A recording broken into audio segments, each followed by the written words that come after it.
Eugénie Grandet. There are houses in certain provincial towns whose aspect inspires melancholy akin to that called forth by Saumur, cloisters, dreary moorlands, or the desolation of ruins. Within these houses there is perhaps the silence of the cloister, the barrenness of moors, the skeleton of ruins. Life and movement are so stagnant there that a stranger might think them uninhabited, were it not that he encounters suddenly the pale cold glance of a motionless person, whose half-monastic face peers beyond the window casing at the sound of an unaccustomed step. Such elements of sadness formed the physiognomy, as it were, of a dwelling-house in Saumur, which stands at the end of the steep street, leading to the chateau in the upper part of the town. This street no little frequented, hot in summer, cold in winter, dark in certain sections, remarkable for the resonance of its little pebbly pavement, always clean and dry, for the narrowness of its tortuous roadway, for the peaceful stillness of its houses, which belong to the old town, and are overtopped by the ramparts. Houses 3 centuries old are still solid though built of wood, and their divers aspects add to the originality which commends this portion of Saumur to the attention of artists and antiquaries. It is difficult to pass these houses without admiring the enormous oaken beams, their ends carved into fantastic figures, which crown with a black bas-relief the lower floor of most of them in one place.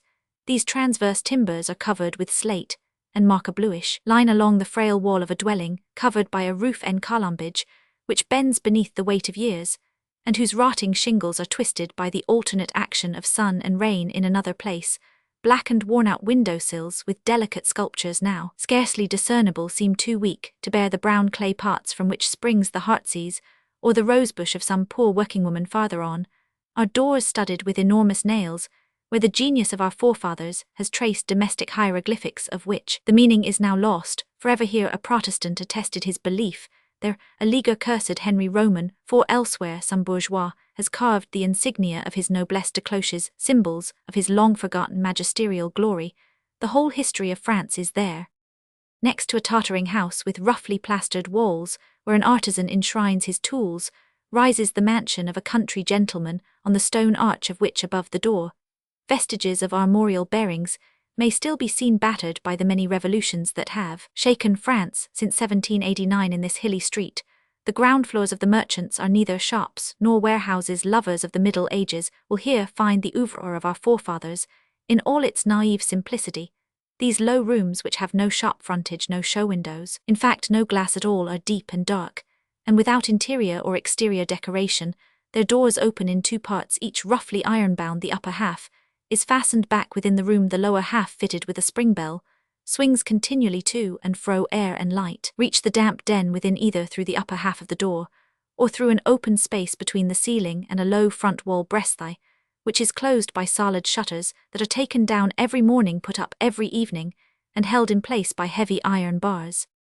This wall serves as a counter for the merchandise. No delusive display is there, only samples of the business, whatever it may chance to be such, for instance, as 3 or 4 tubs full of codfish, and salt, a few bundles of sailcloth, cordage, copper wire hanging from the joists above, iron hoops for casks ranged along the wall, or a few pieces of cloth upon the shelves. Enter a neat girl, glowing with youth, wearing a white kerchief, her arms red and bare, drops her knitting, and calls her father or her mother, one of whom comes forward and sells you what you want, phlegmatically, civilly, or arrogantly, according to his or her individual character, whether it be a matter of 2 sous or 20,000 francs worth of merchandise. You may see a cooper, for instance, sitting in his doorway and twirling his thumbs as he talks with a neighbour. To all appearance, he owns nothing more than a few miserable boat ribs and 2 or 3 bundles of laths. But below in the port his teeming woodyard supplies all the cooperage trade of Anjou. He knows to a plank how many casks are needed if the vintage is good. A hot season makes him rich, a rainy season ruins him in a single morning. Puncheons worth 11 francs have been known to drop to 6 in this country, as in Touraine atmospheric vicissitudes control commercial life. Winegrowers, proprietors, wood merchants, coopers, innkeepers, mariners, all keep watch of the sun. They tremble when they go to bed, lest they should hear in the morning of a frost. In the night they dread rain, wind, drought, and want water, heat, and clouds to suit their fancy. A perpetual duel goes on between the heavens and their terrestrial interests. The barometer smooths, saddens, or makes merry their countenances. Turn and turn about from end to end of this street. Formerly, the Grand Rue de Saumur, the words here's golden, whether are passed from door to door, or each man calls to his neighbour. It rains Louis, knowing well what a sunbeam or the opportune rainfall is bringing him. On Saturdays after midday in the fine season, not 1 sou's worth of merchandise can be bought from these worthy traders. Each has his vineyard, his enclosure of fields, and all spend 2 days in the country, this being foreseen, and purchases, sales and profits provided for the merchants, have 10 or 12 hours to spend in parties of pleasure, in making observations, in criticisms, and in continual spying. A housewife cannot buy a partridge without the neighbors asking the husband if it were cooked to a turn. A young girl never puts her head near a window that she is not seen by idling groups in the street. Consciences are held in the light, and the house is dark, silent, impenetrable, as they seem hide no mysteries. Life is almost wholly in the open air. Every household sits at its own threshold, breakfasts, dines, and quarrels there. No one can pass along the street without being examined. In fact, formerly, when a stranger entered a provincial town, he was bantered and made game of from door to door. From this came many good stories, and the nickname copia, which was applied to the inhabitants of Angers who excelled in such urban sarcasms. The ancient mansions of the old town of Saumur are at the top of this hilly street, and were formerly occupied by the nobility of the neighborhood. The melancholy dwelling, where the events of the following history took place, is one of these mansions, venerable relics of a century, in which men and things bore the characteristics of simplicity, which French manners and customs are losing day by day. Fall the windings of the picturesque thoroughfare, whose irregularities awaken recollections that plunge the mind mechanically into reverie, and you will see a somewhat dark recess, in the centre of which is hidden the door of the house of Monsieur Grandet. It is impossible to understand the force of this provincial expression, the house of Monsieur Grandet, without giving the biography of Monsieur Grandet himself. Monsieur Grandet enjoyed a reputation in Saumur, whose causes and effects can never be fully understood by those who have not at one time or another lived in the provinces. In 1789 Monsieur Grandet, still called by certain persons Le Père Grandet, though the number of such old persons has perceptibly diminished, was a master cooper able to read, write, and cipher at the period when the French Republic offered for sale the church property in the arrondissement of Saumur. The cooper, then 40 years of age, had just married the daughter of a rich wood merchant, supplied with the ready money of his own fortune, and his wife's dot, in all about 2,000 louis d'or. Grandet went to the newly established district, where, with the help of 200 double louis given by his father-in-law to the surly Republican who presided over the sales of the national domain, he obtained for a song, legally, if not legitimately, one of the finest vineyards in the arrondissement, an old abbey, and several farms. The inhabitants of Saumur were so little revolutionary that they thought Père Grandet a bold man, a Republican, and a patriot with a mind open to all the new ideas, though in point of fact it was open only to vineyards.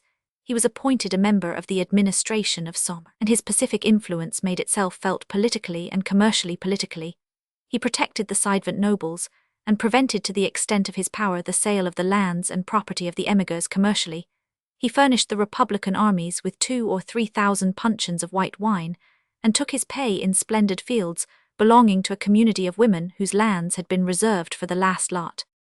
Under the consulate, Grandet became mayor, governed wisely, and harvested still better pickings under the empire.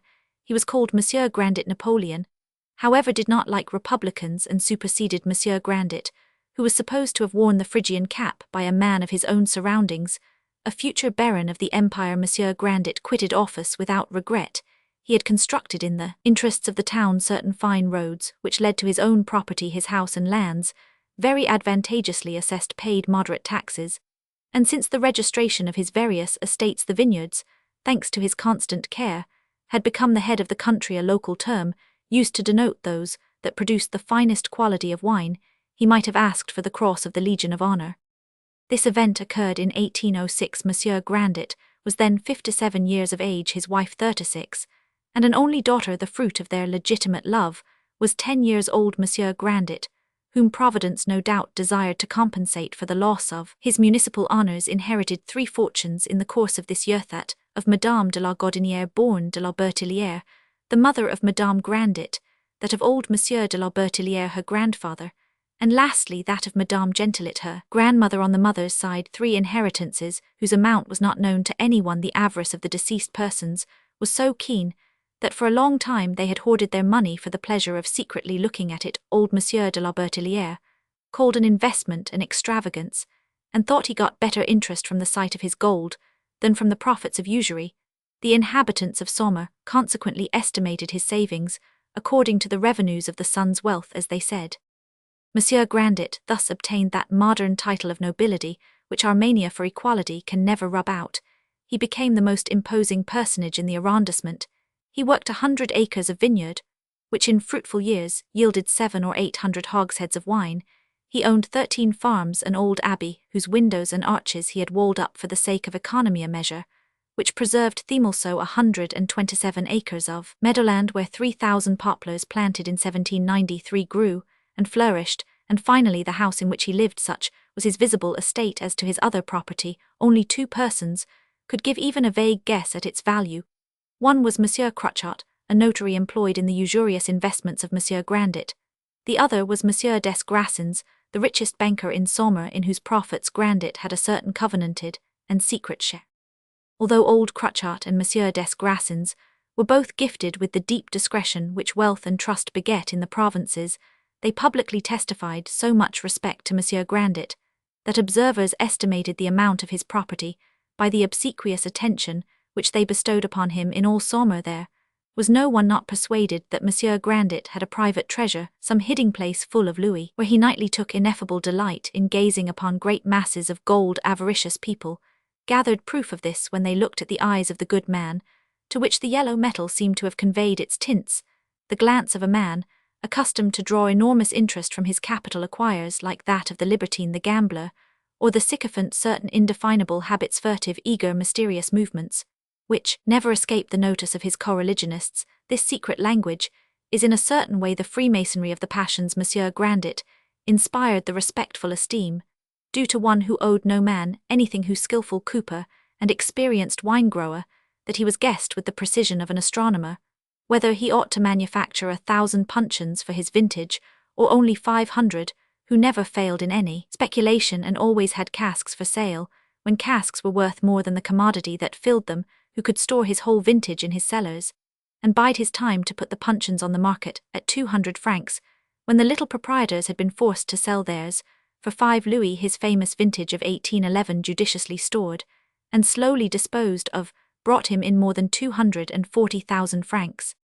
Financially speaking, Monsieur Grandet was something between a tiger and a boa constrictor. He could crouch and lie low, watch his prey a long while, spring upon it, open his jaws, swallow a mass of louis, and then rest tranquilly like a snake, in process of digestion, impassible, methodical and cold. No one saw him pass without a feeling of admiration mingled with respect and fear. Had not every man in Saumur felt the rending of those polished steel claws? For this one Maître Crutchot had procured the money required for the purchase of a domain, but at 11% for that one Monsieur des Grassins discounted bills of exchange, but at a frightful deduction of interest. Few days ever passed that Monsieur Grandet's name was not mentioned either in the markets or in social conversations at the evening gatherings. To some the fortune of the old wine-grower was an object of patriotic pride. More than one merchant, more than one innkeeper, said to strangers with a certain complacency, "Monsieur, we have 2 or 3 millionaire establishments, but as for Monsieur Grandet, he does not himself know how much he is worth."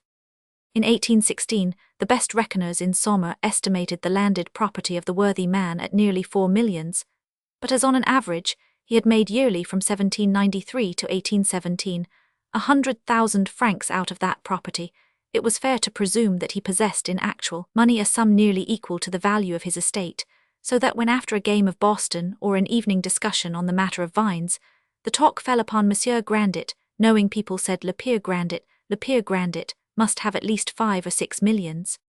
"You are cleverer than I am. I have never been able to find out the amount," answered Monsieur Crutchot or Monsieur des Grassins, when either chanced to overhear the remark. If some Parisian mentioned Rothschild or Monsieur Lafitte, the people of Saumur asked if he were as rich as Monsieur Grandet, when the Parisian, with a smile, tossed them a disdainful affirmative. They looked at each other and shook their heads with an incredulous air. So large a fortune covered with a golden mantle, all the actions of this man, if in early days some peculiarities of his life gave occasion for laughter or ridicule, laughter and ridicule had long since died away. His least important actions had the authority of results repeatedly shown. His speech, his clothing, his gestures, the blinking of his eyes were law to the countryside, where every one, after studying him as a naturalist studies the result of instinct in the lower animals, had come to understand the deep mute wisdom of his slightest actions. "It will be a hard winter," said one Père Grandet, has put on his fur gloves. Père Grandet is buying quantities of staves. There will be plenty of wine this year. Monsieur Grandet never bought either bread or meat. His farmers supplied him weekly with a sufficiency of capons, chickens, eggs, butter, and his tithe of wheat. He owned a mill, and the tenant was bound over and above his rent to take a certain quantity of grain and return him the flour, and Bran la Grande Nanoen, his only servant, though she was no longer young, baked the bread of the household herself. Every Saturday Monsieur Grandet arranged with kitchen gardeners, who were his tenants, to supply him with vegetables. As to fruits, he gathered such quantities that he sold the greater part in the market. His firewood was cut from his own hedgerows, or taken from the half-written old sheds which he built at the corners of his fields, and whose planks the farmers carted into town for him, all cut up and obligingly stacked in his woodhouse. Receiving in return his thanks, his only known expenditures were for the consecrated bread, the clothing of his wife and daughter, the hire of their chairs in church, the wages of la Grande Nanoen, the tinning of the saucepans, lights, taxes, repairs on his buildings, and the costs of his various industries. He had 600 acres of woodland lately purchased, which he induced a neighbour's keeper to watch under the promise of an indemnity after the acquisition of this property. He ate game for the first time. Monsieur Grandet's manners were very simple. He spoke little. He usually expressed his meaning by short sententious phrases uttered in a soft voice. After the Revolution, the epoch at which he first came into notice, the good man stuttered in a wearisome way as soon as he was required to speak at length, or to maintain an argument, this stammering, the incoherence of his language, the flux of words, in which he drowned his thought, his apparent lack of logic, attributed to defects of education, were in reality assumed, and will be sufficiently explained by certain events in the following history. 4 sentences precise, as algebraic formulas, sufficed him usually to grasp and solve all difficulties of life and commerce. I don't know, I cannot, I will not, I will see about it. He never said yes or no, and never committed himself to writing if people talked to him. He listened coldly, holding his chin in his right hand, and resting his right elbow in the back of his left hand, forming in his own mind opinions on all matters from which he never receded. He reflected long before making any business agreement, when his opponent, after careful conversation, avowed the secret of his own purposes, confident that he had secured his listener's assent. Grandet answered, I can decide nothing without consulting my wife. His wife, whom he had reduced to a state of helpless slavery, was a useful screen to him in business. He went nowhere among friends. He neither gave nor accepted dinners. He made no stir or noise, seeming to economize in everything, even movement.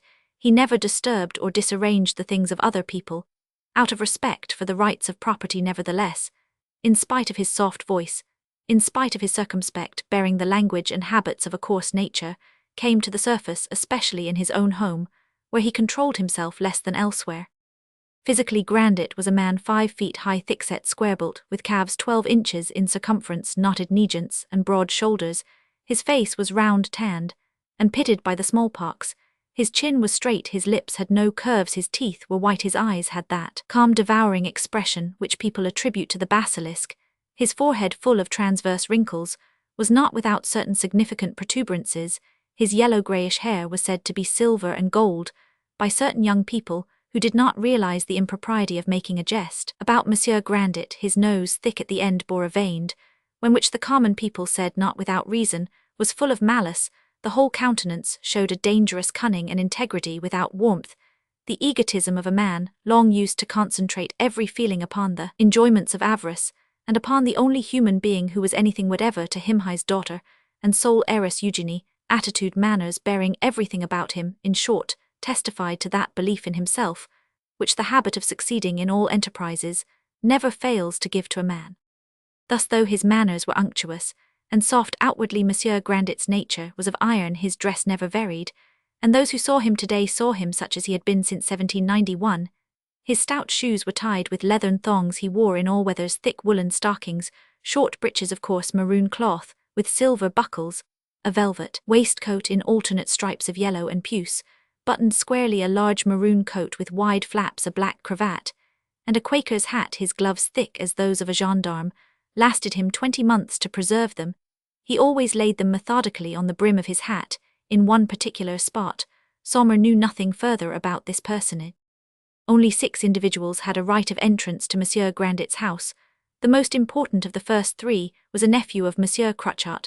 Since his appointment as president of the civil courts of Saumur, this young man had added the name of Barnfans to that of Crutchart. He now signed himself Roman 100 de Barnfans. Any litigant so ill-advised as to call him Monsieur Crutchart would soon be made to feel his folly in court. The magistrate protected those who called him Monsieur le Président, but he favoured with gracious smiles those who addressed him as Monsieur de Barnfans. Monsieur le Président was 33 years old, and possessed the estate of Barnfans Bonifontes, worth 7,000 francs a year. He expected to inherit the property of his uncle the notary, and that of another uncle the Abbé Crutchart, dignitary of the chapter of Saint Martin de Tours, both of whom were thought to be very rich. These three Crutcharts, backed by a goodly number of cousins, and allied to 20 families in the town, formed a party like the Medici in Florence. Like the Medici, the Crutcharts had their Pazzi. Madame des Grassins, mother of a son 23 years of age, came assiduously to play cards with Madame Grandet, hoping to marry her dear Adolphe to Mademoiselle Eugénie. Monsieur des Grassins, the banker, vigorously promoted the schemes of his wife by means of secret services constantly rendered to the old miser, and always arrived in time. Upon the field of battle, the three des Grassins likewise had their adherents, their cousins, their faithful allies. On the Crutchart side, the Abbé, the Talleyrand of the family, well backed up by his brother, the notary, sharply contested every inch of ground with his female adversary, and tried to obtain the rich heiress for his nephew the President. This secret warfare between the Crutcharts and des Grassins, the prize thereof being the hand in marriage of Eugénie Grandet, kept the various social circles of Saumur in violent agitation. Would Mademoiselle Grandet marry Monsieur le Président or Monsieur Adolphe des Grassins? To this problem, some replied that Monsieur Grandet would never give his daughter to the one or to the other. Old Cooper, eaten up with ambition, was looking, they said, for a peer of France to whom an income of 300,000 francs would make all the past, present, and future casques of the Grandets acceptable. Others replied that Monsieur and Madame des Grassins were nobles, and exceedingly rich, that Adolphe was a personable young fellow, and that unless the old man had a nephew of the Pope at his beck and call, such a suitable alliance ought to satisfy a man who came from nothing, a man whom Saumur remembered with an adze in his hand, and who had moreover worn the bonnet rouge. Certain wise heads called attention to the fact that Monsieur Crutchart de Barnfans had the right of entry to the house at all times, whereas his rival was received only on Sundays. Others, however, maintained that Madame des Grassins was more intimate with the women of the house of Grandet than the Crutcharts were, and could put into their minds certain ideas which would lead sooner or later to success. To this, the former retorted that the Abbé Crutchart was the most insinuating man in the world, pit a woman against a monk, and the struggle was even. It is diamond cut diamond, said a Saumur wit.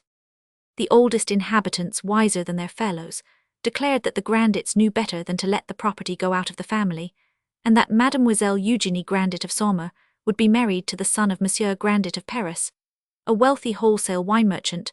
To this the Crutchartines and the Grassinists replied, in the first place, the two brothers have seen each other only twice in 30 years, and next, Monsieur Grandet of Paris has ambitious designs for his son. He is mayor of an arrondissement, a deputy colonel of the National Guard, judge in the commercial courts. He disowns the Grandets of Saumur, and means to ally himself with some ducal familigical under favour of Napoleon. In short, was there anything not said of an heiress who was talked of through a circumference of 50 miles, and even in the public conveyances from Angers to Blois inclusively? At the beginning of 1811, the Crutchartines won a signal advantage over the Grassinists. The estate of Froidfond, remarkable for its park, its mansion, its farms, streams, ponds, forests, and worth about 3 millions, was put up for sale by the young Marquis de Froidfond, who was obliged to liquidate his possessions. Maître Crutchart the President and the Abbé, aided by their adherents, were able to prevent the sale of the estate in little lots. The notary concluded a bargain with the young man for the whole property, payable in gold, persuading him that suits without number would have to be brought against the purchasers of small lots before he could get the money for them. It was better, therefore, to sell the whole to Monsieur Grandet, who was solvent and able to pay for the estate in ready money. The fine marquisate of Froidfond was accordingly conveyed down the gullet of Monsieur Grandet, who, to the great astonishment of Saumur, paid for it under proper discount with the usual formalities. This affair echoed from Nantes to Orleans. Monsieur Grandet took advantage of a cart returning by way of Froidfond to go and see his chateau, having cast a master's eye over the whole property. He returned to Saumur satisfied that he had invested his money at 5%, and seized by the stupendous thought of extending and increasing the marquisate of Froidfond by concentrating all his property there. Then, to fill up his coffers, now nearly empty, He resolved to thin out his woods and his forests, and to sell off the poplars in the meadows. Roman 2. It is now easy to understand the full meaning of the term, the house of Monsieur Grandet, that cold, silent, pallid dwelling, standing above the town, and sheltered by the ruins of the ramparts, the two pillars, and the arch which made the porticature on which the door opened were built like the house itself of tufa white stone peculiar to the shores of the Loire, and so soft that it lasts hardly more than 2 centuries, numberless irregular holes capriciously bored or eaten out by the inclemency of the weather, an appearance of the vermiculated stonework of French architecture to the arch, and the side walls of this entrance, which bore some resemblance to the gateway of a jail above the arch, was a long bas-relief in hard stone, representing the 4 seasons, the faces already crumbling away, and blackened. This bas-relief was surmounted by a projecting plinth, upon which a variety of chance growths had sprung up: yellow pellitory, bindweed, convolvuli, nettles, plantain, and even a little cherry tree already grown to some height. The door of the archway was made of solid oak, brown, shrunken, and split in many places. Though frail in appearance, it was firmly held in place by a system of iron bolts arranged in symmetrical patterns. A small square grating with close bars red with rust filled up the middle panel and made as it were a motive for the knocker fastened to it by a ring which struck upon the grinning head of a huge nail. This knocker of the oblong shape and kind which our ancestors called jacquemart looked like a huge note of exclamation. An antiquary who examined it attentively might have found indications of the figure essentially burlesque which it once represented, and which long usage had now effaced. Through this little grating, intended, in olden times, for the recognition of friends, in times of civil where inquisitive persons could perceive at the farther end of the dark and slimy vault a few broken steps which led to a garden picturesquely shut in by walls that were thick and damp, and through which oozed a moisture that nourished tufts of sickly herbage. These walls were the ruins of the ramparts under which ranged the gardens of several neighbouring houses. The most important room on the ground floor of the house was a large hall entered directly from beneath the vault of the porticature. Few people know the importance of a hall in the little towns of Anjou, Touraine, and Berry. The hall is at one and the same time antechamber, salon, office, boudoir, and dining room. It is the theatre of domestic life, the common living room. There the barber of the neighbourhood came twice a year to cut Monsieur Grandet's hair. There the farmers, the curé, the under-prefect, and the miller's boy came on business. This room, with 2 windows looking on the street, was entirely of wood-grey panels with ancient mouldings, covered the walls from top to bottom. The ceiling showed all its beams, which were likewise painted grey, while the space between them had been washed over in white, now yellow with age. An old brass clock, inlaid with arabesques, adorned the mantel of the ill-cut white stone chimney-piece, above which was a greenish mirror, whose edges, bevelled to show the thickness of the glass, reflected a thread of light, the whole length of a Gothic frame in damascene steelwork. The 2 copper-gilt candelabra, which decorated the corners of the chimney-piece, served a double purpose, by taking off the side branches, each of which held a socket. The main stem, which was fastened to a pedestal of bluish marble, tipped with copper, made a candlestick for 1 candle, which was sufficient for ordinary occasions. The chairs, antique in shape, were covered with tapestry representing the fables of La Fontaine. It was necessary, however, to know that writer well to guess at the subjects, for the faded colours, and the figures, blurred by much darning, were difficult to distinguish. At the 4 corners of the hall were closets, or rather buffets, surmounted by dirty shelves.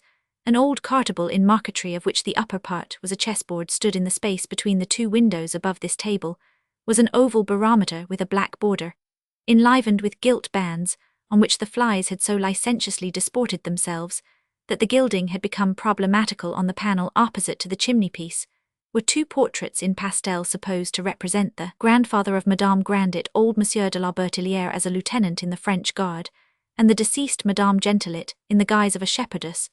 The windows were draped with curtains of red gros de Tours, held back by silken cords, with ecclesiastical tassels. This luxurious decoration, little in keeping with the habits of Monsieur Grandet, had been, together with the steel pierglass, the tapestries, and the buffets, which were of rosewood, included in the purchase of the house.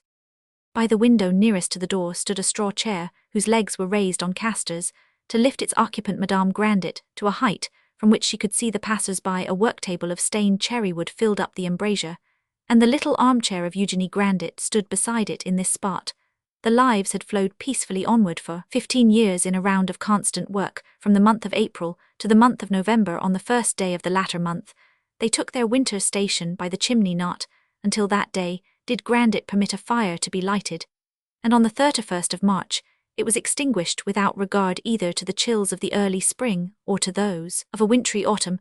A foot-warmer filled with embers from the kitchen fire, which La Grande Nanoën contrived to save for them, enabled Madame and Mademoiselle Grandet to bear the chilly mornings and evenings of April and October. Mother and daughter took charge of the family linen, and spent their days so conscientiously upon a labour, properly that of working women, that if Eugenie wished to embroider a collar for her mother, she was forced to take the time from sleep, and deceive her father to obtain the necessary light. For a long time, the miser had given out the tallow candle to his daughter, and La Grande Nanoën, just as he gave out every morning the bread and other necessaries for the daily consumption. La Grande Nanoën was perhaps the only human being capable of accepting willingly the despotism of her master.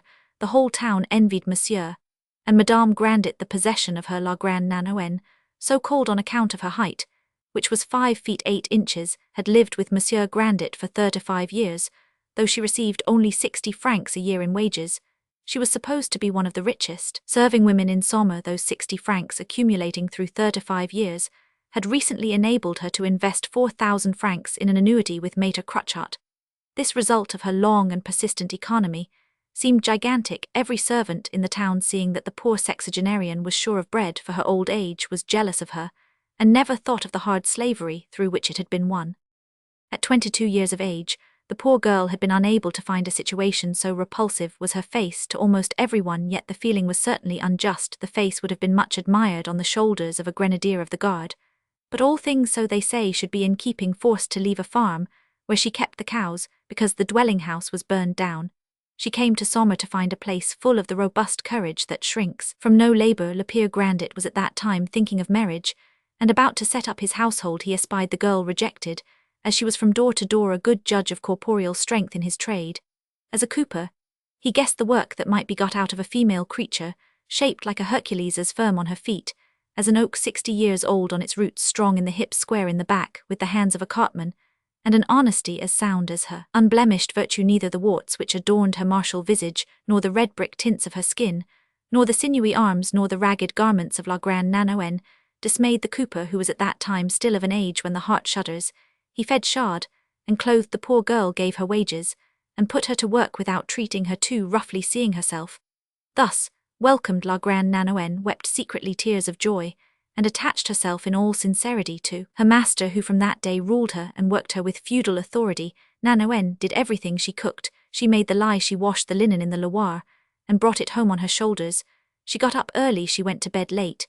She prepared the food of the vine-dressers during the harvest, kept watch upon the market people, protected the property of her master like a faithful dog, and even full of blind confidence, obeyed without a murmur his most absurd exactions.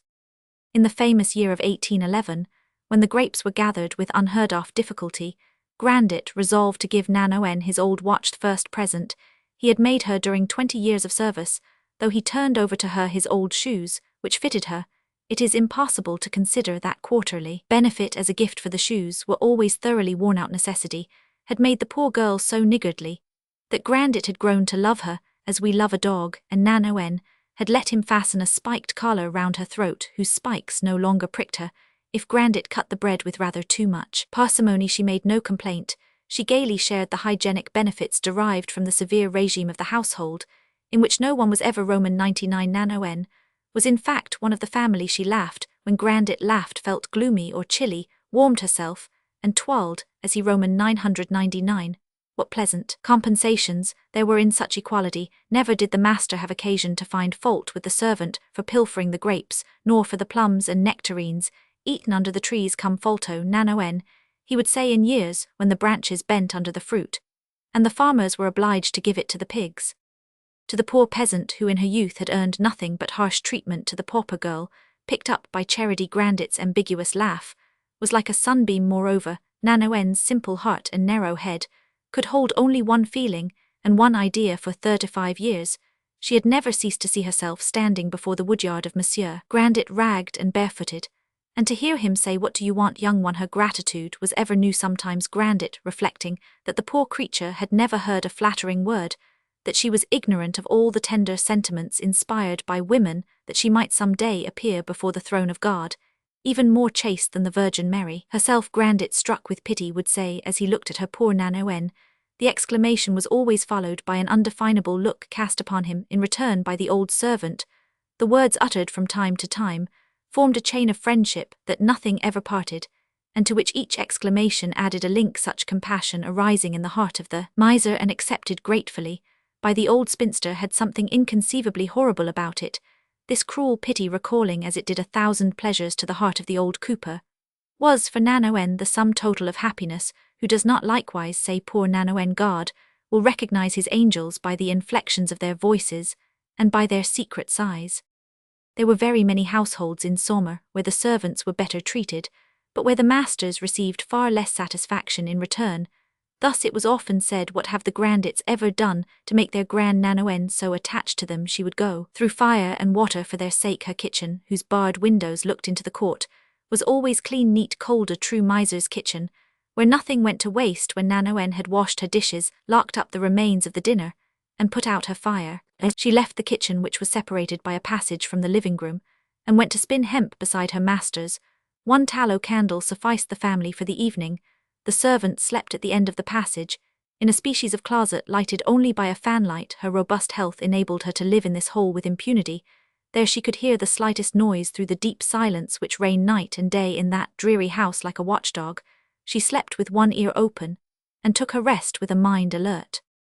A description of the other parts of the dwelling will be found connected with the events of this history, though the foregoing sketch of the hall, where the whole luxury of the household appears, may enable the reader to surmise the nakedness of the upper floors. In 1819, at the beginning of an evening in the middle of November, La Grande Nanoen lighted the fire for the first time. The autumn had been very fine. This particular day was a fete day well known to the Crotchetines, and the Grassinists, the 6 antagonists armed at all points, were making ready to meet at the Grandets, and surpass each other in testimonials of friendship.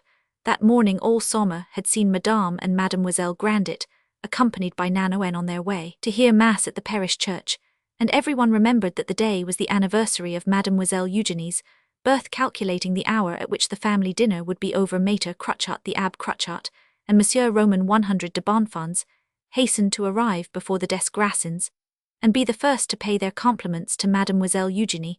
All three brought enormous bouquets, gathered in their little greenhouses. The stalks of the flowers which the president intended to present were ingeniously wound round, with a white satin ribbon adorned with gold fringe. In the morning Monsieur Grandet, following his usual custom on the days that commemorated the birth and the fate of Eugenie, went to her bedside, and solemnly presented her with his paternal gift, which, for the last 13 years, had consisted regularly of a curious gold piece. Madame Grandet gave her daughter a winter dress or a summer dress, as the case might be. These 2 dresses and the gold pieces, of which she received 2 others on New Year's Day, and on her father's fete day, gave Eugenie a little revenue of 100 crowns or thereabouts, which Grandet loved to see her amass. Was it not putting his money from one strongbox to another, and as it were training the parsimony of his heiress, from whom he sometimes demanded an account of her treasure, formerly increased by the gifts of the Bertelliers, saying, "It is to be your marriage dozen." The marriage dozen is an old custom, sacredly preserved and still in force in many parts of central France. In Berry and in Anjou, when a young girl marries, her family, or that of the husband, must give her a purse in which they place, according to their means, 12 pieces or 12 dozen pieces, or 1,200 pieces of gold. The poorest shepherd never marries without her dozen, be it only a dozen coppers. They still tell in Issoudun of a certain dozen presented to a rich heiress, which contained 144 Portugueses. Dor Pope Clement Roman VII, uncle of Catherine de' Medici, gave her, when he married her to Henry Roman II, a dozen antique gold medals of priceless value.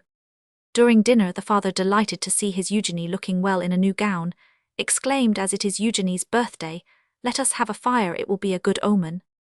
"Mademoiselle will be married this year, that's certain," said La Grande Nanoen, carrying away the remains of the goose pheasant of tradesmen. "I don't see anyone suitable for her in Saumur," said Madame Grandet, glancing at her husband with a timid look, which, considering her years, revealed the conjugal slavery under which the poor woman languished. Grandet looked at his daughter and exclaimed gaily, "She is 23 years old today, the child, we must soon begin to think of it." Eugenie and her mother silently exchanged a glance of intelligence. Madame Grandet was a dry, thin woman, as yellow as a quince, awkward, slow, one of those women who are born to be downtrodden. She had big bones, a big nose, a big forehead, big eyes, and presented at first sight a vague resemblance to those mealy fruits that have neither savour nor succulence. Her teeth were black and few in number. Her mouth was wrinkled, her chin long and pointed. She was an excellent woman, a true La Bertellière. Lab Cruchot found occasional opportunity to tell her that she had not done ill, and she believed him. Angelic sweetness, the resignation of an insect tortured by children, a rare piety, a good heart, and unalterable equanimity of soul made her universally pitied and respected. Her husband never gave her more than 6 francs at a time for her personal expenses. Ridiculous as it may seem, this woman, who by her own fortune and her various inheritances brought Pierre Grandet more than 300,000 francs, had always felt so profoundly humiliated by her dependence and the slavery in which she lived, against which the gentleness of her spirit prevented her from revolting, that she had never asked for 1 penny or made a single remark on the deeds which Maître Cruchot brought for her signature. This foolish secret pride, this nobility of soul perpetually misunderstood and wounded by Grandet, ruled the whole conduct of the wife. Madame Grandet was attired habitually in a gown of greenish Levantan silk. Endeavouring to make it last nearly a year, with it she wore a large kerchief of white cotton cloth, a bonnet made of plaited straws sewn together, and almost always a black silk apron. As she seldom left the house, she wore out very few shoes. She never asked anything for herself. Grandet, seized with occasional remorse, when he remembered how long a time had elapsed since he gave her the last 6 francs, always stipulated for the wife's pin money, when he sold his yearly vintage, the 4 or 5 louis, presented by the Belgian or the Dutchman who purchased the wine, were the chief visible signs of Madame Grandet's annual revenues. But after she had received the 5 louis, her husband would often say to her, as though their purse were held in common, "Can you lend me a few sous?" And the poor woman, glad to be able to do something for a man whom her confessor held up to her as her lord and master, returned him in the course of the winter several crowns out of the pin money, when Grandet drew from his pocket the 5-franc piece, which he allowed monthly for the minor expenses, thread, needles, and toilet. Off his daughter he never failed to say, as he buttoned his breeches pocket, "And you, mother, do you want anything?" "My friend Madame Grandet," would answer, moved by a sense of maternal dignity, "we will see about that later." Wasted dignity. Grandet thought himself very generous to his wife. Philosophers who meet the like of Nanoën, of Madame Grandet, of Eugenie, have surely a right to say that irony is at the bottom of the ways of Providence. After the dinner, at which for the first time allusion had been made to Eugenie's marriage, Nanoën went to fetch a bottle of black-currant ratafia from Monsieur Grandet's bedchamber, and nearly fell as she came down the stairs. "You great stupid," said her master, "are you going to tumble about like other people, hey?" "Monsieur, it was that step on your staircase which has given way." "She is right," said Madame Grandet, "it ought to have been mended long ago. Yesterday Eugenie nearly twisted her ankle." "Here," said Grandet to Nanoën, seeing that she looked quite pale, "as it is Eugenie's birthday, and you came near falling, take a little glass of ratafia to set you right." "Faith, I've earned it," said Nanoën. "Most people would have broken the bottle, but I'd sooner have broken my elbow holding it up high." "Poor Nanoën," said Grandet, filling a glass. "Did you hurt yourself?" asked Eugenie, looking kindly at her. "No, I didn't fall, I threw myself back on my haunches." "Well, as it is Eugenie's birthday," said Grandet, "I'll have the step mended. You people don't know how to set your foot in the corner where the wood is still firm." Grandet took the candle, leaving his wife, daughter, and servant without any other light than that from the hearth where the flames were lively, and went into the bakehouse to fetch planks, nails, and tools. "Can I help you?" cried Nanoën, hearing him hammer on the stairs. "No, no, I am an old hand at it," answered the former cooper. At the moment when Grandet was mending his worm-eaten staircase, and whistling with all his might in remembrance of the days of his youth, the 3 Cruchots knocked at the door. "Is it you, Monsieur Cruchot?" asked Nanoën, peeping through the little grating. "Yes," answered the president. Nanoën opened the door, and the light from the hearth reflected on the ceiling enabled the 3 Cruchots to find their way into the room. "Ha, you've come a greeting," said Nanoën, smelling the flowers. "Excuse me, messieurs," cried Grandet, recognizing their voices. "I'll be with you in a moment. I'm not proud, I am patching up a step on my staircase." Go on, Monsieur Grandet, a man's house is his castle," said the president sententiously. "Madame and Mademoiselle Grandet," rose the president, profiting by the darkness, said to Eugenie, "will you permit me, mademoiselle, to wish you on this the day of your birth a series of happy years, and the continuance of the health which you now enjoy?" He offered her a huge bouquet of choice flowers, which were rare in Saumur. Then, taking the heiress by the elbows, he kissed her on each side of her neck, with a complacency that made her blush. The president, who looked like a rusty iron nail, felt that his courtship was progressing. "Don't stand on ceremony," said Grandet, entering. "How well you do things on fête days, Monsieur le Président." "When it concerns Mademoiselle," said the abbe, armed with his own bouquet, "every day is a fête day for my nephew." The abbe kissed Eugenie's hand as for Maître Crutchat. He boldly kissed her on both cheeks, remarking, "How we sprout up, to be sure, every year is 12 months. As he replaced the candlestick beside the clerk, Grandet, who never forgot his own jokes, and repeated them to satiety when he thought them funny, said, "As this is Eugenie's birthday, let us illuminate." He carefully took off the branches of the candelabra, put a socket on each pedestal, took from Nanoen a new tallow candle with paper twisted round the end of it, put it into the hollow, made it firm, lit it, and then sat down beside his wife, looking alternately at his friends, his daughter, and the two candles. The abbe Crutchat, a plump, puffy little man with a red wig plastered down, and a face like an old female gambler, said, as he stretched out his feet, well shod in stout shoes with silver buckles, "The Desgrassins have not come." "Not yet," said Grandet. "But are they coming?" asked the old notary, twisting his face, which had as many holes as a colander, into a queer grimace. "I think so," answered Madame Grandet. "Are your vintages all finished?" said Monsieur de Bonfons to Grandet. "Yes, all of them," said the old man, rising to walk up and down the room, his chest swelling with pride. As he said the words "all of them," through the door of the passage, which led to the kitchen, he saw La Grande Nanoen sitting beside her fire with a candle, and preparing to spin there so as not to intrude among the guests.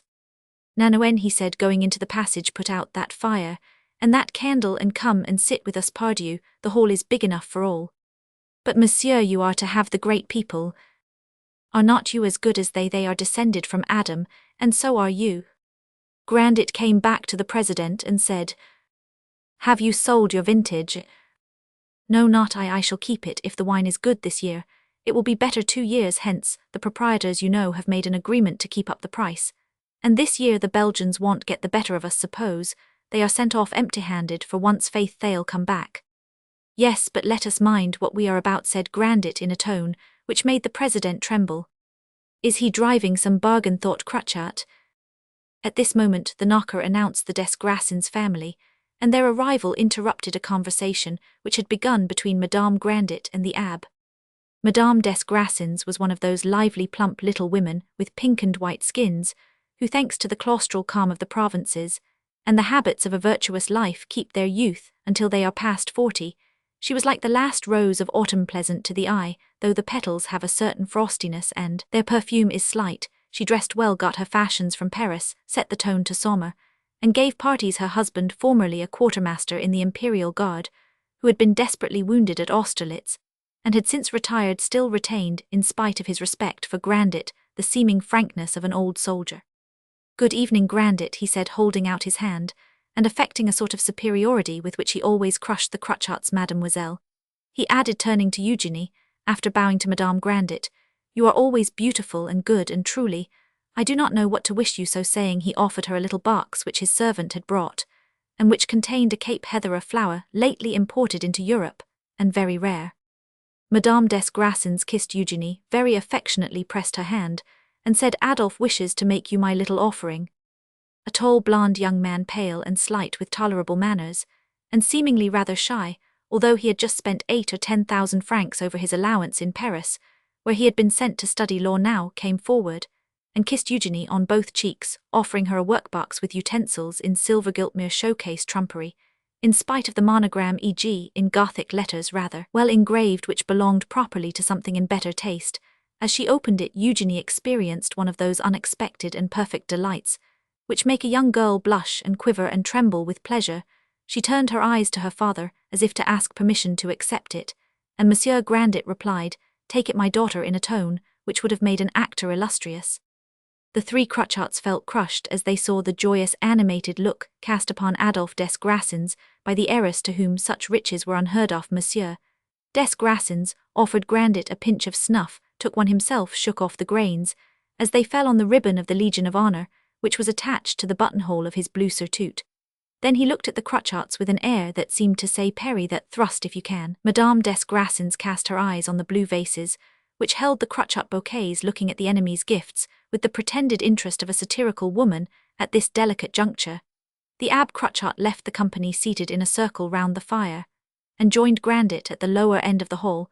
As the two men reached the embrasure of the farthest window, the priest said in the miser's ear, "Those people throw money out of the windows." "What does that matter if it gets into my cellar?" retorted the old wine-grower. "If you want to give gilt scissors to your daughter, you have the means," said the Abbe. "I give her something better than scissors," answered Grandet. "My nephew is a blockhead," thought the Abbe, as he looked at the president, whose rumpled hair added to the ill grace of his brown countenance. "Couldn't he have found some little trifle which cost money?" "We will join you at cards, Madame Grandet," said Madame Desgrassins. "We might have 2 tables, as we are all here." "As it is Eugenie's birthday, you had better play Loto all together," said Pere Grandet. "The 2 young ones can join," and the old cooper, who never played any game, motioned to his daughter. "And Adolphe, come, Nanoen, set the tables." "We will help you, Mademoiselle Nanoen," said Madame Desgrassins gaily, quite joyous at the joy she had given Eugenie. "I have never in my life been so pleased," the heiress said to her. "I have never seen anything so pretty. Adolphe brought it from Paris, and he chose it," Madame Desgrassins whispered in her ear. Go on, damned intriguing thing," thought the president. "If you ever have a suit in court, you, or your husband, it shall go hard with you." The notary, sitting in his corner, looked calmly at the Abbe, saying to himself, "The Desgrassins may do what they like. My property and my brother's, and that of my nephew, amount in all to 1,100,000 francs. The Desgrassins at the most have not half that. Besides, they have a daughter. They may give what presents they like, heiress, and presents too will be ours one of these days." At 8:30 in the evening, the 2 cartables were set out. Madame Desgrassins succeeded in putting her son beside Eugenie.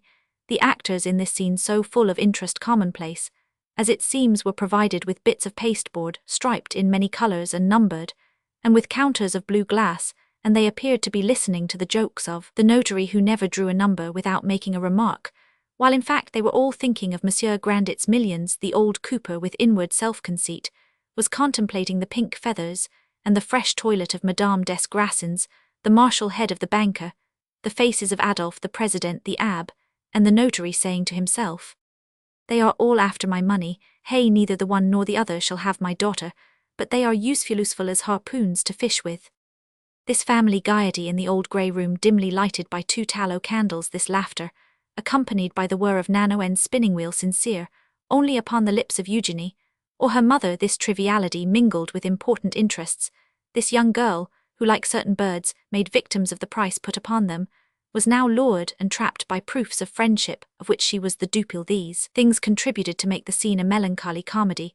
Is it not moreover a drama of all times and all places, though here brought down to its simplest expression, the figure of Grandet playing his own game with the false friendship of the 2 families, and getting enormous profits from it, dominates the scene and throws light upon it.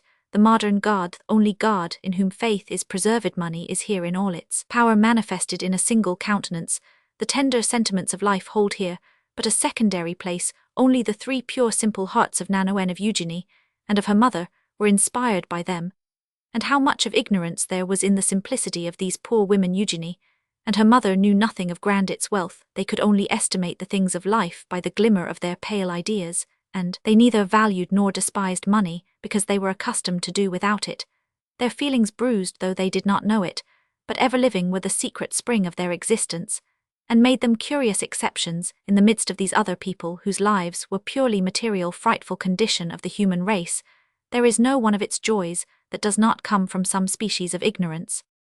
At the moment when Madame Grandet had won a loto of 16 sous, largest ever pooled in that house, and while la Grande Nanoen was laughing with delight as she watched Madame pocketing her riches, the knocker resounded on the house door with such a noise that the women all jumped in their chairs. "There is no man in Saumur who would knock like that," said the notary. "How can they bang in that way?" exclaimed Nanoen. "Do they want to break in the door?" "Who the devil is it?" cried Grandet. Roman 3. Nanoen took one of the candles and went to open the door, followed by her master. "Grandet, Grandet," cried his wife, moved by a sudden impulse of fear, and running to the door of the room. All the players looked at each other. Suppose we all go, said Monsieur des Grassins, that knock strikes me as evil intention. Hardly was Monsieur des Grassins allowed to see the figure of a young man accompanied by a porter from the coach office, carrying 2 large trunks, and dragging a carpet-bag after him, the Monsieur Grandet turned roughly on his wife and said, Madame Grandet, go back to your loto, leave me to speak with Monsieur. Then he pulled the door quickly to, and the excited players returned to their seats, but did not continue the game. Is it anyone belonging to Saumur? Monsieur des Grassins asked his wife. No, it is a traveller. He must have come from Paris. Just so, said the notary, pulling out his watch, which was 2 inches thick, and looked like a Dutch manor for its 9 o'clock. The diligence of the Grand Bureau is never late. Is the gentleman young? Inquired the Abbe Cruchot. Yes, answered Monsieur des Grassins, and he has brought luggage which must weigh nearly 3 tons. Nanoen does not come back, said Eugenie. It must be one of your relations, remarked the president. Let us go on with our game, said Madame Grandet, gently. I know from Monsieur Grandet's tone of voice that he is annoyed. Perhaps he would not like to find us talking of his affairs. Mademoiselle, said Adolphe to his neighbour, it is no doubt your cousin Grandet, a very good-looking young man. I met him at the ball of Monsieur de Nucingen.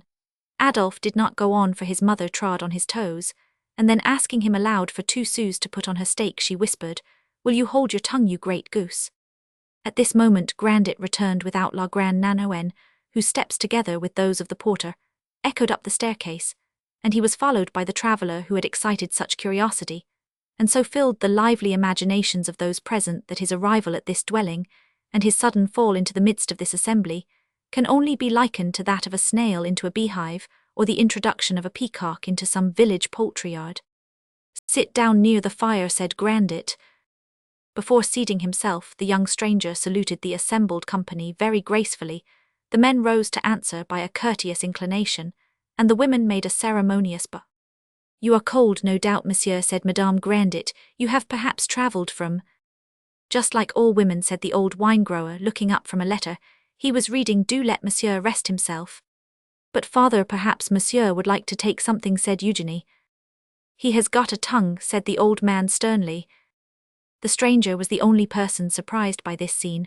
All the others were well used to the despotic ways of the master. However, after the 2 questions, and the 2 replies had been exchanged, the newcomer rose, turned his back towards the fire, lifted 1 foot so as to warm the sole of its boot, and said to Eugenie, Thank you, my cousin, but I dined at Tours, and he added, looking at Grandet, I need nothing, I am not even tired. Monsieur has come from the capital, asked Madame des Grassins. Monsieur Charlesuch was the name of the son of Monsieur Grandet of Parisheering. Himself addressed, took a little eyeglass suspended by a chain from his neck, applied it to his right eye, to examine what was on the table, and also the persons sitting round it. He ogled Madame des Grassins with much impertinence, and said to her, after he had observed all he wished, Yes, madame, you are playing at loto, aunt. He added, Do not let me interrupt you, I beg. Go on with your game, it is too amusing to leave. I was certain it was the cousin, thought Madame des Grassins, casting repeated glances at him. 47, cried the old abbe. Mark it down, Madame des Grassins, isn't that your number? Monsieur des Grassins put a counter on his wife's card, who sat watching first the cousin from Paris, and then Eugenie, without thinking of her loto, a prey to mournful presentiments from time to time. The young heiress glanced furtively at her cousin, and the banker's wife easily detected a crescendo of surprise and curiosity in her mind. Monsieur Charles Grandet, a handsome young man of 22, presented at this moment, a singular contrast to the worthy provincials who, considerably disgusted by his aristocratic manners, were all studying him with sarcastic intent. This needs an explanation. At 22, young people are still so near childhood that they often conduct themselves childishly. In all probability, out of every 100 of them, fully 99 would have behaved precisely as Monsieur Charles Grandet was now behaving.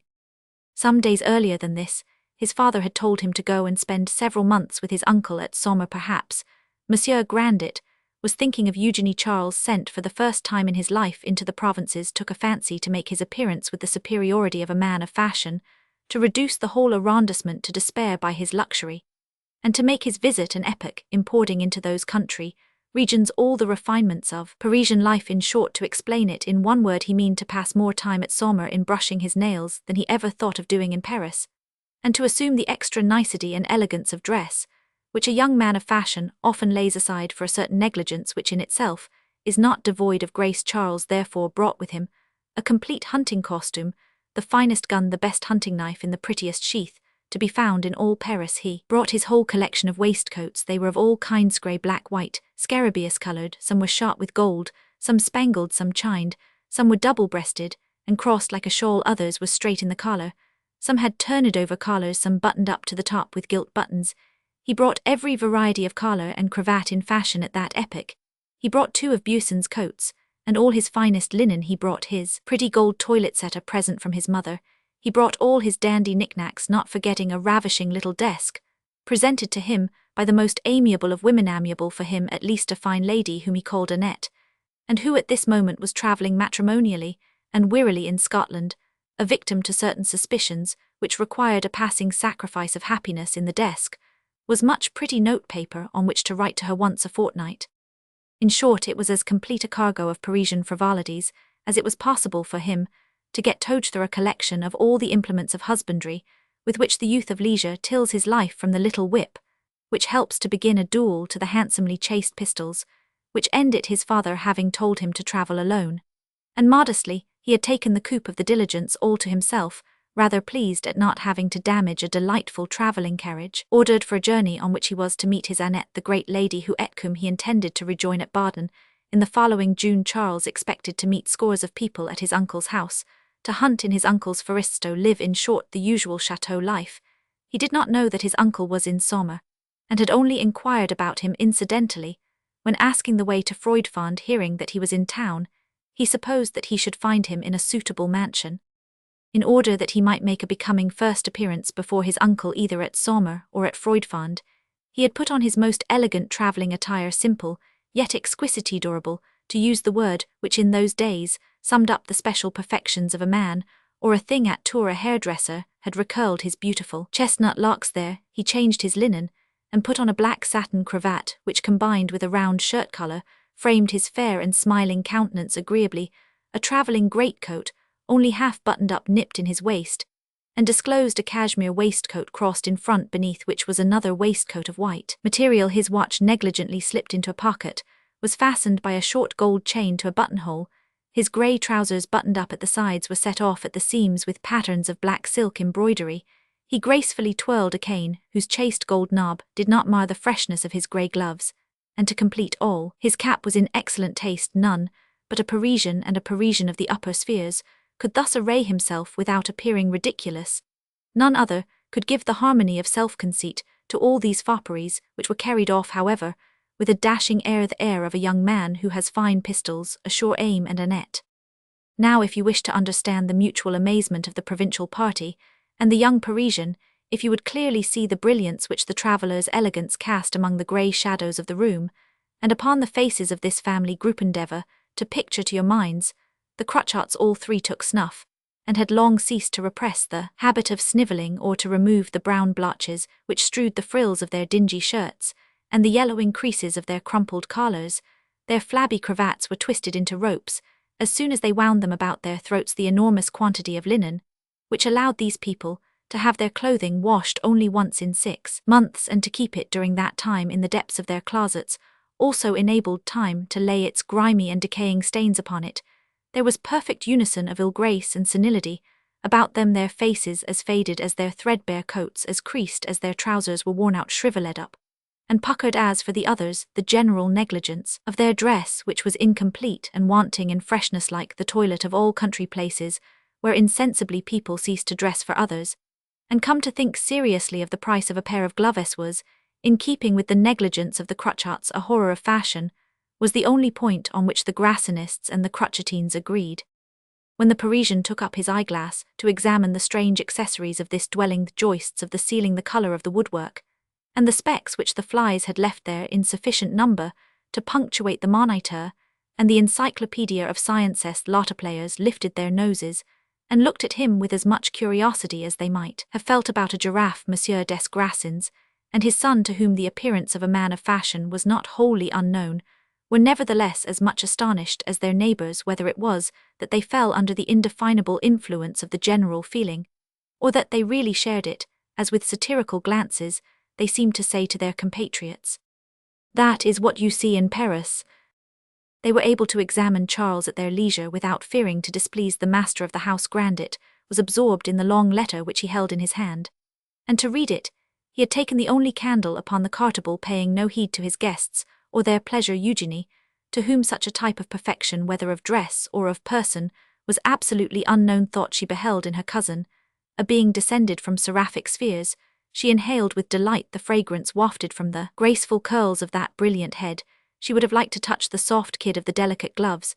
She envied Charles his small hands, his complexion, the freshness and refinement of his features. In short, if it is possible to sum up the effect this elegant being produced upon an ignorant young girl, perpetually employed in darning stockings, or in mending her father's clothes, and whose life flowed on beneath these unclean rafters, seeing none but occasional passers along the silent street, this vision of her cousin roused in her soul an emotion of delicate desire like that inspired in a young man by the fanciful pictures of women drawn by Westall for the English keepsakes, and that engraved by the Findens with so clever a tool that we fear as we breathe upon the paper that the celestial apparitions may be wafted away. Charles drew from his pocket a handkerchief embroidered by the great lady now travelling in Scotland.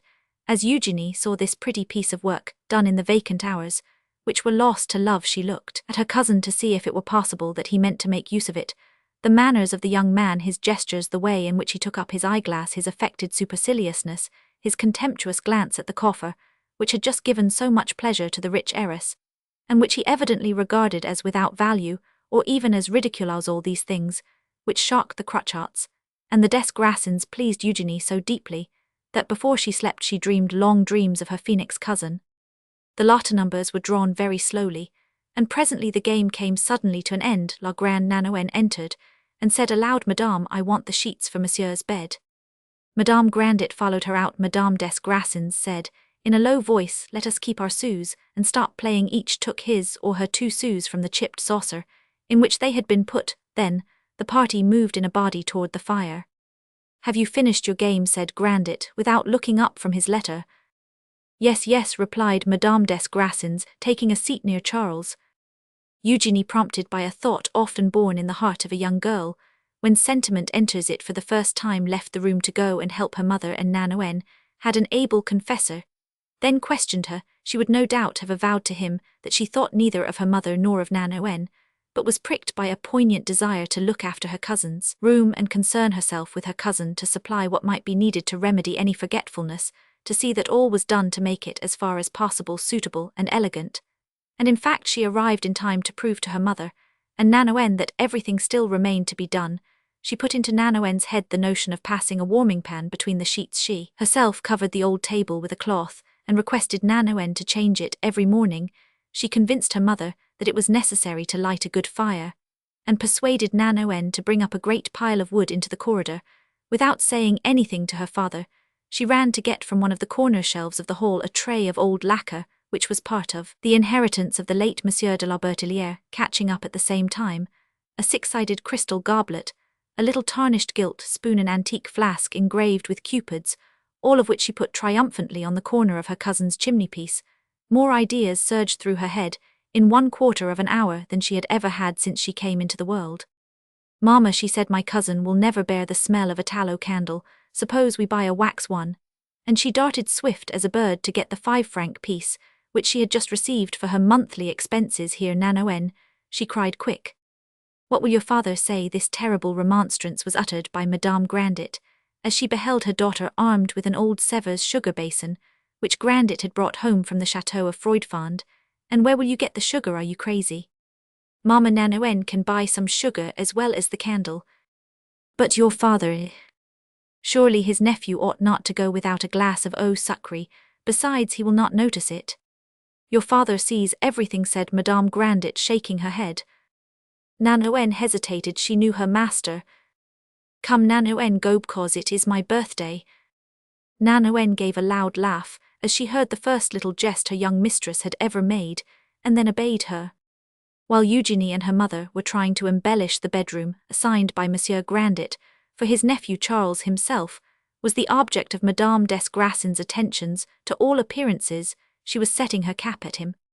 You are very courageous, monsieur, she said to the young dandy, to leave the pleasures of the capital at this season, and take up your abode in Saumur, but if we do not frighten you away you will find there are some amusements even here.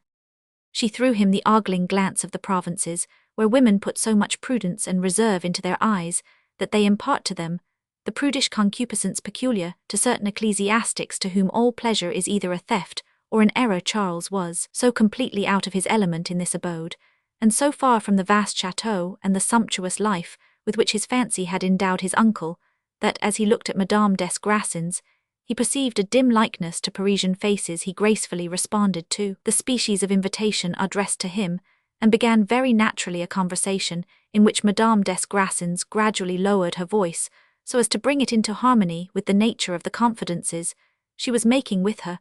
As with Charles there was the need of conference, so after a few moments spent in coquettish phrases, and a little serious jesting, the clever provincial said, thinking herself unheard by the others who were discussing the sale of wines, which at that season filled the heads of every one in Saumur: Monsieur, if you will do us the honour to come and see us, you will give as much pleasure to my husband as to myself. Our salon is the only one in Saumur where you will find the higher business circles mingling with the nobility.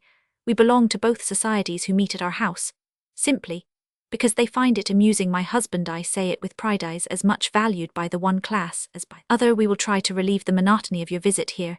If you stay all the time with Monsieur Grandet, good heavens, what will become of you? Your uncle is a sordid miser, who thinks of nothing but his vines. Your aunt is a pious soul who can't put two ideas together, and your cousin is a little fool without education, perfectly common, no fortune, who will spend her life in darning towels. She is really very nice, this woman, thought Charles Grandet, as he duly responded to Madame des Grassins' coquetries. It seems to me, wife, that you are taking possession of Monsieur, said the stout banker, laughing.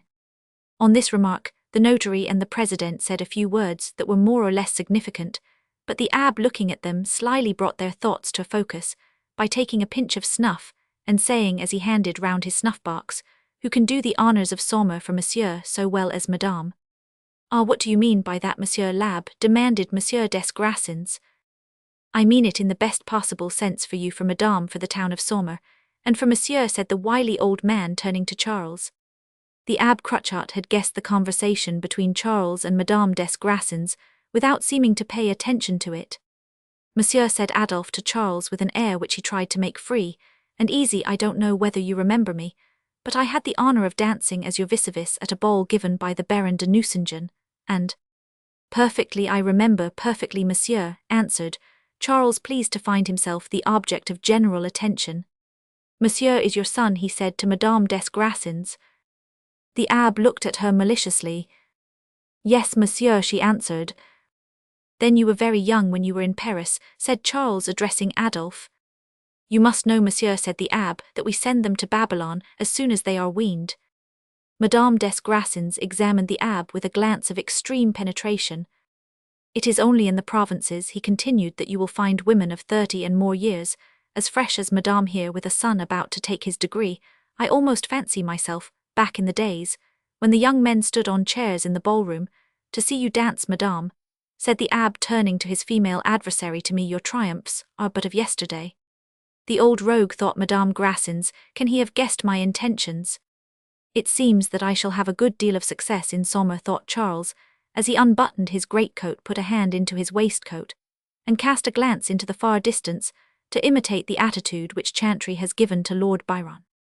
The inattention of Pierre Grandet, or to speak more truly the preoccupation of mind, into which the reading of the letter had plunged him, did not escape the vigilance of the notary and the president, who tried to guess the contents of the letter by the almost imperceptible motions of the miser's face, which was then under the full light of the candle.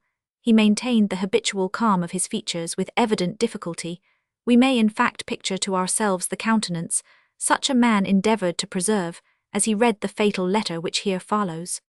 "My brother, it is almost 23 years since we have seen each other. My marriage was the occasion of our last interview, after which we parted, and both of us were happy. Assuredly I could not then foresee that you would one day be the prop of the family whose prosperity you then predicted. When you hold this letter within your hands, I shall be no longer living in the position I now hold. I cannot survive the disgrace of bankruptcy. I have waited on the edge of the gulf until the last moment, hoping to save myself. The end has come. I must sink into it. The double bankruptcies of my broker and of Rogan my notary have carried off my last resources and left me nothing. I have the bitterness of owing nearly 4 millions with assets not more than 25% in value to pay them the wines in. My warehouses suffer from the fall in prices caused by the abundance and quality of your vintage. In 3 days Paris will cry out, Monsieur Grandet was a knave, and I an honest man. Shall be lying in my winding sheet of infamy. I deprive my son of a good name which I have stained, and the fortune of his mother, which I have lost. He knows nothing of all this, me unfortunate child whom I idolize. We parted tenderly. He was ignorant, happily, that the last beatings of my heart were spent in that farewell. Will he not some day curse me, my brother, my brother? The curses of our children are horrible. They can appeal against ours, but theirs are irrevocable. Grandet, you are my elder brother. You owe me your protection. Act for me so that Charles may cast no bitter words upon my grave. My brother, if I were writing with my blood, with my tears, no greater anguish could I put into this letter, nor as great, for then I should weep, I should bleed, I should die, I should suffer no more. But now I suffer and look at death with dry eyes. From henceforth you are my son's father. He has no relations, as you well know, on his mother's side.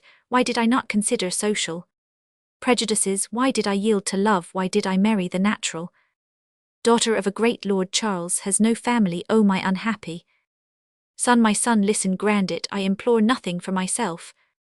Besides, your property may not be large enough to carry a mortgage of 3 millions, but for my son, brother, my suppliant hands are clasped as I think of you. Behold them, Grandet, I confide my son to you in dying, and I look at the means of death with less pain, as I think that you will be to him a father. He loved me well, my Charles. I was good to him. I never thwarted him. He will not curse me. You see, he is gentle. He is like his mother. He will cause you no grief. Poor boy, accustomed to all the enjoyments of luxury, he knows nothing of the privations to which you and I were condemned by the poverty of our youth, and I leave him ruined, alone. Yes, all my friends will avoid him, and it is I who have brought this humiliation upon him. Would that I had the force to send him with one thrust into the heavens to his mother's side. Madness, I come back to my disaster. To his I send him to you, that you may tell him in some fitting way of my death, of his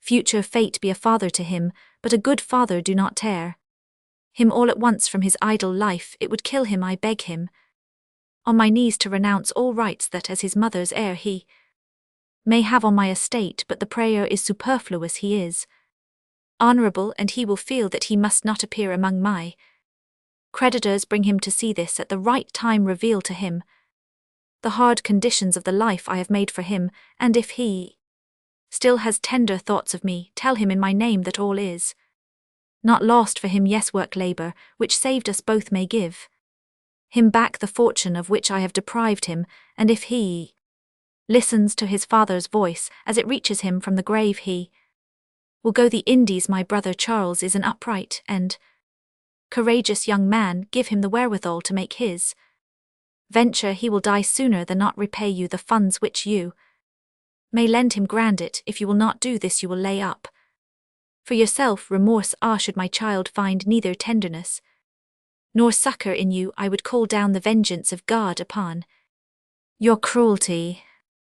If I had been able to save something from the wreck, I might have had the right to leave him at least a portion of his mother's property, but my last monthly payments have absorbed everything. I did not wish to die uncertain of my child's fate. I hope to feel a sacred promise in a clasp of your hand which might have warmed my heart, but time fails me. While Charles is journeying to you, I shall be preparing my assignment. I shall endeavor to show by the order and good faith of my accounts that my disaster comes neither from a faulty life nor from dishonesty. It is for my son's sake that I strive to do this. Farewell, my brother. May the blessing of God be yours for the generous guardianship I lay upon you, and which I doubt not you will accept a voice will henceforth and forever pray for you in that world where we must all go and where I am now as you read these lines. Victor Ange Guillaume Grandet. So you are talking, said Pierre Grandet, as he carefully folded the letter in its original creases, and put it into his waistcoat pocket. He looked at his nephew with a humble, timid air beneath which he hid his feelings. And his calculations, have you warmed yourself? He said to him. Thoroughly, my dear uncle. Well, where are the women? Said his uncle, already forgetting that his nephew was to sleep at the house at this moment. Eugenie and Madame Grandet returned. Is the room all ready? Said Grandet, recovering his composure. Yes, father.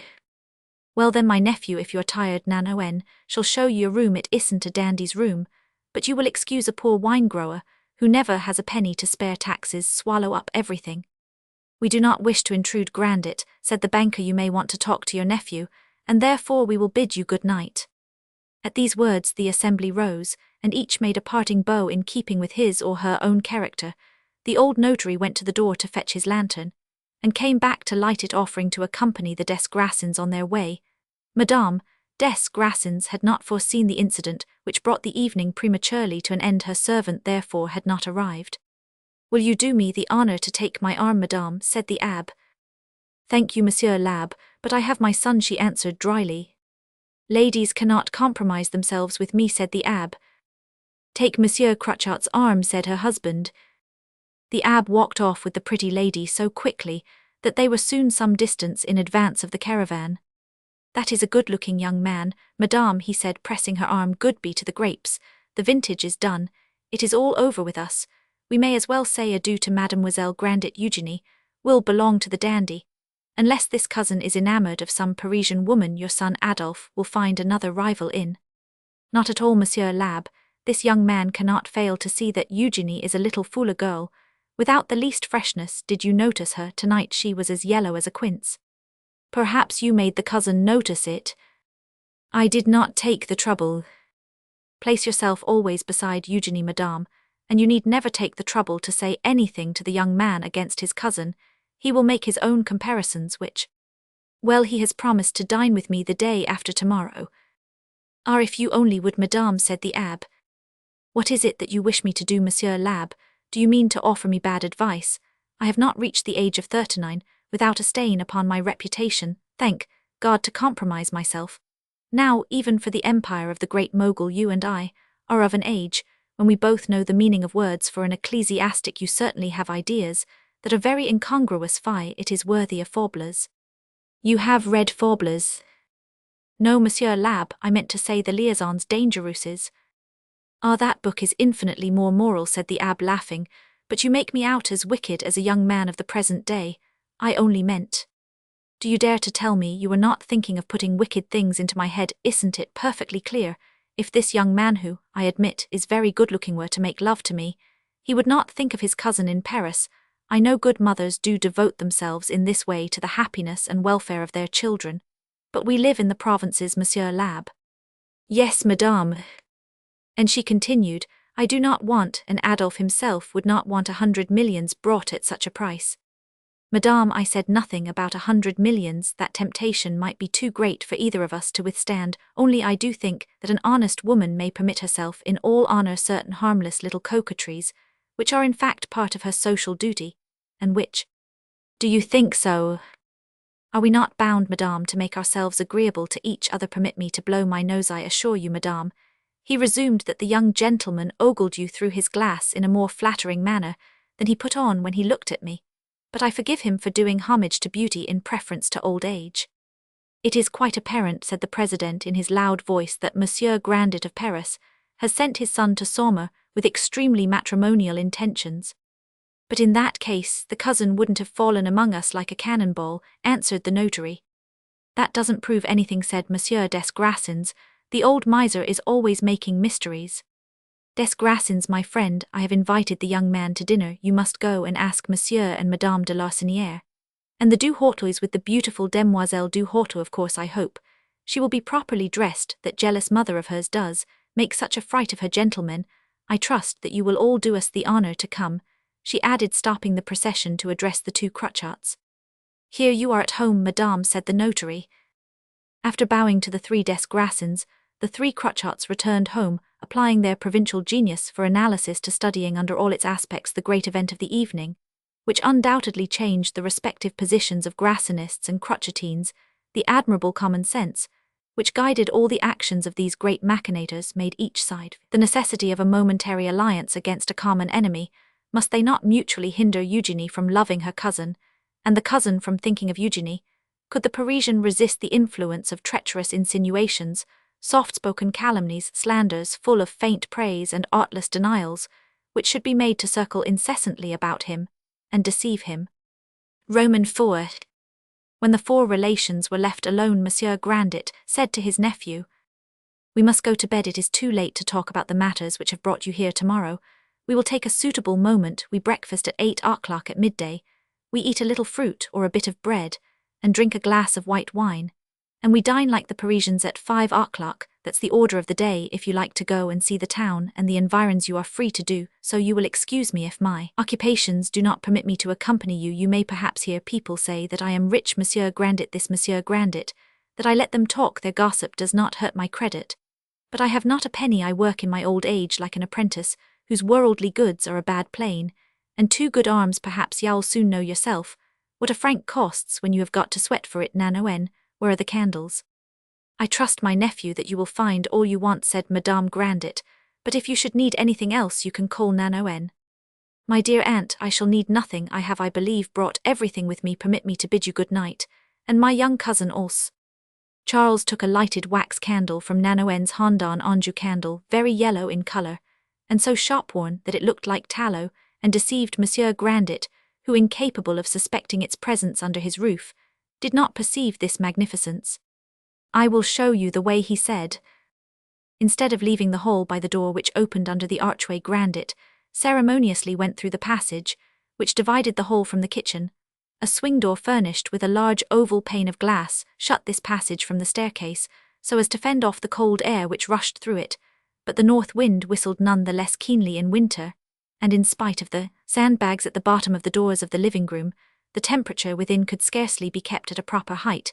Nanoen went to bolt the outer door, then she closed the hall, and let loose a wolf-dog whose bark was so strangled that he seemed to have laryngitis. This animal, noted for his ferocity, recognized no one but Nanoen. The 2 untutored children of the fields understood each other. When Charles saw the yellow smoke-stained walls of the well of the staircase, where each worm-eaten step shook under the heavy footfall of his uncle, his expectations began to sober more and more. He fancied himself in a hen-roost. His aunt and cousin, to whom he turned an inquiring look, were so used to the staircase that they did not guess the cause of his amazement, and took the glance for an expression of friendliness, which they answered by a smile that made him desperate. "Why the devil did my father send me to such a place?" he said to himself. When they reached the first landing, he saw 3 doors painted in Etruscan red, and without castings, doors sunk in the dusty walls, and provided with iron bars, which in fact were bolts, each ending with the pattern of a flame, as did both ends of the long sheath of the lock.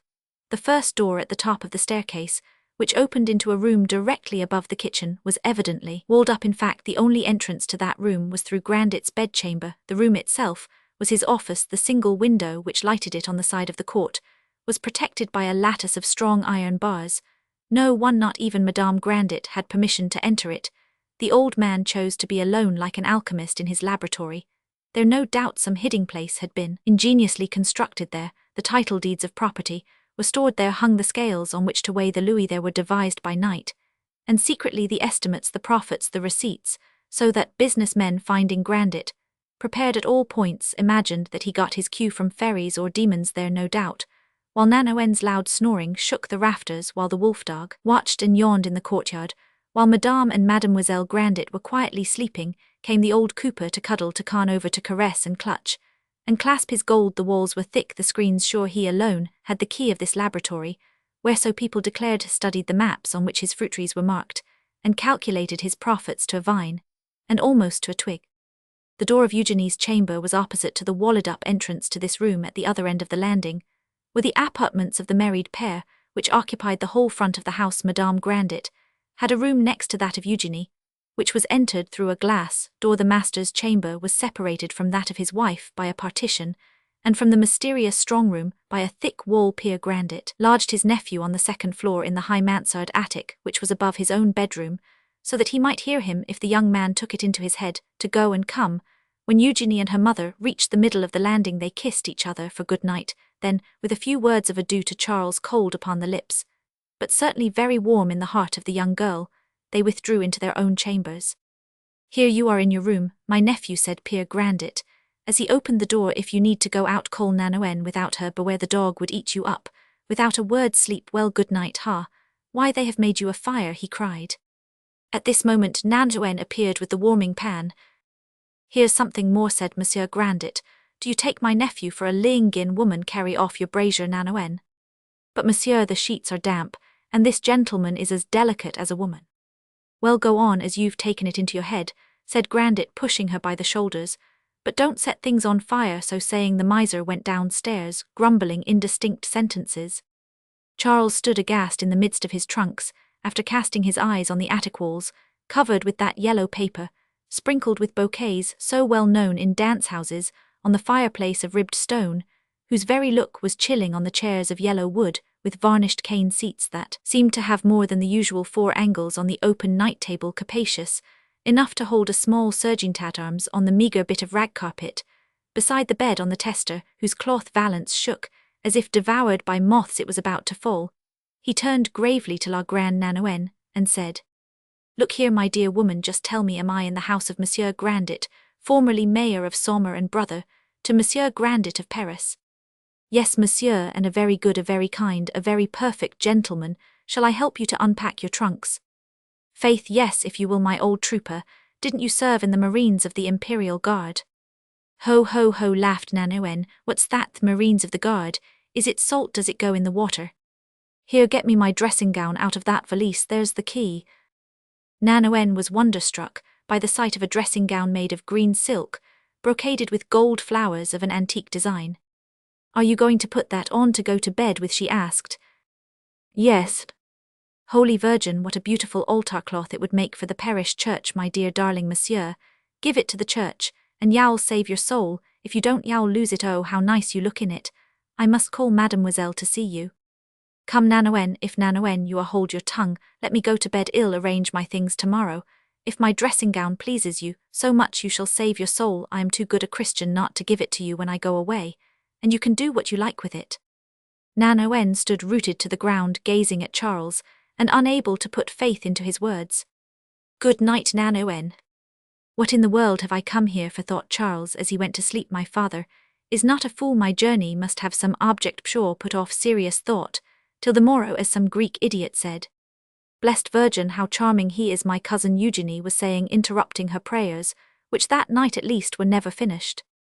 Madame Grandet had no thoughts at all as she went to bed. She heard the miser walking up and down his room through the door of communication, which was in the middle of the partition. Like all timid women, she had studied the character of her lord, just as the petrel foresees the storm. She knew by imperceptible signs when an inward tempest shook her husband, and at such times, to use an expression of her own, she feigned dead. Grandet gazed at the door lined with sheeturn, which he lately put to his sanctum, and said to himself, "What a crazy idea of my brother to bequeath his son to me, a fine legacy. I have not 50 francs to give him. What are 50 francs to a dandy, who looked at my barometer as if he meant to make firewood of it?" In thinking over the consequences of that legacy of anguish, Grandet was perhaps more agitated than his brother had been at the moment of writing it. "I shall have that golden robe," thought Nanoen, who went to sleep, tricked out in her altar cloth, dreaming for the first time in her life of flowers, embroidery, and damask, just as Eugenie was dreaming of love. In the pure and monotonous life of young girls, there comes a delicious hour when the sun sheds its rays into their soul, when the flowers express their thoughts, when the throbbings of the heart send upward to the brain their fertilizing warmth, and melt all thoughts into a vague desire-day of innocent melancholy and of dulcet joys, when babes begin to see they smile. When a young girl first perceives the sentiment of nature, she smiles, as she smiled when an infant. If light is the first love of life, is not love a light to the heart? The moment to see within the veil of earthly things had come for Eugenie. An early riser, like all provincial girls, she was up betimes, and said her prayers, and then began the business of dressing, a business which henceforth was to have a meaning.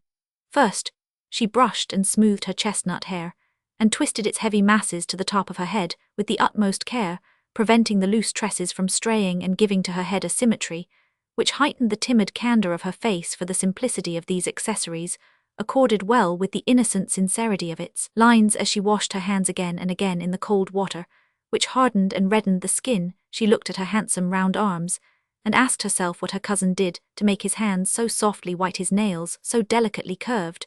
She put on new stockings and her prettiest shoes.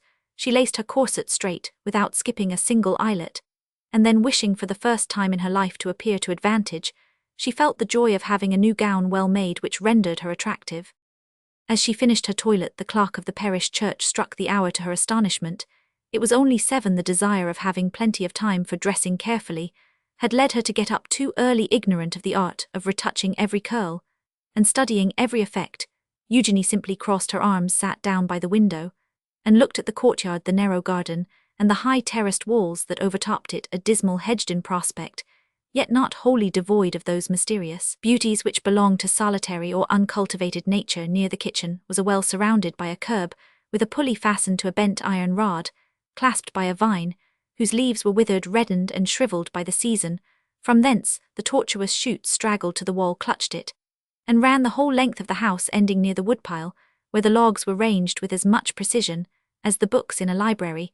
The pavement of the courtyard showed the black stains produced in time by lichens, herbage, and the absence of all movement or friction. The thick walls wore a coating of green moss streaked with waving brown lines, and the 8 stone steps at the bottom of the courtyard, which led up to the gate of the garden, were disjointed and hidden beneath tall plants like the tomb of a knight, buried by his widow in the days of the Crusades. Above a foundation of moss-grown crumbling stones was a trellis of rotten wood, half fallen from decay. Over them clambered and intertwined at will a mass of clustering creepers. On each side of the latticed gate stretched the crooked arms of 2 stunted apple trees. 3 parallel walks, gravelled and separated from each other by square beds, where the earth was held in by box borders, made the garden, which terminated beneath a terrace of the old walls. In a group of lindens at the farther end were raspberry bushes, at the other, near the house, an immense walnut tree drooped its branches almost into the window of the miser's sanctum.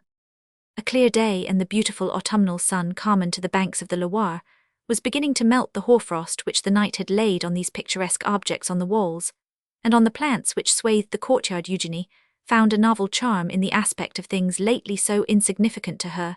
1,000 confused thoughts came to birth in her mind and grew there as the sunbeams grew without along the wall. She felt that impulse of delight, vague, inexplicable, which wraps the moral being as a cloud wraps the physical body. Her thoughts were all in keeping with the details of this strange landscape, and the harmonies of her heart blended with the harmonies of nature. When the sun reached an angle of the wall where the venachère of southern climes drooped its thick leaves, lit with the changing colours of a pigeon's breast, celestial rays of hope illumined the future to her eyes, and thenceforth she loved to gaze upon that piece of wall, on its pale flowers, its blue harebells, its wilting herbage, with which she mingled memories as tender as those of childhood.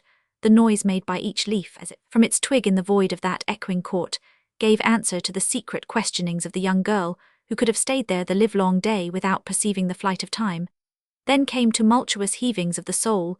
She rose, often went to her glass, and looked at herself, as an author in good faith looks at his work, to criticize it and blame it in his own mind. I am not beautiful enough for him. Such was Eugenie's thought, a humble thought, fertile in suffering. The poor girl did not do herself justice, but modesty, or rather fear, is among the first of love's virtues. Eugenie belonged to the type of children with sturdy constitutions, such as we see among the lesser bourgeoisie, whose beauties always seem a little vulgar, and yet, though she resembled the Venus of Milo, the lines of her figure were ennobled by the softer Christian sentiment which purifies womanhood and gives it a distinction unknown to the sculptors of antiquity. She had an enormous head, with the masculine yet delicate forehead of the Jupiter of Phidias, and grey eyes to which her chaste life, penetrating fully into them, carried a flood of light. The features of her round face, formerly fresh and rosy, were at one time swollen by the smallpox, which destroyed the velvet texture of the skin, though it kindly left no other traces, and her cheek was still so soft and delicate that her mother's kiss made a momentary red mark upon it. Her nose was somewhat too thick, but it harmonized well with the vermilion mouth, whose lips, creased in many lines, were full of love and kindness. The throat was exquisitely round, the bust well curved and carefully covered, attracted the eye and inspired reverie. it lacked no doubt the grace which a fitting dress can bestow, but to a connoisseur the non-flexibility of her figure had its own charm. Eugenie, tall and strongly made, had none of the prettiness which pleases the masses, but she was beautiful with a beauty which the spirit recognizes, and none but artists truly love a painter seeking here below for a type of Mary's celestial purity, searching womankind for those proud modest eyes, which Raphael divined for those virgin lines often due to chances of conception, which the modesty of Christian life alone can bestow or keep unchanged. Such a painter in love with his ideal would have found in the face of Eugenie the innate nobleness that is ignorant of itself. He would have seen beneath the calmness of that brow a world of love. He would have felt in the shape of the eyes, in the fall of the eyelids, the presence of the nameless something that we call divine. Her features, the contour of her head, which no expression of pleasure had ever altered or wearied, were like the lines of the horizon softly traced in the far distance across the tranquil lakes. That calm and rosy countenance, margined with light like a lovely full-blown flower, rested the mind, held the eye, and imparted the charm of the conscience that was there reflected. Eugenie was standing on the shore of life, where young illusions flower, where daisies are gathered with delights ere long to be unknown. And thus she said, looking at her image in the glass, unconscious as yet of love, I am too ugly, he will not notice me.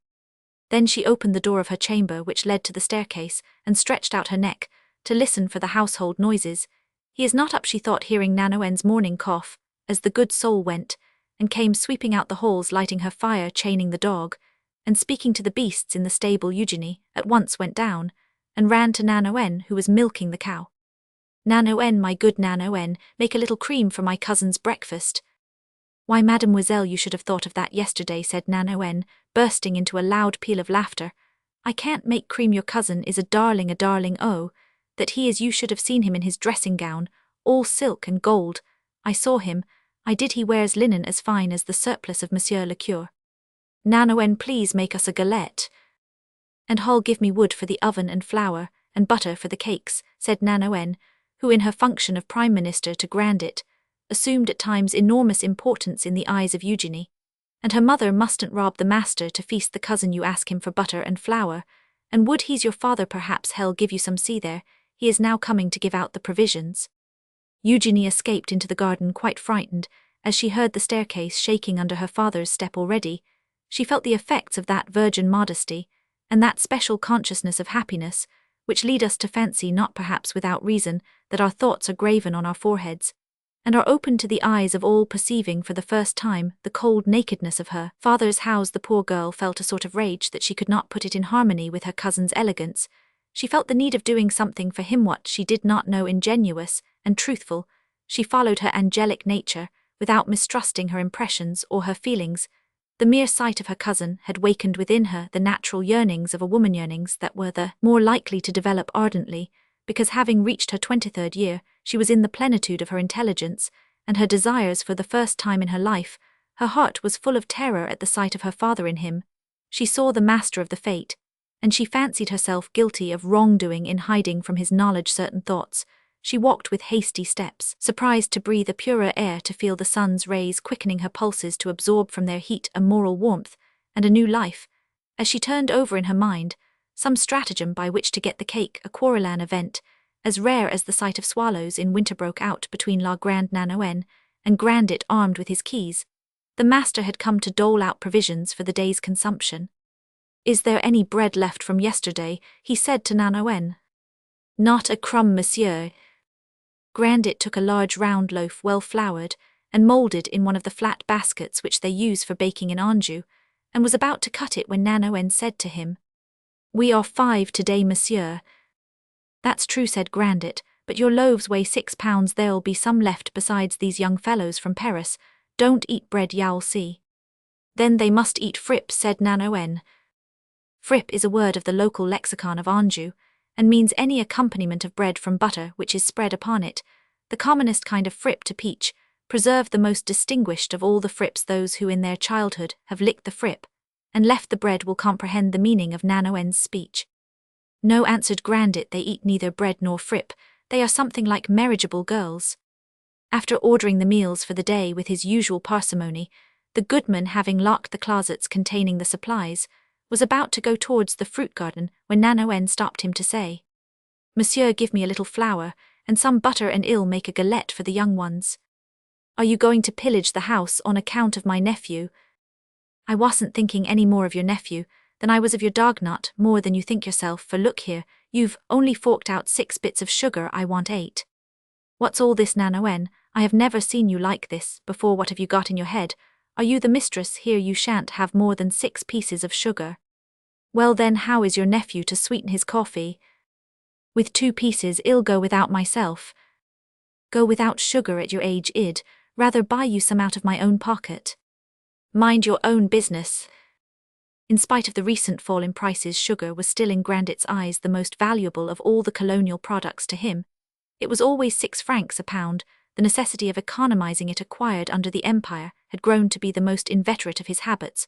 All women, even the greatest ninnies, know how to dodge and dodge to get their ends. Nanoen abandoned the sugar for the sake of getting the galette. Mademoiselle, she called through the window, do you want some galette? No, no, answered Eugenie. Come, Nanoen, said Grandet, hearing his daughter's voice. See here. He opened the cupboard where the flour was kept, gave her a cupful, and added a few ounces of butter to the piece he had already cut off. I shall want wood for the oven, said the implacable Nanoen.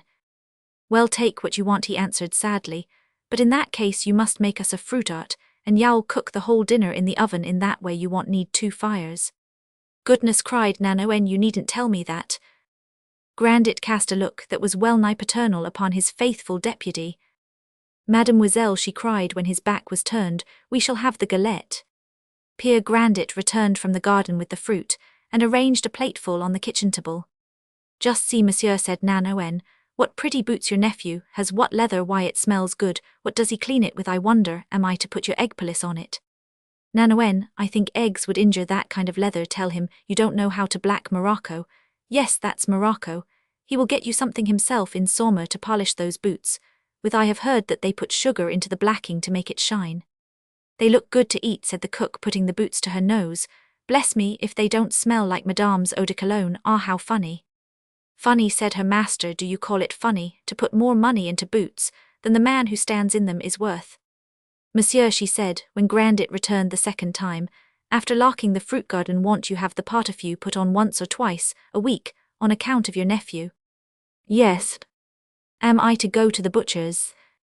Certainly not. We will make the broth of fowls the farmers will bring them. I shall tell Corneler to shoot some crows. They make the best soup in the world. Isn't it true, monsieur, that crows eat the dead? You are a fool, Nanoen. They eat what they can get like the rest of the world. Don't we all live on the dead? What are legacies? Monsieur Grandet, having no further orders to give, drew out his watch, and seeing that he had half an hour to dispose of before breakfast, he took his hat, went and kissed his daughter, and said to her, Do you want to come for a walk in the fields down by the Loire? I have something to do there. Eugenie fetched her straw bonnet lined with pink taffeta. Then the father and daughter went down the winding street to the shore. Where are you going at this early hour? Said Crutchot the notary, meeting them. To see something, answered Grandet, not duped by the matutinal appearance of his friend. When Pierre Grandet went to see something, the notary knew by experience there was something to be got by going with him, so he went. Come, Crutchot, said Grandet, you are one of my friends. I'll show you what folly it is to plant poplar trees on good ground. Do you call the 60,000 francs that you pocketed for those that were in your fields down by the Loire folly? Said Maître Crutchot, opening his eyes with amazement. What luck you have had to cut down your trees at the very time they ran short of whitewood at Nantes, and to sell them at 30 francs. Eugenie listened without knowing that she approached the most solemn moment of her whole life, and that the notary was about to bring down upon her head a paternal and supreme sentence. Grandet had now reached the magnificent fields which he owned on the banks of the Loire, where 30 workmen were employed in clearing away, filling up, and levelling the spots formerly occupied by the poplars. Maître Crutchot, see how much ground this tree once took up, Jean, he cried to a labourer. Measure with your rule be both ways. 4 times 8 feet, said the man. 32 feet lost, said Grandet to Crutchot. I had 300 poplars in this one line. Isn't that so? Well then, 300 times 32 lost MMME 500 in HHA. Add twice as much for the side rows 1500, the middle rows as much more, so we may call it a th 1000 BB bales of HHA. Very good, said Crutchot to help out his friend. 1,000 bales are worth about 600 francs. Say TT 1200 because there's 300 or 400 francs on the second crop. Well, then CC calculate that T 12,000 francs a year for FF 40 years with interest, CC comes to. Say 60,000 francs, said the notary. I am willing CC comes TTTO 60,000, very good, continued Grandet, without stuttering. 2,000 poplars 40 years old will only yield me 50,000 francs. There's a loss I have found that myself, said Grandet, getting on his high horse. Jean, fill up all the holes, except those at the bank of the river. There you are to plant the poplars I have bought. Plant 'em there, and they'll get nourishment from the government, he said, turning to Cruchot, and giving a slight motion to the wen on his nose, which expressed more than the most ironical of smiles. True enough, poplars should only be planted on poor soil, said Cruchot, amazed at Grandet's calculations. Yes, monsieur, answered the old man satirically. Eugenie, who was gazing at the sublime scenery of the Loire, and paying no attention to her father's reckonings, presently turned an ear to the remarks of Cruchot, when she heard him say, So you have brought a son-in-law from Paris. All Saumur is talking about your nephew. I shall soon have the marriage contract to draw up. Hey, Pierre Grandet. Eugenie got up very early to tell me, that said Grandet, accompanying the remark, with a motion of his when well old CC comrade. Ill be frank and tell. You what you want tto no.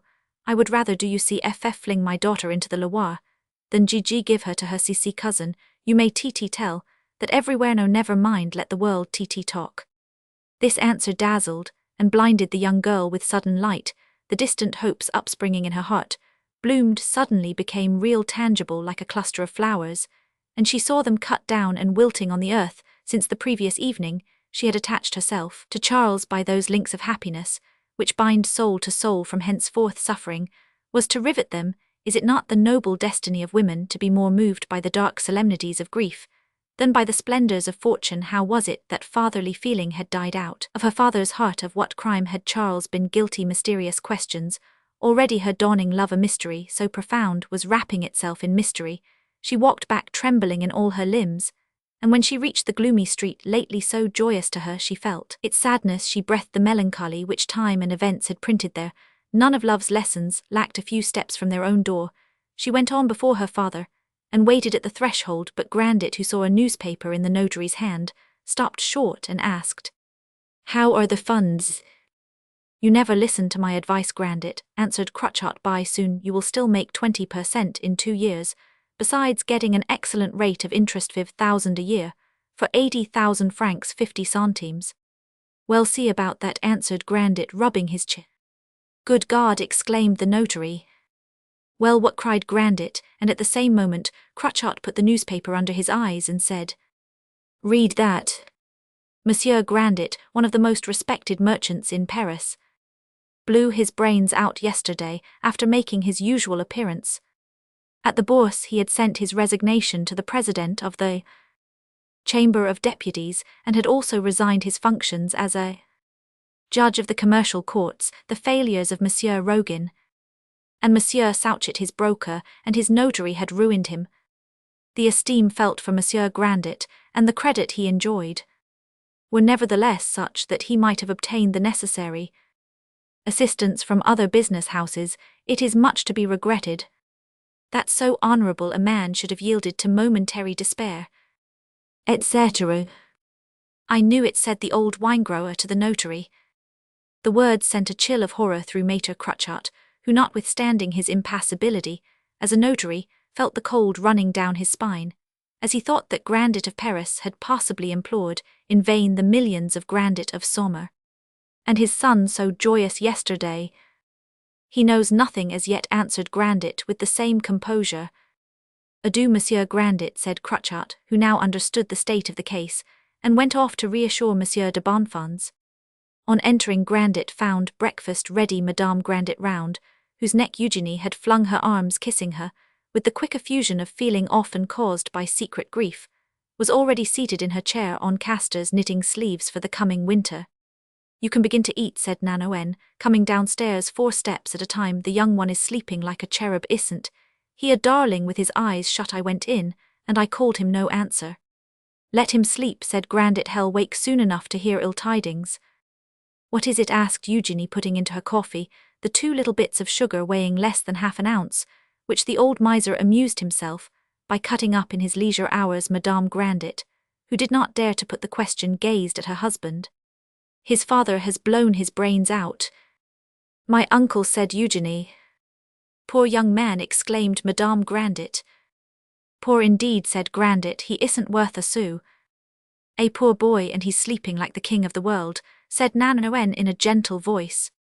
Eugenie stopped eating. Her heart was wrung, as the young heart is wrung when pity for the suffering of one she loves overflows. For the first time, the whole being of a woman, the poor girl wept.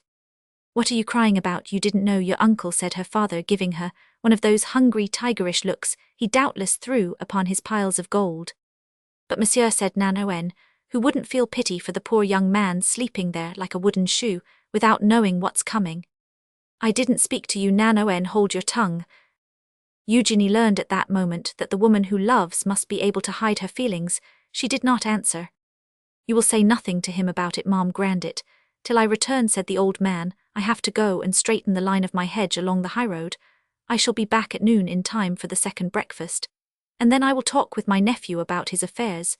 As for you, Mademoiselle Eugenie, if it is for that dandy you are crying, that's enough, child. He's going off like a shot to the Indies. You will never see him again. The father took his gloves from the brim of his hat, put them on with his usual composure, pushed them in place by shoving the fingers of both hands together, and went out. Mamma, I am suffocating, cried Eugenie when she was alone with her mother. I have never suffered like this. Madame Grandet, seeing that she turned pale, opened the window and let her breathe fresh air. I feel better, said Eugenie after a moment. This nervous excitement in a nature hitherto to all appearance calm and cold reacted on Madame Grandet. She looked at her daughter with the sympathetic intuition with which mothers are gifted for the objects of their tenderness, and guessed all in truth. The life of the Hungarian sisters, bound together by a freak of nature, could scarcely have been more intimate than that of Eugenie and her mother, always together in the embrasure of that window, and sleeping together in the same atmosphere. My poor child, said Madame Grandet, taking Eugenie's head and laying it upon her bosom. At these words, the young girl raised her head, questioned her mother by a look, and seemed to search out her inmost thought. Why send him to the Indies, she said. If he is unhappy, ought he not to stay with us? Is he not our nearest relation? Yes, my child, it seems natural, but your father has his reasons, we must respect them. The mother and daughter sat down in silence, the former upon her raised seat, the latter in her little armchair, and both took up their work, swelling with gratitude for the full heart understanding her mother had given her. Eugenie kissed the dear hand, saying, How good you are, my kind mamma. The words sent a glow of light into the motherly face, worn and blighted, as it was by many sorrows. You like him? asked Eugenie. Madame Grandet only smiled in reply. Then, after a moment's silence, she said in a low voice, Do you love him already? That is wrong. Wrong, said Eugenie. Why is it wrong? You are pleased with him. Nanoen is pleased with him. Why should he not please me? Come, mamma, let us set the table for his breakfast. She threw down her work, and her mother did the same, saying, Foolish child, but she sanctioned the child's folly by sharing it. Eugenie called Nanoen. What do you want now, mademoiselle? Nanoen, can we have cream by midday? Ah, midday, to be sure you can, answered the old servant. Well, let him have his coffee very strong. I heard Monsieur Desgrassins say that they make the coffee very strong in Paris, put in a great deal. Where am I to get it? Buy some. Suppose Monsieur meets me. He has gone to his fields. Ill run then, but Monsieur Fessard asked me yesterday if the Magi had come to stay with us. When I bought the wax candle, all the town will know our goingson. If your father finds it out, said Madame Grandet, he is capable of beating us. Well, let him beat us, we will take his blows on our knees. Madame Grandet for all answer raised her eyes to heaven. Nanoen put on her hood and went off. Eugenie got out some clean table linen and went to fetch a few bunches of grapes, which she had amused herself by hanging on a string across the attic. She walked softly along the corridor so as not to waken her cousin, and she could not help listening at the door to his quiet breathing. Sorrow is watching while he sleeps, she thought. She took the freshest vine leaves and arranged her dish of grapes as coquettishly as a practiced housekeeper might have done, and placed it triumphantly on the table. She laid hands on the pears counted out by her father, and piled them in a pyramid mixed with leaves. She went and came and skipped and ran. She would have liked to lay under contribution everything in her father's house, but the keys were in his pocket. Nanoen came back with 2 fresh eggs at sight of them. Eugenie, almost hugged her round the neck. The farmer from land had them in his basket, I asked him for them, and he gave them to me, the darling, for nothing as an attention. V. After 2 hours' thought and care, during which Eugenie jumped up 20 times from her work, to see if the coffee were boiling or to go and listen to the noise her cousin made in dressing, she succeeded in preparing a simple little breakfast, very inexpensive, but which nevertheless departed alarmingly from the inveterate customs of the house. The midday breakfast was always taken standing. Each took a slice of bread, a little fruit, or some butter, and a glass of wine, as Eugenie looked at the table drawn up near the fire, with an armchair placed before her cousin's plate, at the 2 dishes of fruit, the egg cup, the bottle of white wine, the bread, and the sugar heaped up in a saucer. She trembled in all her limbs at the mere thought of the look her father would give her if he should come in at that moment. She glanced often at the clock to see if her cousin could breakfast before the master's return. "Don't be troubled, Eugenie, if your father comes in. I will take it all upon myself," said Madame Grandet. Eugenie could not repress it. "Oh, my good mother," she cried, "I have never loved you enough." Charles, who had been tramping about his room for some time singing to himself, now came down happily. It was only 11 o'clock. The true Parisian, he had put as much dandyism into his dress as if he were in the chateau of the noble lady, then travelling in Scotland. He came into the room with the smiling, courteous manner so becoming to youth, which made Eugenie's heart beat with mournful joy. He had taken the destruction of his castles in Anjou as a joke, and came up to his aunt gaily. "Have you slept well, dear aunt, and you too, my cousin?" "Very well, monsieur. Did you?" said Madame Grandet. "I perfectly—" "You must be hungry, cousin," said Eugenie. "Will you take your seat?" "I never breakfast before midday. I never get up till then. However, I fared so badly on the journey that I am glad to eat something at once. Besides, here," he pulled out the prettiest watch Breguet ever made. "Dear me, I am early. It is only 11 o'clock. "Early," said Madame Grandet. "Yes, but I wanted to put my things in order. Well, I shall be glad to have anything to eat. Anything, it doesn't matter what, a chicken, a partridge." "Holy Virgin!" exclaimed Nanoen, overhearing the words. "A partridge," whispered Eugenie to herself. She would gladly have given the whole of her little hoard for a partridge. "Come and sit down," said his aunt. The young dandy let himself drop into an easy-chair, just as a pretty woman falls gracefully upon a sofa. Eugenie and her mother took ordinary chairs and sat beside him near the fire. "Do you always live here?" said Charles, thinking the room uglier by daylight than it had seemed the night before.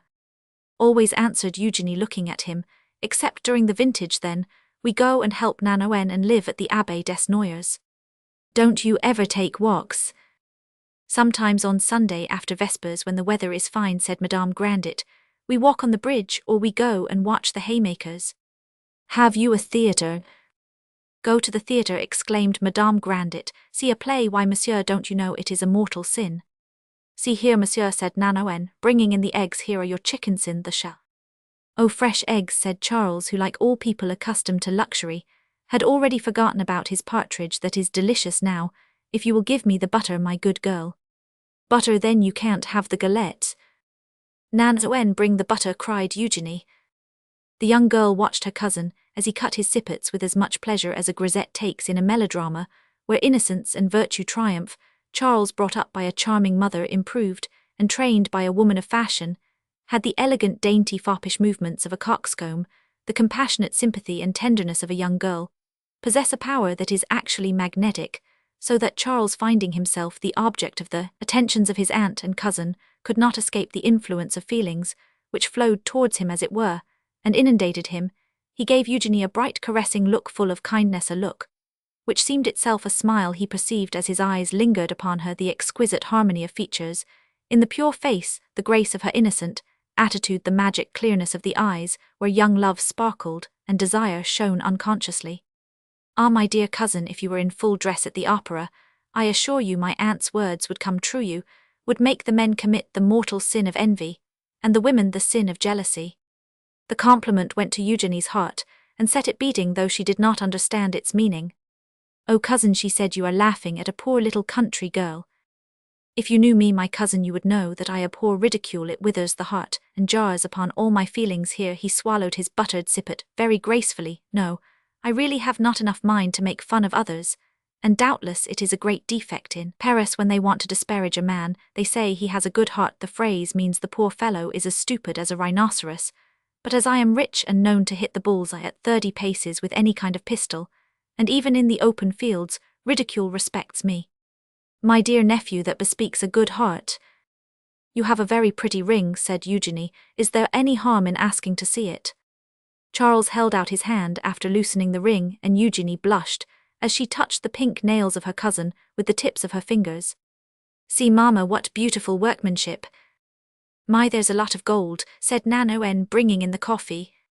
What is that? Exclaimed Charles, laughing, as he pointed to an oblong pot of brown earthenware, glazed on the inside and edged with a fringe of ashes, from the bottom of which the coffee grounds were bubbling up and falling in the boiling liquid.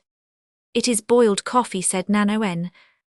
Ah, my dear aunt, I shall at least leave one beneficent trace of my visit. Here you are indeed behind the age. I must teach you to make good coffee in a chaptal coffee pot. He tried to explain the process of a chaptal coffee pot. Gracious, if there are so many things as all that to do, said Nanoen, we may as well give up our lives to it. I shall never make coffee that way. I know that. Pray, who is to get the fodder for the cow while I make the coffee? I will make it, said Eugenie. Child, said Madame Grandet, looking at her daughter. The word recalled to their minds the sorrow that was about to fall upon the unfortunate young man. The three women were silent, and looked at him with an air of commiseration that caught his attention. Is anything the matter, my cousin? He said. Hush, said Madame Grandet to Eugenie, who was about to answer. You know, my daughter, that your father charged us not to speak to Monsieur. Say Charles, said young Grandet. Ah, you are called Charles, what a beautiful name, cried Eugenie.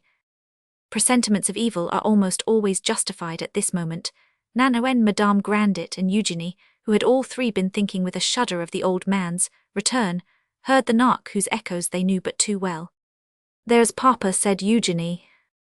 She removed the saucer filled with sugar, leaving a few pieces on the tablecloth. Nanoen carried off the egg cup. Madame Grandet sat up like a frightened hare. It was evidently a panic, which amazed Charles, who was wholly unable to understand it. Why, what is the matter? He asked. My father has come, answered Eugenie. Well, what of that? Monsieur Grandet entered the room, threw his keen eye upon the table upon Charles, and saw the whole thing. Ha ha, so you have been making a feast for your nephew. Very good, very good, very good indeed, he said without stuttering. When the cat's away the mice will play. Feast, thought Charles, incapable of suspecting or imagining the rules and customs of the household. Give me my glass, Nanoen, said the master. Eugenie brought the glass. Grandet drew a horn-handled knife with a big blade from his breeches pocket, cut a slice of bread, took a small bit of butter, spread it carefully on the bread, and ate it standing. At this moment, Charlie was sweetening his coffee. Pierre Grandet saw the bits of sugar, looked at his wife, who turned pale, and made 3 steps forward. He leaned down to the poor woman's ear and said, Where did you get all that sugar? Nanoen fetched it from Fessard's. There was none. It is impossible to picture the profound interest the 3 women took in this mute scene. Nanoen had left her kitchen, and stood looking into the room to see what would happen. Charles, having tasted his coffee, found it bitter, and glanced about for the sugar which Grandet had already put away. What do you want? Said his uncle. The sugar. Put in more milk, answered the master of the house. Your coffee will taste sweeter. Eugenie took the saucer which Grandet had put away, and placed it on the table, looking calmly at her father. As she did so, most assuredly the Parisian woman, who held a silken ladder with her feeble arms to facilitate the flight of her lover, showed no greater courage than Eugenie displayed. When she replaced the sugar upon the table, the lover rewarded his mistress when she proudly showed him her beautiful bruised arm, and bathed every swollen vein with tears and kisses, till it was cured with happiness. Charles, on the other hand, never so much as knew the secret of the cruel agitation that shook and bruised the heart of his cousin, crushed as it was by the look of the old miser. You are not eating your breakfast, wife. The poor helot came forward with a piteous look, cut herself a piece of bread, and took a pear. Eugenie boldly offered her father some grapes, saying, Taste my preserves, Papa, my cousin, you will eat some, will you not? I went to get these pretty grapes expressly for you. If no one stops them, they will pillage Saumur for you, nephew. When you have finished, we will go into the garden. I have something to tell you which can't be sweetened. Eugenie and her mother cast a look on Charles, whose meaning the young man could not mistake. What is it you mean, uncle? Since the death of my poor mother. At these words his voice softened. No other sorrow can touch me. My nephew who knows by what afflictions God is pleased to try us, said his aunt. Ta ta ta ta, said Grandet, there's your nonsense beginning. I am sorry to see those white hands of yours, nephew. And he showed the shoulder-offment and fists, which nature had put at the end of his own arms. There's a pair of hands made to pick up silver pieces. You've been brought up to put your feet in the kid out of which we make the purses we keep our money in. A bad lookout, very bad. What do you mean, uncle? Ill be hanged, if I understand a single word of what you are saying. Come, said Grandet. The miser closed the blade of his knife with a snap, drank the last of his wine, and opened the door. My cousin, take courage. The tone of the young girl struck terror to Charles' heart, and he followed his terrible uncle a prey to disquieting thoughts. Eugenie, her mother, and Nanoen went into the kitchen, moved by irresistible curiosity, to watch the two actors in the scene which was about to take place in the garden, where at first the uncle walked silently ahead of the nephew. Grandet was not at all troubled at having to tell Charles of the death of his father, but he did feel a sort of compassion in knowing him to be without a penny, and he sought for some phrase or formula by which to soften the communication of that cruel truth. You have lost your father seemed to him a mere nothing to say. Fathers die before their children, but you are absolutely without meansole. The misfortunes of life were summed up in those words. Grandet walked round the garden 3 times, the gravel crunching under his heavy step. In the crucial moments of life, our minds fasten upon the locality where joys or sorrows overwhelm us. Charles noticed with minute attention the box borders of the little garden, the yellow leaves, as they fluttered down the dilapidated walls, the gnarled fruit trees, picturesque details, which were destined to remain forever in his memory, blending eternally by the mnemonics that belong exclusively to the passions with the recollections of this solemn hour. It is very fine weather, very warm, said Grandet, drawing a long breath. Yes, uncle, but why? Well, my lad, answered his uncle, I have some bad news to give you. Your father is ill. Then why am I here, said Charles. Nanoen, he cried, order post horses. I can get a carriage somewhere, he added, turning to his uncle, who stood motionless. Horses and carriages are useless, answered Grandet, looking at Charles, who remained silent, his eyes growing fixed. Yes, my poor boy, you guess the truth is dead. But that's nothing, there is something worse. He blew out his brains. My father. Yes, but that's not the worst. The newspapers are all talking about it. Here, read that. Grandet, who had borrowed the fatal article from Cruchot, thrust the paper under his nephew's eyes. The poor young man, still a child, still at an age when feelings wear no mask, burst into tears. That's good, thought Grandet, his eyes frighten me. Hell be all right if he weeps. That is not the worst, my poor nephew, he said aloud, not noticing whether Charles heard him. That is nothing, you will get over it, but… Never, never, my father, oh my father. He has ruined you, you haven't a penny. What does that matter, my father? Where is my father? His sobs resounded horribly against those dreary walls, and reverberated in the echoes. The 3 women, filled with pity, wept also, for tears are often as contagious as laughter. Charles, without listening further to his uncle, ran through the court, and up the staircase to his chamber, where he threw himself across the bed, and hid his face in the sheets to weep in peace for his lost parents. The first burst must have its way, said Grandet, entering the living room, where Eugenie and her mother had hastily resumed their seats, and were sewing with trembling hands after wiping their eyes. But that young man is good for nothing. His head is more taken up with the dead than with his money. Eugenie shuddered as she heard her father's comment on the most sacred of all griefs. From that moment, she began to judge him. Charles' sobs, though muffled, still sounded through the sepulchral house, and his deep groans, which seemed to come from the earth beneath, only ceased towards evening, after growing gradually feebler. Poor young man, said Madame Grandet. Fatal exclamation. Pierre Grandet looked at his wife, at Eugenie, and at the sugar bowl. He recollected the extraordinary breakfast prepared for the unfortunate youth, and he took a position in the middle of the room. Listen to me, he said with his usual composure. I hope that you will not continue this extravagance, Madame Grandet. I don't give you my money to stuff that young fellow with sugar. My mother had nothing to do with it, said Eugenie. It was I who… Is it because you are of age, said Grandet, interrupting his daughter, that you choose to contradict me? Remember, Eugenie, father, the son of your brother, ought to receive from us… Ta ta ta ta, exclaimed the cooper on 4 chromatic tones. The son of my brother, this my nephew, that Charles is nothing at all to us.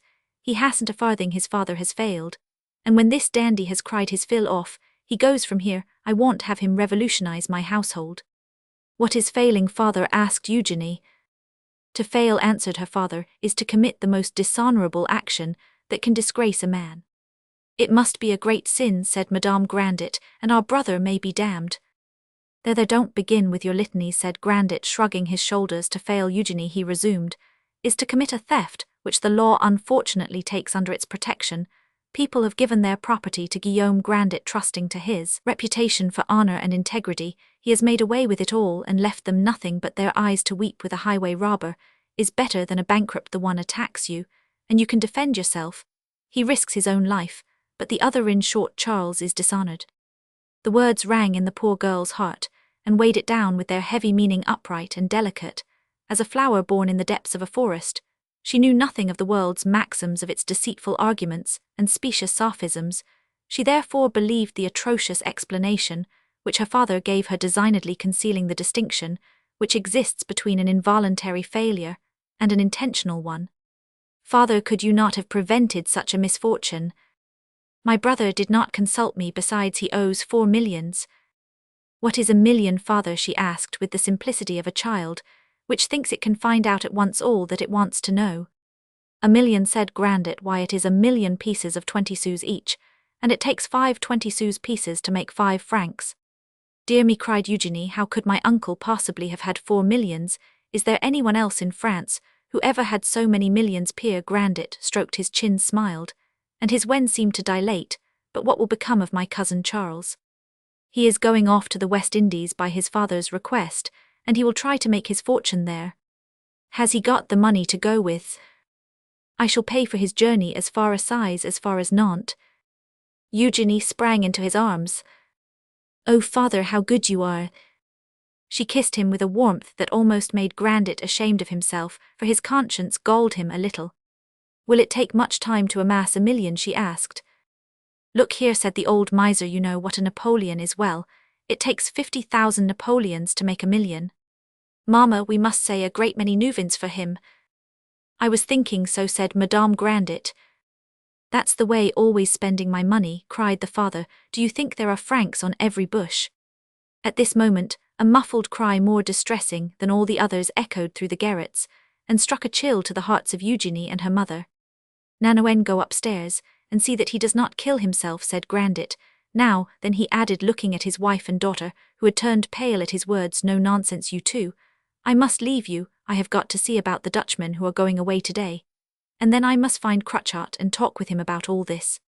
He departed as soon as he had shut the door. Eugenie and her mother breathed more freely. Until this morning, the young girl had never felt constrained in the presence of her father, but for the last few hours, every moment wrought a change in her feelings and ideas. Mamma, how many louis are there in a cask of wine? Your father sells his from 100 to 150 francs, sometimes 200 at least, so I've heard say.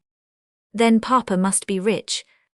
Perhaps he is, but Monsieur Cruchot told me he bought Freudfund 2 years ago that may have pinched him. Eugenie, not being able to understand the question of her father's fortune, stopped short in her calculations. He didn't even see me, the darling, said Nanoen, coming back from her errand. He's stretched out like a calf on his bed, and crying like the Madeleine, and that's a blessing. What's the matter with the poor dear young man? Let us go and console him, Mamma. If any one knocks, we can come down. Madame Grandet was helpless against the sweet, persuasive tones of her daughter's voice. Eugenie was sublime. She had become a woman. The two, with beating hearts, went up to Charles' room. The door was open. The young man heard, and saw nothing. Plunged in grief, he only uttered inarticulate cries. How he loves his father, said Eugenie in a low voice. In the utterance of those words, it was impossible to mistake the hopes of a heart that, unknown to itself, had suddenly become passionate. Madame Grandet cast a mother's look upon her daughter, and then whispered in her ear. Take care, you will love him. Love him, answered Eugenie. Ah, if you did, but know what my father said to Monsieur Cruchot. Charles turned over and saw his aunt and cousin. I have lost my father, my poor father. If he had told me his secret troubles, we might have worked together to repair them. My God, my poor father. I was so sure I should see him again, that I think I kissed him quite coldly. Sobs cut short the words. We will pray for him, said Madame Grandet. Resign yourself to the will of God. Cousin, said Eugenie, take courage. Your loss is irreparable, therefore think only of saving your honor. With the delicate instinct of a woman who intuitively puts her mind into all things, even at the moment when she offers consolation, Eugenie sought to cheat her cousin's grief by turning his thoughts inward upon himself. "My honor," exclaimed the young man, tossing aside his hair with an impatient gesture as he sat up on his bed and crossed his arms. "Ah, that is true. My uncle said my father had failed." He uttered a heartrending cry and hid his face in his hands. Leave me, cousin. My God, forgive my father, for he must have suffered sorely." There was something terribly attractive in the sight of this young sorrow, sincere, without reasoning or afterthought. It was a virgin grief, which the simple hearts of Eugenie and her mother were fitted to comprehend, and they obeyed the sign Charles made them to leave him to himself.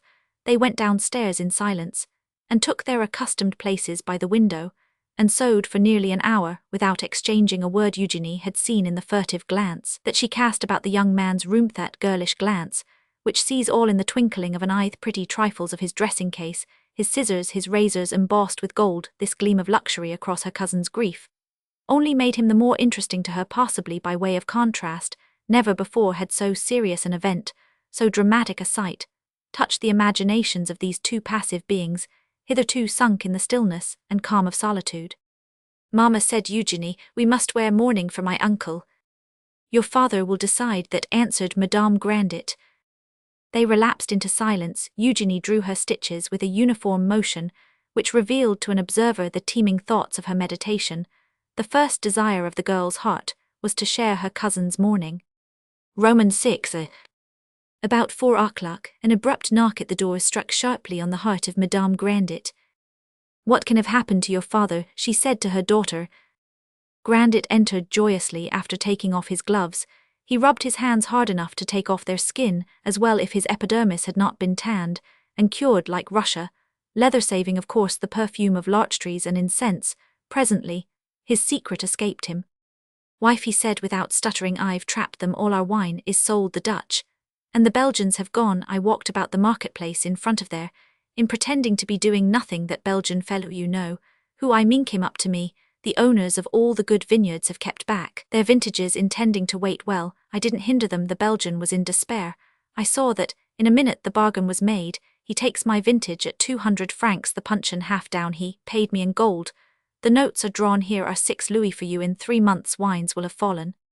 These words, uttered in a quiet tone of voice, were nevertheless so bitterly sarcastic that the inhabitants of Saumur, grouped at this moment in the marketplace, and overwhelmed by the news of the sale Grandet had just effected, would have shuddered had they heard them. Their panic would have brought the price of wines down 50% at once.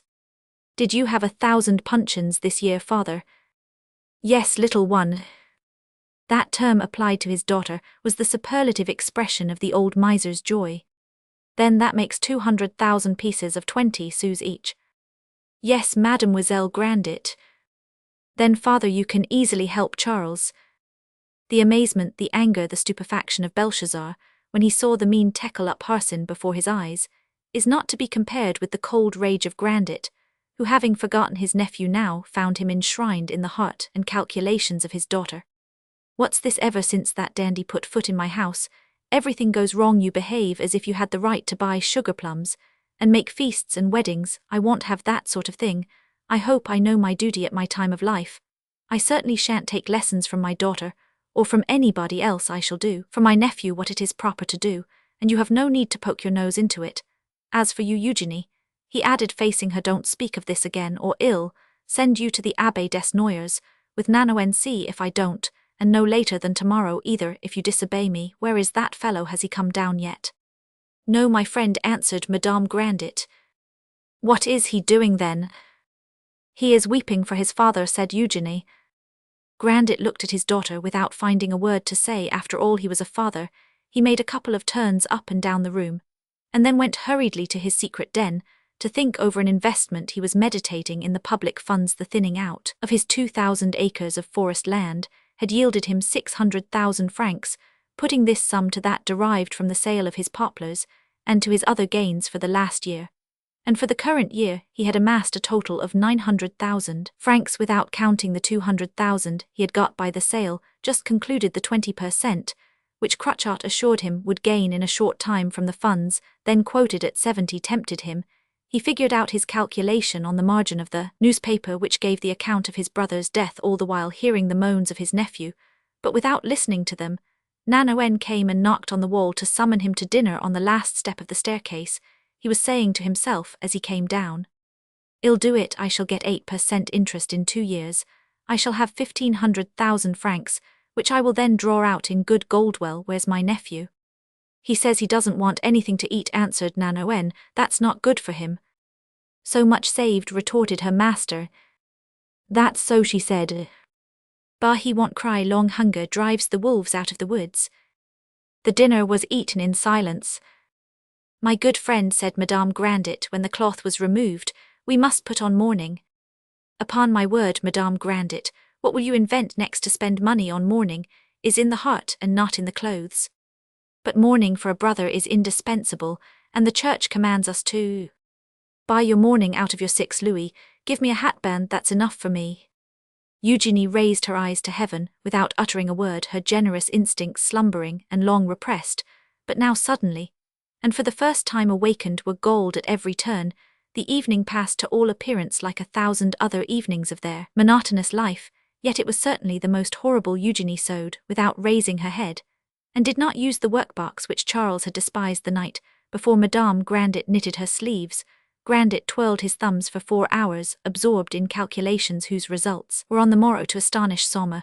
No one came to visit the family. That day the whole town was ringing with the news of the business trick just played by Grandet, the failure of his brother, and the arrival of his nephew. Obeying the desire to gossip over their mutual interests, all the upper and middle-class wine-growers in Saumur met at Monsieur Desgrassin's, where terrible imprecations were being fulminated against the ex-mayor. Nanoen was spinning, and the whir of her wheel was the only sound heard beneath the grey rafters of that silent hall. "We don't waste our tongues," she said, showing her teeth as large and white as peeled almonds. "Nothing should be wasted," answered Grandet, rousing himself from his reverie. He saw a perspective of 8 millions in 3 years, and he was sailing along that sheet of gold. "Let us go to bed. I will bid my nephew good night for the rest of you, and see if he will take anything." Madame Grandet remained on the landing of the first story to hear the conversation that was about to take place between the goodman and his nephew Eugenie. Bolder than her mother went up 2 stairs. "Well, nephew, you are in trouble. Yes, weep, that's natural. A father is a father, but we must bear our troubles patiently. I am a good uncle to you, remember that. Come, take courage. Will you have a little glass of wine? Wine costs nothing in Saumur, and they offer it as tea is offered in China." "Why," added Grandet, "you have got no light. That's bad, very bad. You ought to see what you are about." And he walked to the chimney-piece. "What's this?" he cried. "A wax candle. How the devil did they filch a wax candle? The spendthrifts would tear down the ceilings of my house to boil the fellow's eggs." Hearing these words, mother and daughter slipped back into their rooms and burrowed in their beds with the celerity of frightened mice getting back to their holes. "Madame Grandet, have you found a mine?" said the man, coming into the chamber of his wife. "My friend, wait, I am saying my prayers," said the poor mother in a trembling voice. "The devil take your good God," growled Grandet in reply. Misers have no belief in a future life. The present is their all in all. This thought casts a terrible light upon our present epoch, in which far more than at any former period money sways the laws and politics, and morals, institutions, books, men and dogmas all conspire to undermine belief in a future life, a belief upon which the social edifice has rested for 1800 years. The grave as a means of transition is little feared in our day. The future, which once opened to us beyond the requiems, has now been imported into the present to obtain parfums et nefas, a terrestrial paradise of luxury and earthly enjoyment, to harden the heart and macerate the body for the sake of fleeting possessions, as the martyrs once suffered all things to reach eternal joys. This is now the universal thought, a thought written everywhere, even in the very laws, which ask of the legislator, "What do you pay?" instead of asking him, "What do you think?" When this doctrine has passed down from the bourgeoisie to the populace, where will this country be? "Madame Grandet, have you done?" asked the old man. "My friend, I am praying for you." "Very good. Good night. Tomorrow morning we will have a talk." The poor woman went to sleep like a schoolboy, who, not having learned his lessons, knows he will see his master's angry face on the morrow. At the moment when, filled with fear, she was drawing the sheet above her head, that she might stifle hearing Eugenie in her nightgown, and with naked feet ran to her side and kissed her brow. "Oh, my good mother," she said, "tomorrow I will tell him it was Roman one." "No, he would send you to Noyers. Leave me to manage it. He cannot eat me." "Do you hear, mamma?" "What?" "He is weeping still." Go to bed, my daughter, you will take cold in your feet, the floor is damp. Thus passed the solemn day, which was destined to wait upon the whole life of the rich and poor heiress, whose sleep was never again to be so calm nor yet so pure as it had been up to this moment. It often happens that certain actions of human life seem, literally speaking, improbable, though actual is not this because we constantly omit to turn the stream of psychological light upon our impulsive determinations, and fail to explain the subtle reasons mysteriously conceived in our minds, which impelled them. Perhaps Eugenie's deep passion should be analyzed in its most delicate fibers, for it became, scoffers might say, a malady, which influenced her whole existence. Many people prefer to deny results, rather than estimate the force of ties and links and bonds, which secretly join one fact to another in the moral order. Here, therefore, Eugenie's past life will offer to observers of human nature an explanation of her naïve want of reflection, and the suddenness of the emotions which overflowed her soul. The more tranquil her life had been, the more vivid was her womanly pity, the more simple-minded were the sentiments now developed in her soul. Made restless by the events of the day, she woke at intervals to listen to her cousin thinking. She heard the sighs which still echoed in her heart. Sometimes she saw him dying of his trouble. Sometimes she dreamed that he fainted from hunger towards morning. She was certain that she heard a startling cry. She dressed at once, and ran in the dawning light with a swift foot to her cousin's chamber, the door of which he had left open. The candle had burned down to the socket. Charles, overcome by nature, was sleeping, dressed, and sitting in an armchair beside the bed, on which his head rested. He dreamed as men dream on an empty stomach. Eugenie might weep at her ease. She might admire the young and handsome face blotted with grief, the eyes swollen with weeping that seemed sleeping as they were to well forth tears. Charles felt sympathetically the young girl's presence. He opened his eyes and saw her pitying him. "Pardon me, my cousin," he said, evidently not knowing the hour nor the place in which he found himself. "There are hearts who hear you, cousin, and we thought you might need something. You should go to bed. You tire yourself by sitting thus." "That is true." "Well then, adieu." She escaped, ashamed and happy at having gone there. Innocence alone can dare to be so bold. Once enlightened, virtue makes her calculations as well as vice. Eugenie, who had not trembled beside her cousin, could scarcely stand upon her legs. When she regained her chamber, her ignorant life had suddenly come to an end. She reasoned, she rebuked herself with many reproaches. "What will he think of me? He will think that I love him." That was what she most wished him to think. An honest love has its own prescience and knows that love begets love. What an event for this poor solitary girl, thus to have entered the chamber of a young man. Are there not thoughts and actions in the life of love, which to certain souls bear the full meaning of the holiest espousals? An hour later she went to her mother, and dressed her as usual. Then they both came down, and sat in their places before the window waiting for Grandet with that cruel anxiety which, according to the individual character, freezes the heart or warms it, shrivels or dilates it, when a scene is feared, a punishment expected, a feeling so natural that even domestic animals possess it, and whine at the slightest pain of punishment, though they make no outcry when they inadvertently hurt themselves. The goodman came down, but he spoke to his wife with an absent manner, kissed Eugenie, and sat down to table without appearing to remember his threats of the night before. "What has become of my nephew? The lad gives no trouble."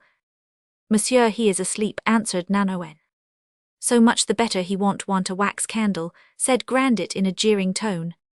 This unusual clemency, this bitter gaiety struck Madame Grandet with amazement, and she looked at her husband attentively. The goodman her.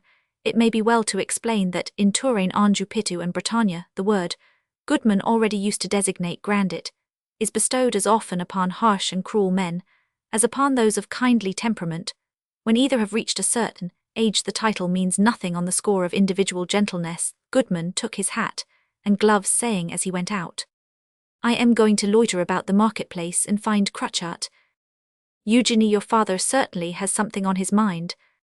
Grandet, who was a poor sleeper, employed half his nights in the preliminary calculations, which gave such astonishing accuracy to his views and observations and schemes, and secured to them the unfailing success at sight of which his townsmen stood amazed. All human power is a compound of time and patience. Powerful beings will and wait. The life of a miser is the constant exercise of human power, put to the service of self. It rests on two sentiments, on self-love and self-interest, but self-interest being, to a certain extent, compact and intelligent self-love, the visible sign of real superiority, it follows that self-love and self-interest are two parts of the same hooligatism. From this arises, perhaps, the excessive curiosity shown in the habits of a miser's life, Whenever they are put before the world, every nature holds by a thread to those beings who challenge all human sentiments, by concentrating all in one passion, where is the man without desire, and what social desire can be satisfied without money. Grandet unquestionably had something on his mind. To use his wife's expression, there was in him, as in all misers, a persistent craving to play a commercial game with other men, and win their money legally to impose upon other people, was to him a sign of power, a perpetual proof that he had won the right to despise those feeble beings who suffer themselves to be preyed upon in this world. Oh, who has ever truly understood the lamb lying peacefully at the feet of God, touching emblem of all terrestrial victims, myth of their future suffering, and weakness glorified this lamb, it is which the miser fattens, puts in his fold, slaughters, cooks, eats, and then despises. The pasture of misers is compounded of money and disdain. During the night Grandet's ideas had taken another course, which was the reason of his sudden clemency. He had hatched a plot by which to trick the Parisians, to decoy and dupe, and snare them, to drive them into a trap, and make them go and come and sweat and hope and turn paler. Plot by which to amuse himself, the old provincial cooper, sitting there beneath his gloomy rafters, or passing up and down the rotten staircase of his house in Saumur. His nephew filled his mind. He wished to save the honor of his dead brother, without the cost of a penny to the son or to himself. His own funds he was about to invest for 3 years. He had therefore nothing further to do than to manage his property in Saumur. He needed some nutriment for his malicious activity, and he found it suddenly in his brother's failure. Feeling nothing to squeeze between his own paws, he resolved to crush the Parisians in behalf of Charles, and to play the part of a good brother on the cheapest terms. The honor of the family counted for so little in this scheme that his good intentions might be likened to the interest a gambler takes in seeing a game well played, in which he has no stake. The crotchets were a necessary part of his plan, but he would not seek them. He resolved to make them come to him, and to lead up that very evening to a comedy, whose plot he had just conceived, which should make him on the morrow an object of admiration to the whole town, without its costing him a single penny. In her father's absence, Eugenie had the happiness of busying herself openly with her much-loved cousin, of spending upon him fearlessly the treasures of her pity-woman's sublime superiority. The soul she desires to have recognized, the soul she pardons man for letting her assume 3 or 4 times. The young girl went to listen to her cousin's breathing, to know if he were sleeping or awake. Then, when he had risen, she turned her thoughts to the cream, the eggs, the fruits, the plates, the glasses. All that was a part of his breakfast became the object of some special care. At length, she ran lightly up the old staircase to listen to the noise her cousin made. Was he dressing? Did he still weep? She reached the door. "My cousin." "Yes, cousin." "Will you breakfast downstairs or in your room?" "Where you like." "How do you feel?" "Dear cousin, I am ashamed of being hungry." This conversation, held through the closed door, was like an episode in a poem to Eugenie. "Well then, we will bring your breakfast to your own room, so as not to annoy my father." She ran to the kitchen with the swiftness and lightness of a bird. "Nanoen, go and do his room." That staircase, so often traversed, which echoed to the slightest noise, now lost its decaying aspect in the eyes of Eugenie. It grew luminous. It had a voice and spoke to her. It was young, like herself young, like the love it was now serving her mother. Her kind, indulgent mother lent herself to the caprices of the child's love. And after the room was put in order, both went to sit with the unhappy youth, and keep him company. Does not Christian charity make consolation a duty? The 2 women drew a goodly number of little sophistries from their religion, wherewith to justify their conduct. Charles was made the object of the tenderest and most loving care. His saddened heart felt the sweetness of the gentle friendship, the exquisite sympathy, which these 2 souls, crushed under perpetual restraint, knew so well how to display, when for an instant they were left unfettered in the regions of suffering, their natural sphere. Claiming the right of relationship, Eugenie began to fold the linen, and put in order the toilet articles which Charles had brought. Thus she could marvel at her ease over each luxurious bauble, and the various knickknacks of silver or chased gold which she held long in her hand under a pretext of examining them. Charles could not see without emotion the generous interest his aunt and cousin felt in him. He knew society in Paris well enough to feel assured that, placed as he now was, he would find all hearts indifferent or cold. Eugenie thus appeared to him in the splendor of a special beauty, and from thenceforth he admired the innocence of life and manners which the previous evening he had been inclined to ridicule. So when Eugenie took from Nanoen the bowl of coffee and cream, and began to pour it out for her cousin, with the simplicity of real feeling, giving him a kindly glance, the eyes of the Parisian filled with tears. He took her hand and kissed it. What troubles you, she said. Oh, these are tears of gratitude, he answered. Eugenie turned abruptly to the chimney-piece to take the candlesticks. Here, Nanoen, carry them away, she said. When she looked again towards her cousin she was still blushing, but her looks could at least deceive, and did not betray the excess of joy which inundated her heart, yet the eyes of both expressed the same sentiment, as their souls flowed together in one thought: the future. Was theirs. This soft emotion was all the more precious to Charles in the midst of his heavy grief, because it was wholly unexpected. The sound of the knocker recalled the women to their usual station. Happily, they were able to run downstairs with sufficient rapidity to be seated at their work. When Grandet entered, had he met them under the archway, it would have been enough to rouse his suspicions after breakfast, which the goodman took, standing the keeper from Freudfond, to whom the promised indemnity had never yet been paid, made his appearance bearing a hare, and some partridges shot in the park with eels, and 2 pikes sent as tribute by the millers. Ha ha, poor Corneler, here he comes like fish in Lent. Is all that fit to eat? Yes, my dear generous master, it has been killed 2 days.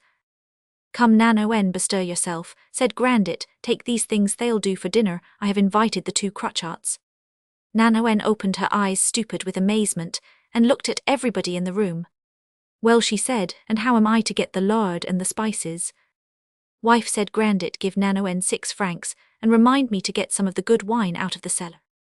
Well then, Monsieur Grandet, said the keeper, who had come prepared with an harangue, for the purpose of settling the question of the indemnity. Monsieur Grandet. Ta ta ta ta, said Grandet, I know what you want to say. You are a good fellow, we will see about it tomorrow. I am too busy today. Wife, give him 5 francs, he added to Madame Grandet as he decamped. The poor woman was only too happy to buy peace at the cost of 11 francs. She knew that Grandet would let her alone for a fortnight, after he had thus taken back franc by franc the money he had given her.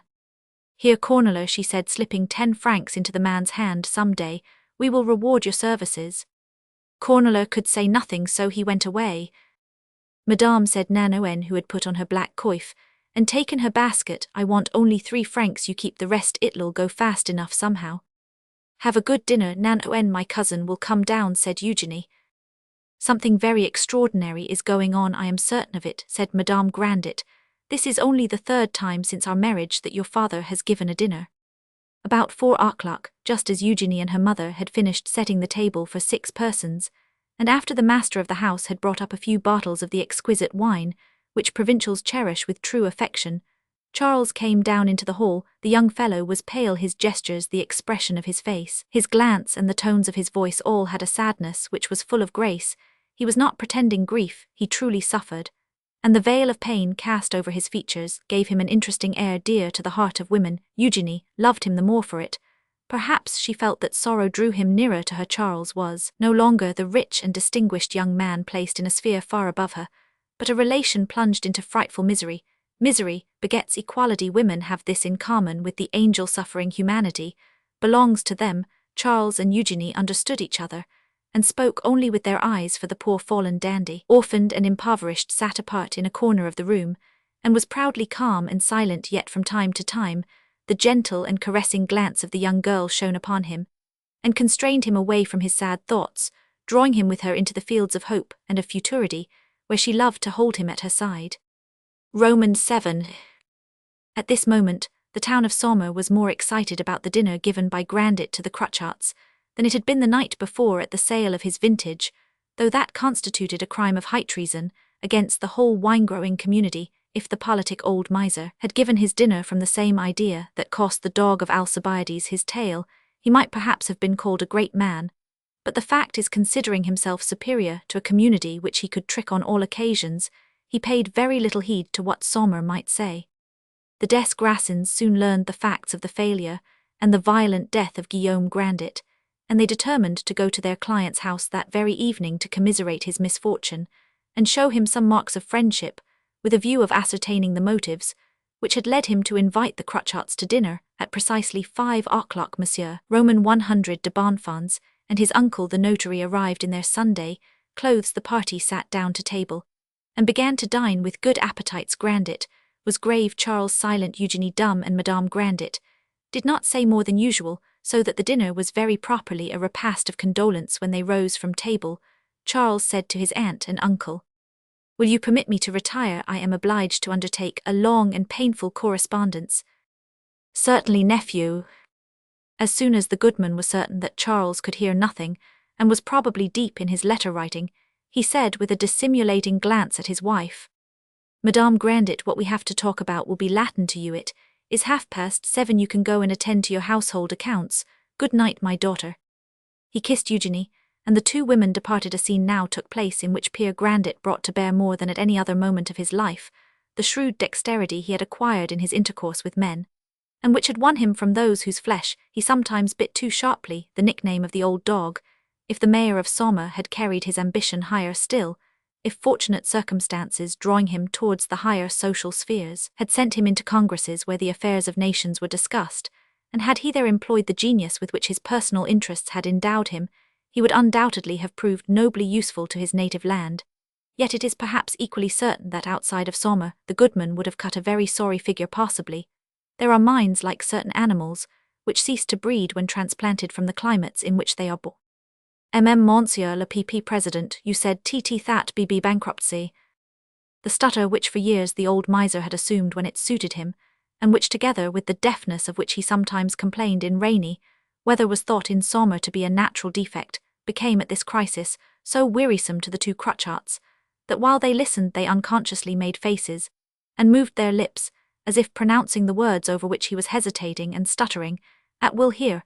It may be well to give the history of this impediment of the speech and hearing of Monsieur Grandet. No one in Anjou heard better, or could pronounce more crisply the French language, with an Angevin accent than the wily old cooper. Some years earlier, in spite of his shrewdness, he had been taken in by an Israelite who in the course of the discussion held his hand behind his ear to catch sounds, and mangled his meaning so thoroughly in trying to utter his words that Grandet fell a victim to his humanity, and was compelled to prompt the wily Jew with the words and ideas he seemed to seek to complete himself, and the arguments of the said Jew to say what that cursed Jew ought to have said for himself, in short, to be the Jew instead of being Grandet. When the cooper came out of this curious encounter, he had concluded the only bargain of which in the course of a long commercial life he ever had occasion to complain. But if he lost at the time pecuniarily, he gained morally a valuable lesson. Later, he gathered its fruits. Indeed, the goodman ended by blessing that Jew for having taught him the art of irritating his commercial antagonist and leading him to forget his own thoughts in his impatience, to suggest those over which his tormentor was stuttering. No affair had ever needed the assistance of deafness impediments of speech, and all the incomprehensible circumlocutions with which Grandet enveloped his ideas, as much as the affair now in hand. In the first place, he did not mean to shoulder the responsibility of his own scheme. In the next, he was determined to remain master of the conversation, and to leave his real intentions in doubt. Monsieur de B.B. Bonfances, the second time in 3 years Grandet called the crutchart nephew Monsieur de Bonfances. The president felt he might consider himself the artful old fellow son-in-law said that BB bankruptcy. CC could in some CC cases, BBBEPP prevented BBBY. By the courts of commerce themselves, it is done constantly, said Monsieur Roman 100 de Bonfances, bestriding Grandet's meaning or thinking he guessed it, and kindly wishing to help him out with it. Listen. Yis, said Grandet humbly, with the mischievous expression of a boy who is inwardly laughing at his teacher, while he pays him the greatest attention. When a man so respected and important, as for example your late brother, BB brother, yes, is threatened with insolvency. They CC call it in insolvency. Yes, when his failure is imminent, the court of commerce to which he is amenable, please follow me attentively, has the power by a decree to appoint a receiver. Liquidation, you understand, is not the same as failure. When a man fails he is dishonored, but when he merely liquidates he remains an honest man. That's very different. If it doesn't CC cost more, said Grandet. But a liquidation can be managed without having recourse to the courts at all, for, said the president, sniffing a pinch of snuff, don't you know how failures are declared? Never thought, answered Grandet. In the first place, resumed the magistrate, by filing the schedule in the record office of the court, which the merchant may do himself or his representative for him, with a power of attorney duly certified. In the second place, the failure may be declared under compulsion from the creditors. Now, if the merchant does not file his schedule, and if no creditor appears before the courts, to obtain a decree of insolvency against the merchant. What happens? What happens? Why, the family of the deceased, his representatives, his heirs, or the merchant himself, if he is not dead, or his friends.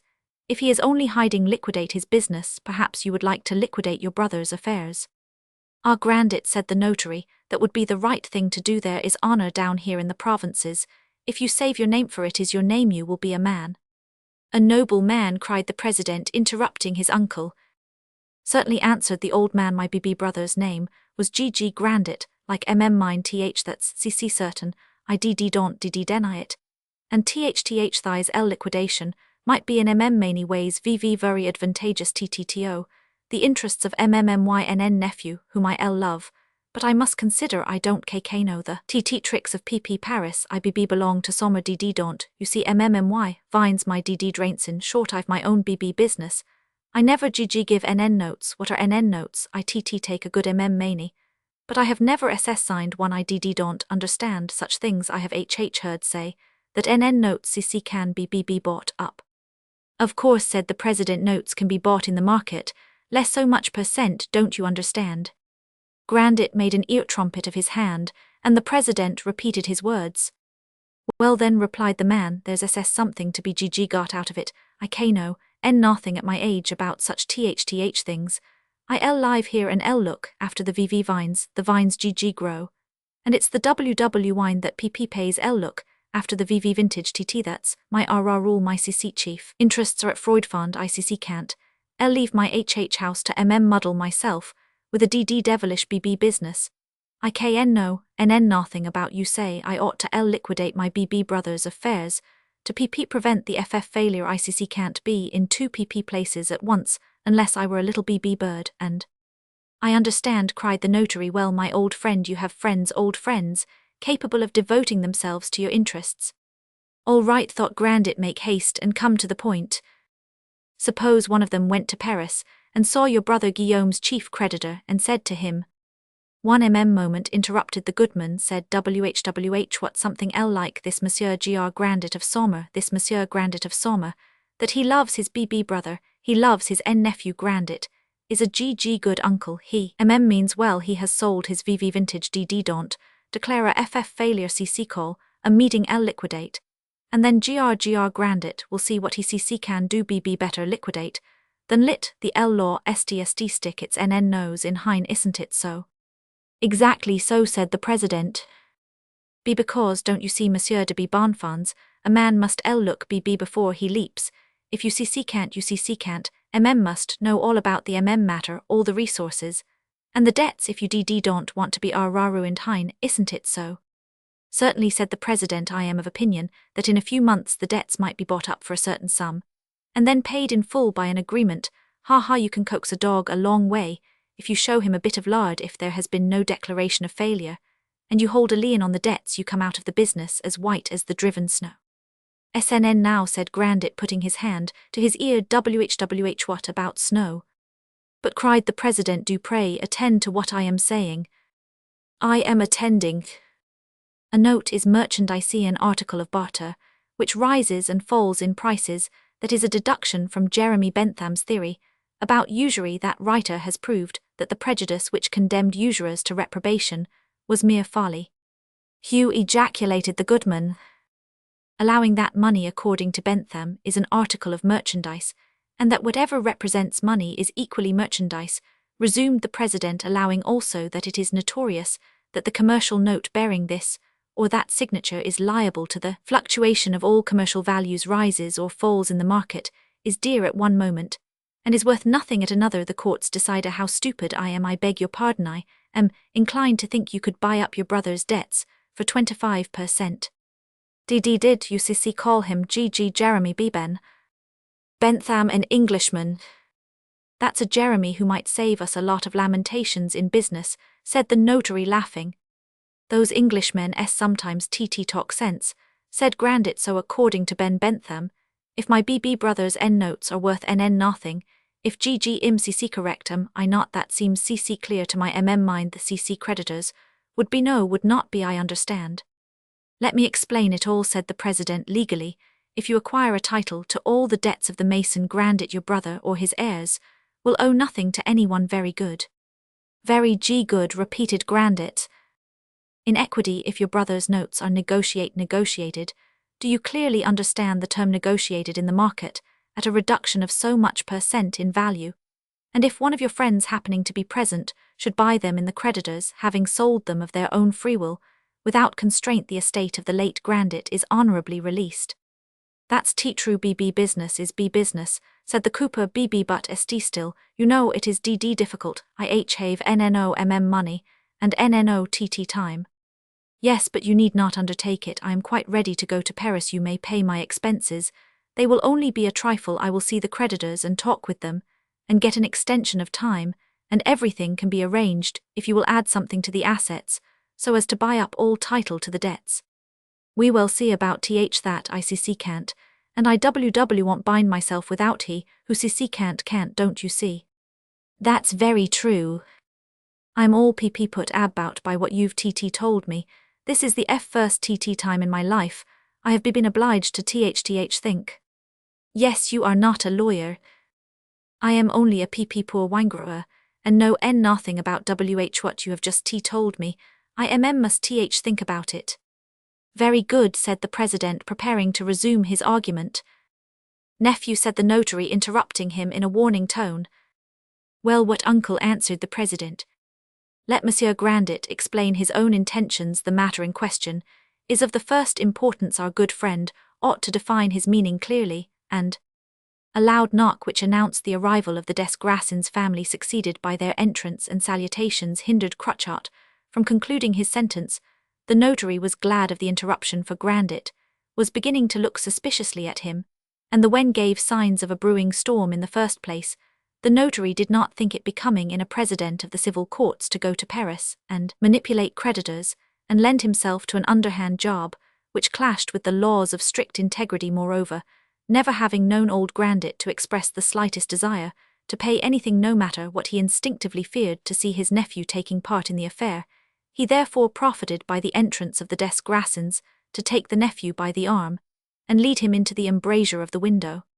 You have said enough, nephew, you've shown enough devotion. Your desire to win the girl blinds you. The devil, you mustn't go at it tooth and nail. Let me sail the ship now. You can haul on the braces. Do you think it right to compromise your dignity as a magistrate in such? He stopped, for he heard Monsieur Desgrassins saying to the old cooper as they shook hands, Grandet, we have heard of the frightful misfortunes which have just befallen your family, the failure of the house of Guillaume Grandet, and the death of your brother. We have come to express our grief at these sad events. There is but one sad event, said the notary, interrupting the banker, the death of Monsieur Grandet Jr., and he would never have killed himself had he thought in time of applying to his brother for help. Our old friend, who is honourable to his fingernails, intends to liquidate the debts of the mason Grandet of Paris, to save him the worry of legal proceedings. My nephew, the president, has just offered to go to Paris and negotiate with the creditors for a satisfactory settlement.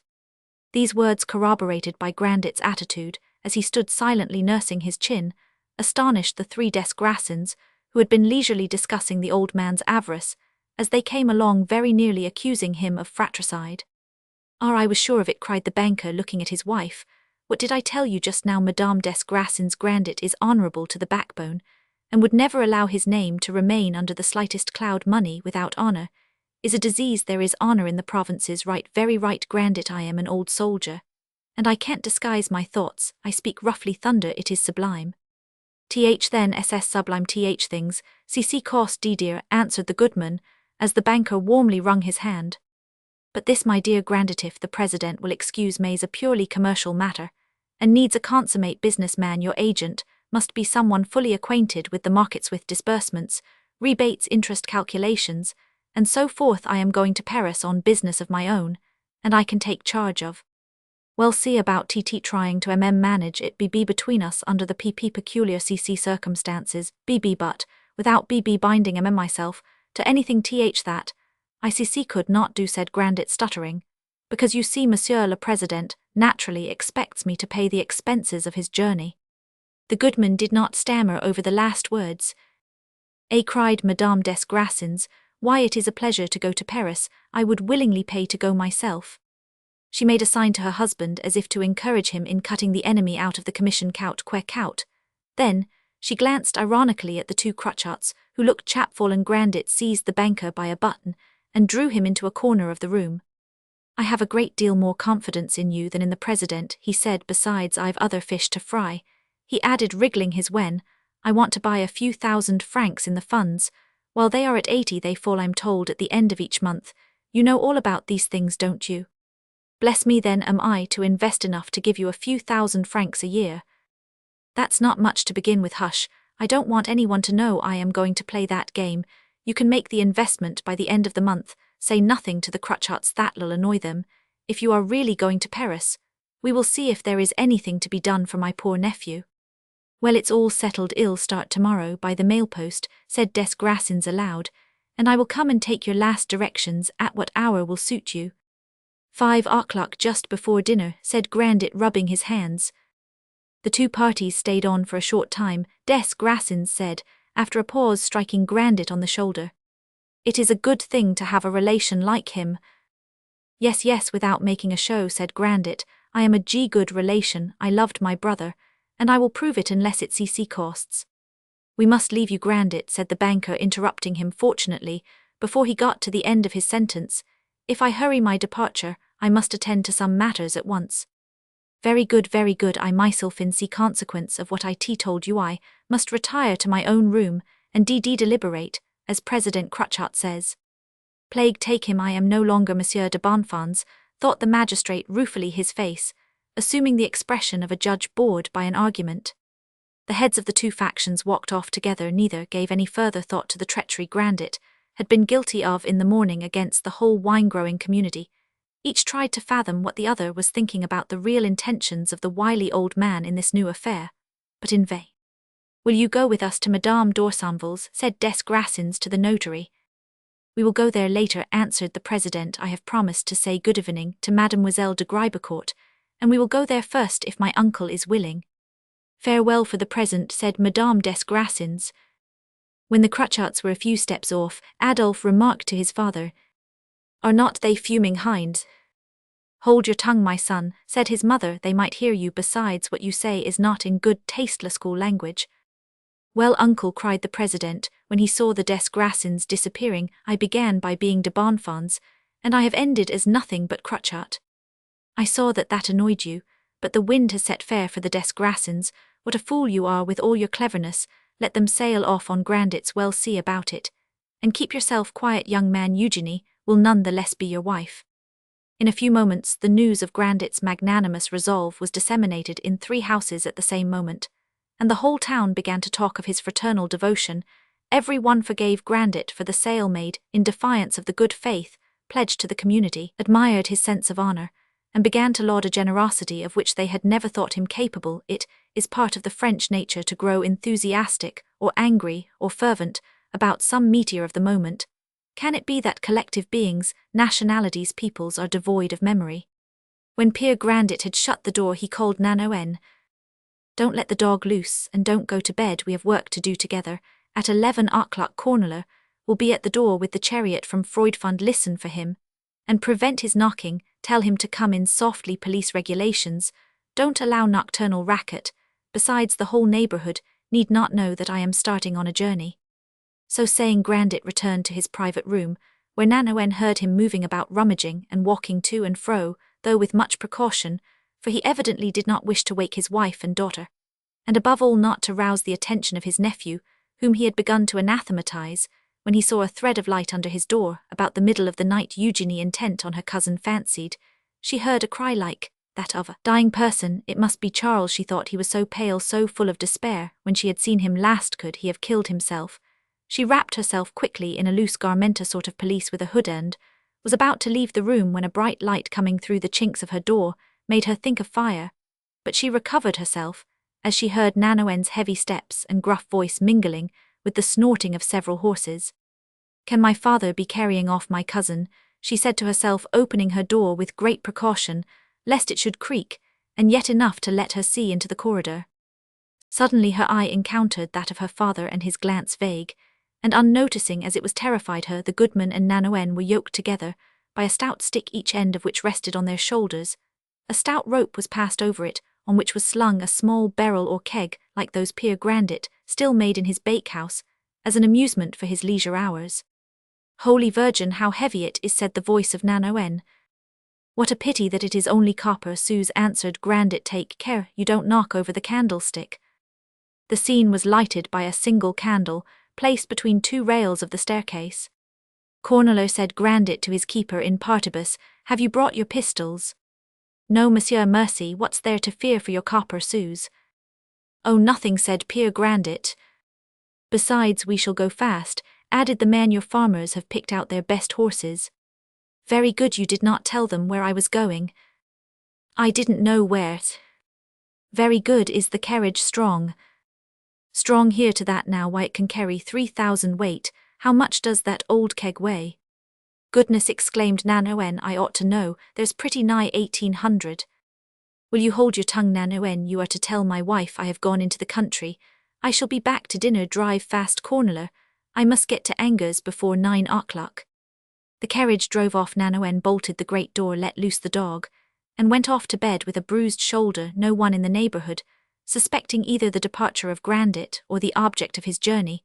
The precautions of the old miser and his reticence were never relaxed. No one had ever seen a penny in that house filled, as it was with gold, hearing in the morning, through the gossip of the port, that exchange on gold had doubled in price, in consequence of certain military preparations undertaken at Nantes, and that speculators had arrived at Angers to buy coin. The old wine-grower, by the simple process of borrowing horses from his farmers, seized the chance of selling his gold, and of bringing back in the form of treasury notes the sum he intended to put into the funds, having swelled it considerably by the exchange. Roman 8. "My father has gone," thought Eugenie, who heard all that took place from the head of the stairs. Silence was restored in the house, and the distant rumbling of the carriage, ceasing by degrees, no longer echoed through the sleeping town. At this moment, Eugenie heard in her heart, before the sound caught her ears, a cry which pierced the partitions, and came from her cousin's chamber. A line of light, thin as the blade of a sabre, shone through a chink in the door, and fell horizontally on the balusters of the rotten staircase. "He suffers," she said, springing up the stairs. A second moan brought her to the landing near his room.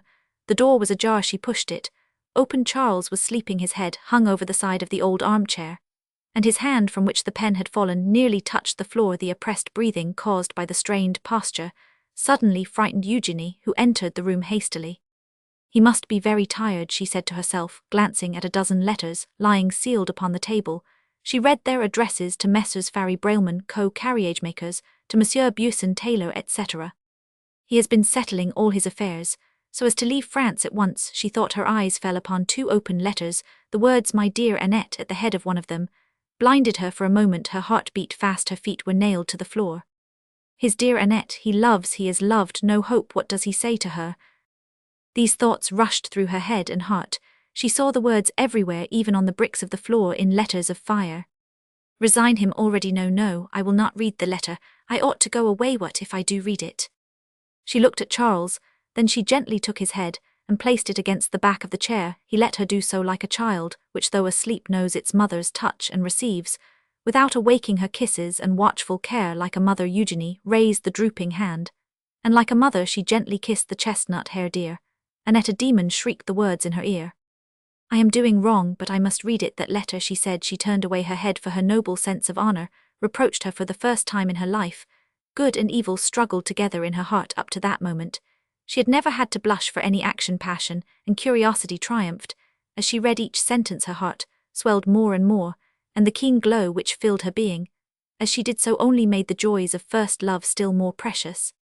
"My dear Annette, nothing could ever have separated us but the great misfortune which has now overwhelmed me, and which no human foresight could have prevented. My father has killed himself. His fortune and mine are irretrievably lost. I am orphaned at an age when, through the nature of my education, I am still a child, and yet I must lift myself as a man out of the abyss into which I am plunged. I have just spent half the night in facing my position. If I wish to leave France an honest man, and there is no doubt of that, I have not 100 francs of my own with which to try my fate in the Indies or in America. Yes, my poor honor I must seek My fortune in those deadly climates under those skies, they tell me I am sure to make it, as for remaining in Paris I cannot do. So neither my nature nor my face are made to bear the affronts, the neglect, the disdain shown to a ruined man, the son of a bankrupt. Good God, think of owing 2 millions! I should be killed in a duel the first week, therefore I shall not return. There your love's most tender and devoted love, which ever ennobled the heart of men, cannot draw me back, alas, my beloved. I have no money with which to go to you to give and receive a last kiss from which I might derive some strength for my forlorn enterprises. Poor Charles, I did well to read the letter. I have gold, I will give it to him, thought Eugenie. She wiped her eyes and went on reading.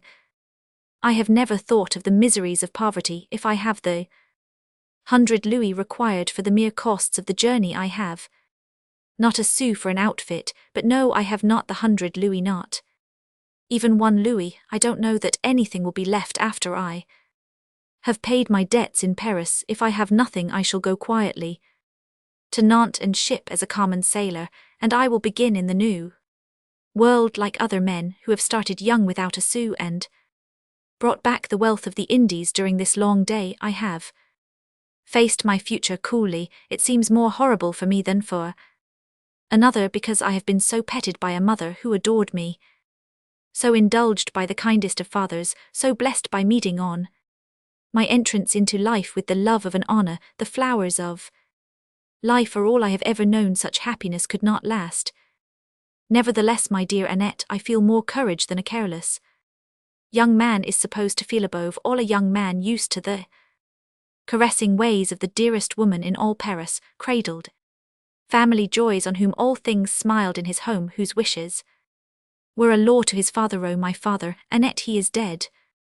Well, I have thought over my position and yours as well. I have grown old in 24 hours, dear Anna. If in order to keep me with you in Paris you were to sacrifice your luxury, your dress, your opera box, we should even then not have enough for the expenses of my extravagant ways of living. Besides, I would never accept such sacrifices. No, we must part now and forever. He gives her up, blessed Virgin, what happiness! Eugenie quivered with joy. Charles made a movement, and a chill of terror ran through her. Fortunately, he did not wake, and she resumed her reading. When shall I return? I do not know the climate of the West Indies. Age is a European, so they say, especially a European who works hard. Let us think what may happen 10 years hence. In 10 years, your daughter will be 18, she will be your companion, your spy to you. Society will be cruel, and your daughter perhaps more cruel still. We have seen cases of the harsh social judgment and ingratitude of daughters. Let us take warning by them. Keep in the depths of your soul, as I shall in mine, the memory of 4 years of happiness, and be faithful if you can to the memory of your poor friend. I cannot exact such faithfulness, because do you see, dear Annette, I must conform to the exigencies of my new life. I must take a commonplace view of them, and do the best I can. Therefore I must think of marriage, which becomes one of the necessities of my future existence, and I will admit to you that I have found here in Saumur, in my uncle's house, a cousin whose face, manners, mind and heart would please you, and who besides seems to me. He must have been very weary to have ceased writing to her, thought Eugenie, as she gazed at the letter, which stopped abruptly in the middle of the last sentence. Already she defended him. How was it possible that an innocent girl should perceive the cold-heartedness evinced by this letter to young girls religiously brought up, whose minds are ignorant, and pure all is love from the moment they set their feet within the enchanted regions of that passion? They walk there bathed in a celestial light shed from their own souls, which reflects its rays upon their lover. They colour all with the flame of their own emotion and attribute to him their highest thoughts. A woman's errors come almost always from her belief in good, or her confidence in truth. In Eugenie's simple heart the words "my dear Annette, my loved one" echoed like the sweetest language of love. They caressed her soul, as in childhood the divine notes of the Venite Adoremus repeated by the organ caressed her ear. Moreover, the tears which still lingered on the young man's lashes gave signs of that nobility of heart by which young girls are rightly won. How could she know that Charles, though he loved his father and mourned him, truly was moved far more by paternal goodness than by the goodness of his own heart. Monsieur and Madame Guillaume Grandet, by gratifying every fancy of their son and lavishing upon him the pleasures of a large fortune, had kept him from making the horrible calculations of which so many sons in Paris become more or less guilty. When face to face with the enjoyments of the world, they form desires and conceive schemes which they see with bitterness must be put off or laid aside during the lifetime of their parents. The liberality of the father in this instance had shed into the heart of the son a real love, in which there was no afterthought of self-interest.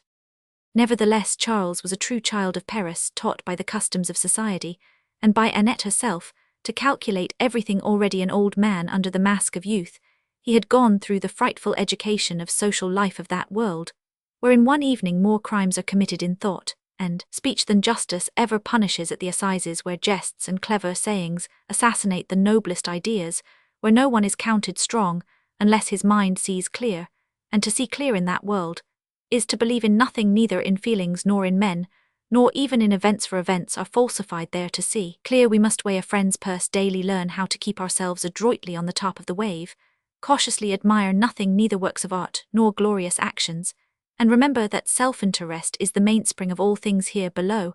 After committing many follies, the great lady Annette compelled Charles to think seriously. With her perfumed hand among his curls, she talked to him of his future position. As she rearranged his locks, she taught him lessons of worldly prudence. She made him effeminate and materialized him a double corruption, but a delicate and elegant corruption in the best taste. "You are very foolish, Charles," she would say to him.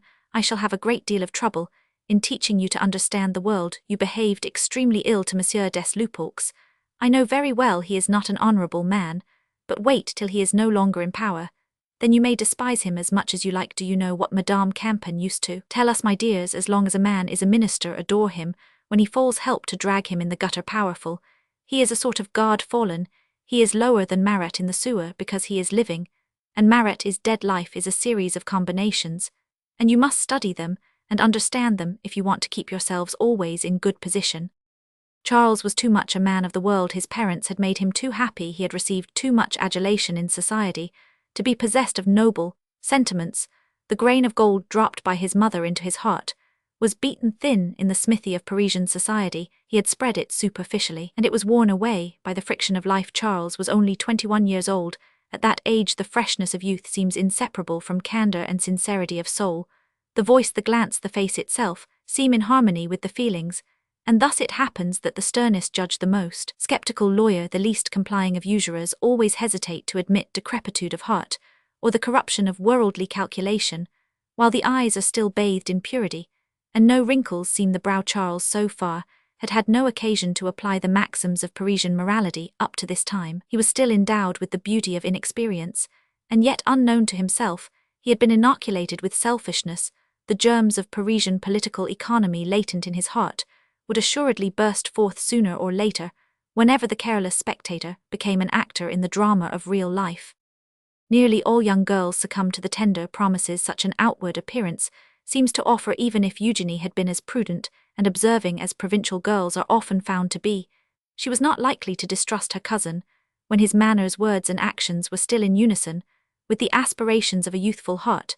A mere chancey, a fatal chance threw in her way the last effusions of real feeling which stirred the young man's soul. She heard, as it were, the last breathings of his conscience. She laid down the letter to her, so full of love, and began smilingly to watch her sleeping cousin. The fresh illusions of life were still for her, at least upon his face.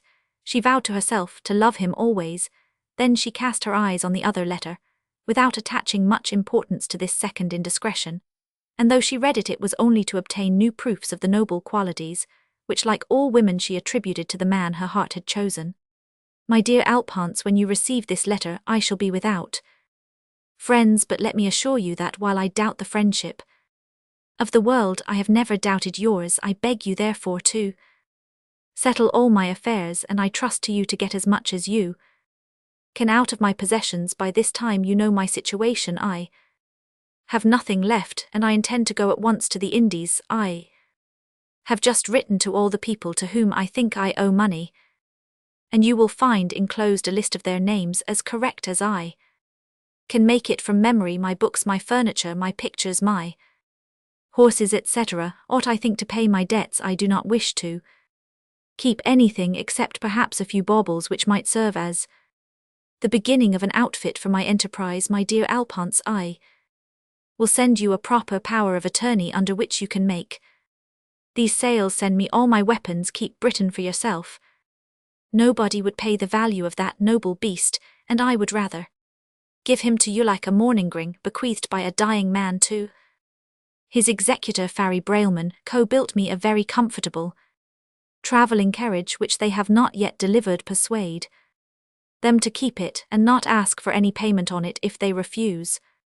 Do what you can in the matter and avoid everything that might seem dishonourable in me under my present circumstances. I owe the British Islander 6 louis, which I lost at cards. Don't fail to pay him. The dear cousin, whispered Eugenie, throwing down the letter and running softly back to her room, carrying one of the lighted candles. A thrill of pleasure passed over her as she opened the drawer of an old oak cabinet, a fine specimen of the period, called the Renaissance, on which could still be seen, partly effaced, the famous royal salamander. She took from the drawer a large purse of red velvet, with gold tassels edged with a tarnished fringe of gold wire, a relic inherited from her grandmother.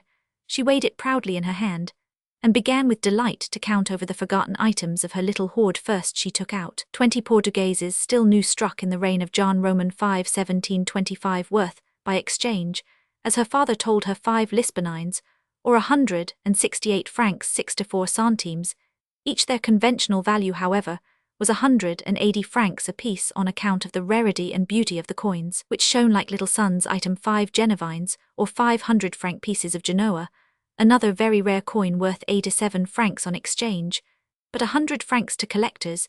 These had formerly belonged to old Monsieur de la Bertellière. Item 3 gold quadruples, Spanish, of Philip Roman V, struck in 1729, given to her one by Madame Gentillet, who never failed to say, using the same words, when she made the gift, this dear little canary, this little yellow boy, is worth 98 francs. Keep it, my pretty one.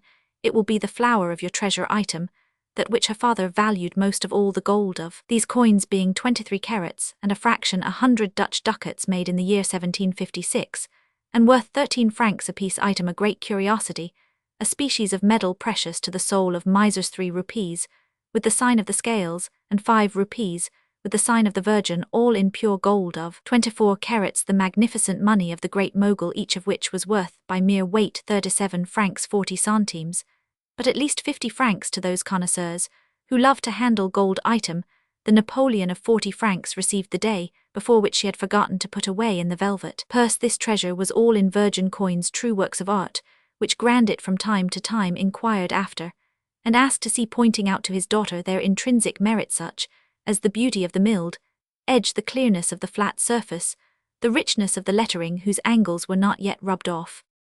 Eugenie gave no thought to these rarities, nor to her father's mania for them, nor to the danger she incurred in depriving herself of a treasure so dear to him. No, she thought only of her cousin, and soon made out, after a few mistakes of calculation, that she possessed about 5,800 francs in actual value, which might be sold for their additional value to collectors for nearly 6,000. She looked at her wealth, and clapped her hands, happy child, forced to spend its overflowing joy in artless movements of the body. Father and daughter had each counted up their fortune this night, to sell his gold. Eugenie, to fling hers into the ocean of affection. She put the pieces back into the old purse, took it in her hand, and ran upstairs without hesitation. The secret misery of her cousin made her forget the hour and conventional propriety. She was strong in her conscience, in her devotion, in her happiness. As she stood upon the threshold of the door, holding the candle in one hand and the purse in the other, Charles woke, caught sight of her, and remained speechless with surprise. Eugenie came forward, put the candle on the table, and said in a quivering voice, "My cousin, I must beg pardon for a wrong I have done you, but God will pardon me if Yah will help me to wipe it out." "What is it?" asked Charles, rubbing his eyes. "I have read those letters." Charles coloured. "How did it happen?" she continued. "How came I here? Truly, I do not know. I am tempted not to regret too much that I have read them. They have made me know your heart, your soul, and—" "And what?" asked Charles. "Your plans, your need of a sum." "My dear cousin—" "Hush, hush, my cousin, not so loud, we must not wake others. See," she said, opening her purse, "here are the savings of a poor girl who wants nothing, Charles, except them. This morning I was ignorant of the value of money. You have taught it to me. It is but a means, after all. A cousin is almost a brother. You can surely borrow the purse of your sister. Eugenie, as much a woman as a young girl, never dreamed of refusal, but her cousin remained silent. "Oh, you will not refuse," cried Eugenie, the beatings of whose heart could be heard in the deep silence. Her cousin's hesitation mortified her, but the sore need of his position came clearer still to her mind, and she knelt down. "I will never rise till you have taken that gold," she said. "My cousin, I implore you, answer me, let me know, if you respect me, if you are generous, if—" As he heard this cry of noble distress, the young man's tears fell upon his cousin's hands, which he had caught in his own to keep her from kneeling. As the warm tears touched her, Eugenie sprang to the purse, and poured its contents upon the table. "Ah, yes, yes, you consent," she said, weeping with joy. "Fear nothing, my cousin, you will be rich. This gold will bring you happiness some day. You shall bring it back to me. Are we not partners? I will obey all conditions, but you should not attach such value to the gift." Charles was at last able to express his feelings. "Yes, Eugenie, my soul would be small indeed, if I did not accept, and yet gift for gift, confidence for confidence." "What do you mean?" she said, frightened. "Listen, dear cousin, I have here," he interrupted himself to point out a square box covered with an outer case of leather, which was on the drawers there. He continued, "is something as precious to me as life itself. This box was a present from my mother. All day I have been thinking that if she could rise from her grave she would herself sell the gold which her love for me lavished on this dressing case, but were I to do so the act would seem to me a sacrilege." Eugenie pressed his hand as she heard these last words. "No," he added after a slight pause, during which a liquid glance of tenderness passed between them, "no, I will neither sell it nor risk its safety on my journey, dear Eugenie. You shall be its guardian. Never did friend commit anything more sacred to another. Let me show it to you." He went to the box, took it from its outer coverings, opened it, and showed his delighted cousin a dressing case where the rich workmanship gave to the gold ornaments a value far above their weight. "What you admire there is nothing," he said, pushing a secret spring, which opened a hidden drawer. "Here is something which to me is worth the whole world." He drew out 2 portraits, masterpieces of Madame Merble, richly set with pearls. "Oh, how beautiful is it, the lady to whom you wrote that?" "No," he said, smiling, "this is my mother, and here is my father, your aunt and uncle. Eugenie, I beg you on my knees, keep my treasure safely. If I die and your little fortune is lost, this gold and these pearls will repay you to you alone. Could I leave these portraits, you are worthy to keep them, but destroy them at last, so that they may pass into no other hands." Eugenie was silent. "Ah, yes, say yes, you consent," he added with winning grace. Hearing the very words she had just used to her cousin, now addressed to herself, she turned upon him a look of love, her first look of loving womanhood, a glance in which there is nearly as much of coquetry as of inmost depth. He took her hand and kissed it. "Angel of purity, between us two money is nothing, never can be anything. Feeling, sentiment, must be all henceforth. You are like your mother. Was her voice as soft as yours?" "Oh, much softer." "Yes, for you," she said, dropping her eyelids. "Come, Charles, go to bed. I wish it, you must be tired. Good night." She gently disengaged her hand from those of her cousin, who followed her to her room, lighting the way when they were both upon the threshold. "Ah," he said, "why am I ruined?" "What matter, me father is rich, I think so," she answered. "Poor child," said Charles, making a step into her room, and leaning his back against the wall. "If that were so, he would never have let my father die. He would not let you live in this poor way. He would live otherwise himself." "But he owns Freudfund." "What is Freudfund worth?" "I don't know, but he has Noyers." "Nothing but a poor farm." "He has vineyards and fields." "Mere nothing," said Charles disdainfully. "If your father had only 24,000 francs a year, do you suppose you would live in this cold, barren room?" He added, making a step in advance. "Ah, there you will keep my treasures," he said, glancing at the old cabinet as if to hide his thoughts. "Go and sleep," she said, hindering his entrance into the disordered room. Charles stepped back, and they bid each other good night with a mutual smile. Both fell asleep in the same dream, and from that moment the youth began to wear roses with his mourning. The next day, before breakfast, Madame Grandet found her daughter in the garden in company with Charles. The young man was still sad, as became a poor fellow who, plunged in misfortune, measures the depths of the abyss into which he has fallen, and sees the terrible burden of his whole future life. "My father will not be home till dinner-time," said Eugenie, perceiving the anxious look on her mother's face.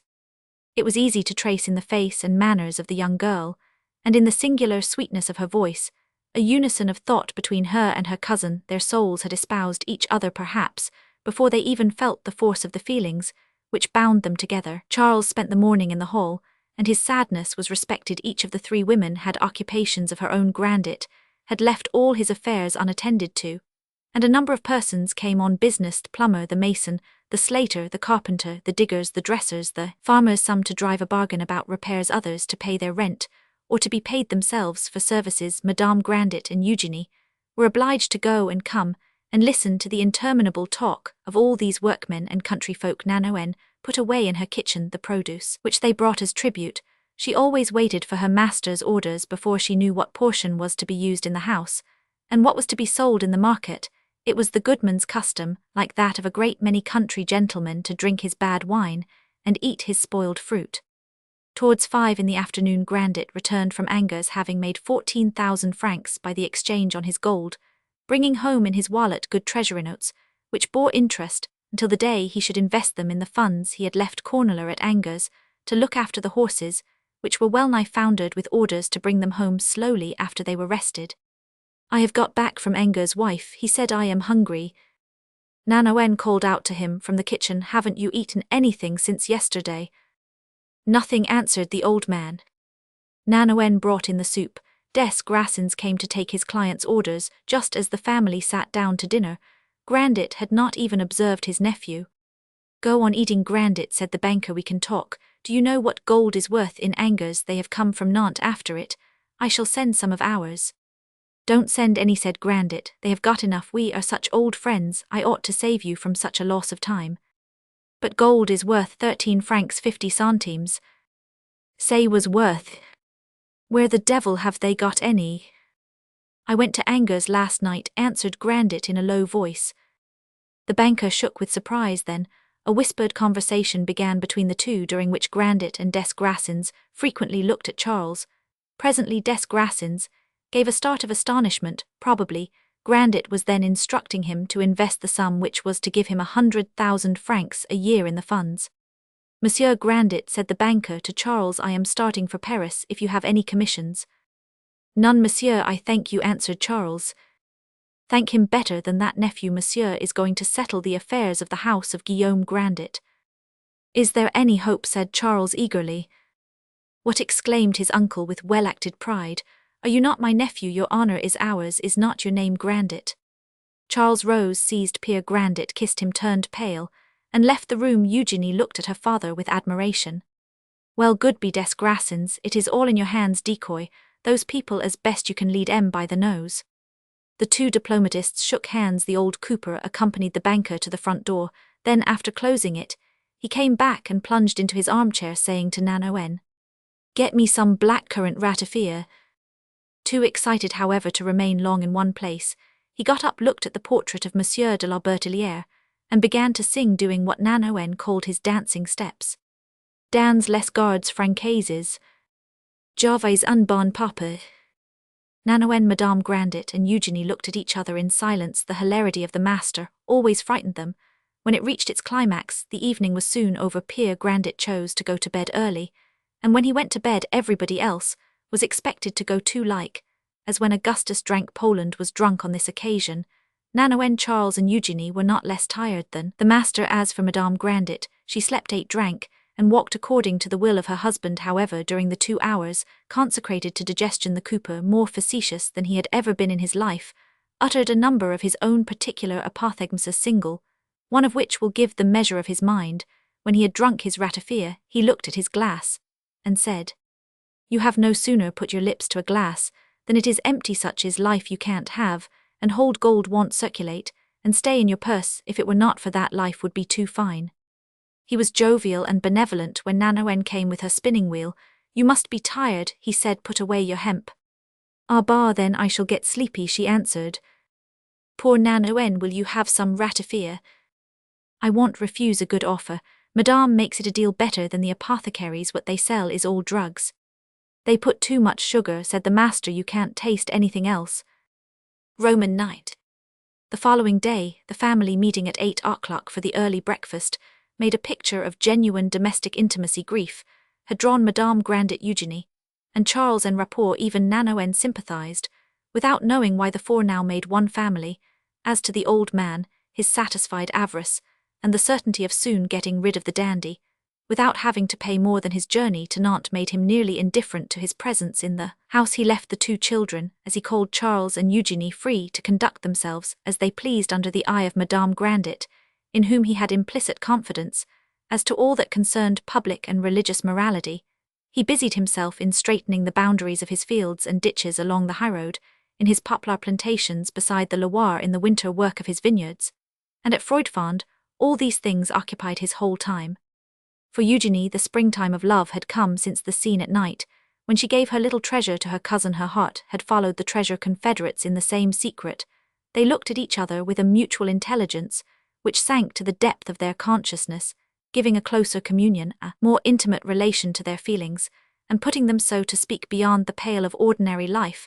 Did not their near relationship warrant the gentleness in their tones, the tenderness in their glances? Eugenie took delight in lulling her cousin's pain with the pretty childish joys of a newborn love. Are there no sweet similitudes between the birth of love and the birth of life?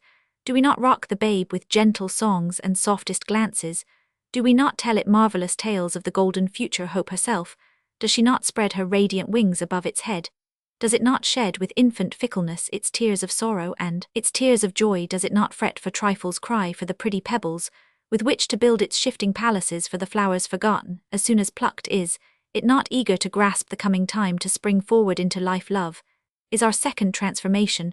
Childhood and love were one and the same thing to Eugenie and to Charles. It was a first passion with all its childlike play, more caressing to their hearts, because they now were wrapped in sadness, struggling at birth against the gloom of morning. Their love was only the more in harmony with the provincial plainness of that grey and ruined house, as they exchanged a few words beside the well in the silent court, or lingered in the garden for the sunset hour, sitting on a mossy seat, saying to each other the infinite nothings of love, or mused in the silent calm which reigned between the house and the ramparts, like that beneath the arches of a church. Charles comprehended the sanctity of love for his great lady. His dear Annette had taught him only its stormy troubles. At this moment he left the worldly passion, coquettish, vain, and showy as it was, and turned to the true pure love. He loved even the house, whose customs no longer seemed to him ridiculous. He got up early in the mornings that he might talk with Eugenie for a moment before her father came to dole out the provisions. When the steps of the old man sounded on the staircase, he escaped into the garden. The small criminality of this morning tete-a-tete, which Nanoen pretended not to see, gave to their innocent love the lively charm of a forbidden joy. After breakfast, when Grandet had gone to his fields and his other occupations, Charles remained with the mother and daughter, finding an unknown pleasure in holding their skeins, in watching them at work, in listening to their quiet prattle.